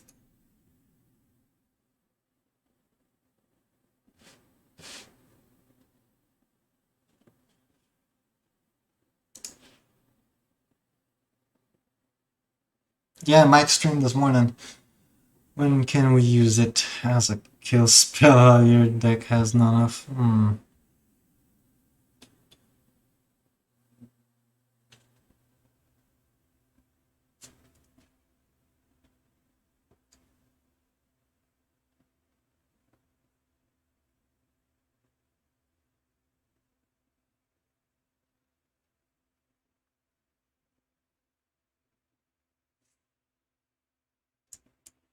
Okay. Alright, so yeah, I'm gonna go get something to eat. Alright, we can start my freedom starting anytime soon.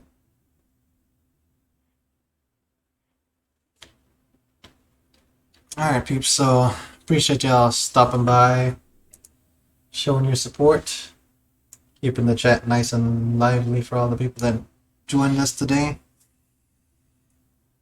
You know, for giving the mixed views on the serum powders here. I think off stream I'm probably gonna replace the Oath of Nisses with Ancient Stirrings and see how often I get to turn 3 Tron. That way, you know, from the crypt we'll have his evidence put out there, so he doesn't have to argue serum powders being bad anymore.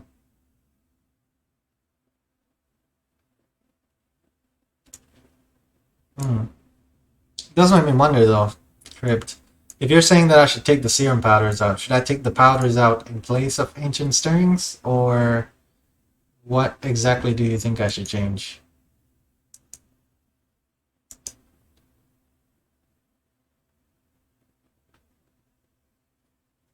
Let's see.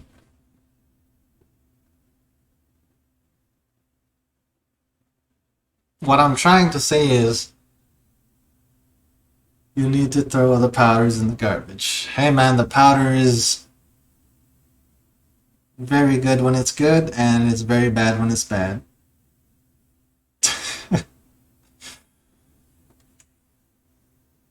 Okay. I got you, Crypt. Hey, if anybody here wants to see the end of this conversation, just check out the Mike DeVo Discord.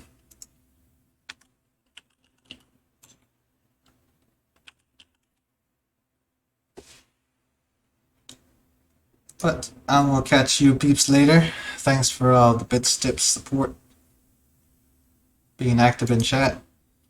Thanks again, Mike, for the raid. And I will catch you all peeps later.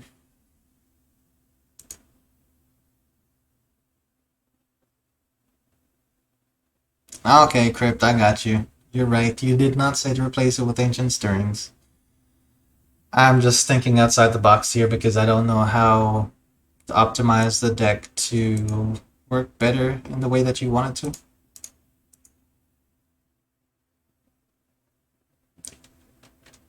But I will catch you peeps later. I even make...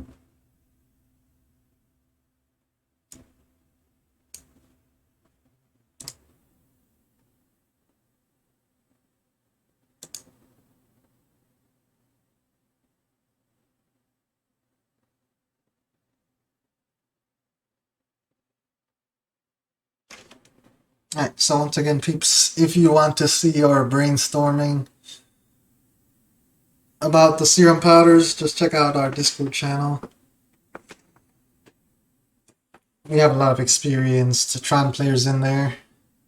And the man, the myth, the legend himself, Mike DeVo, is also in the channel.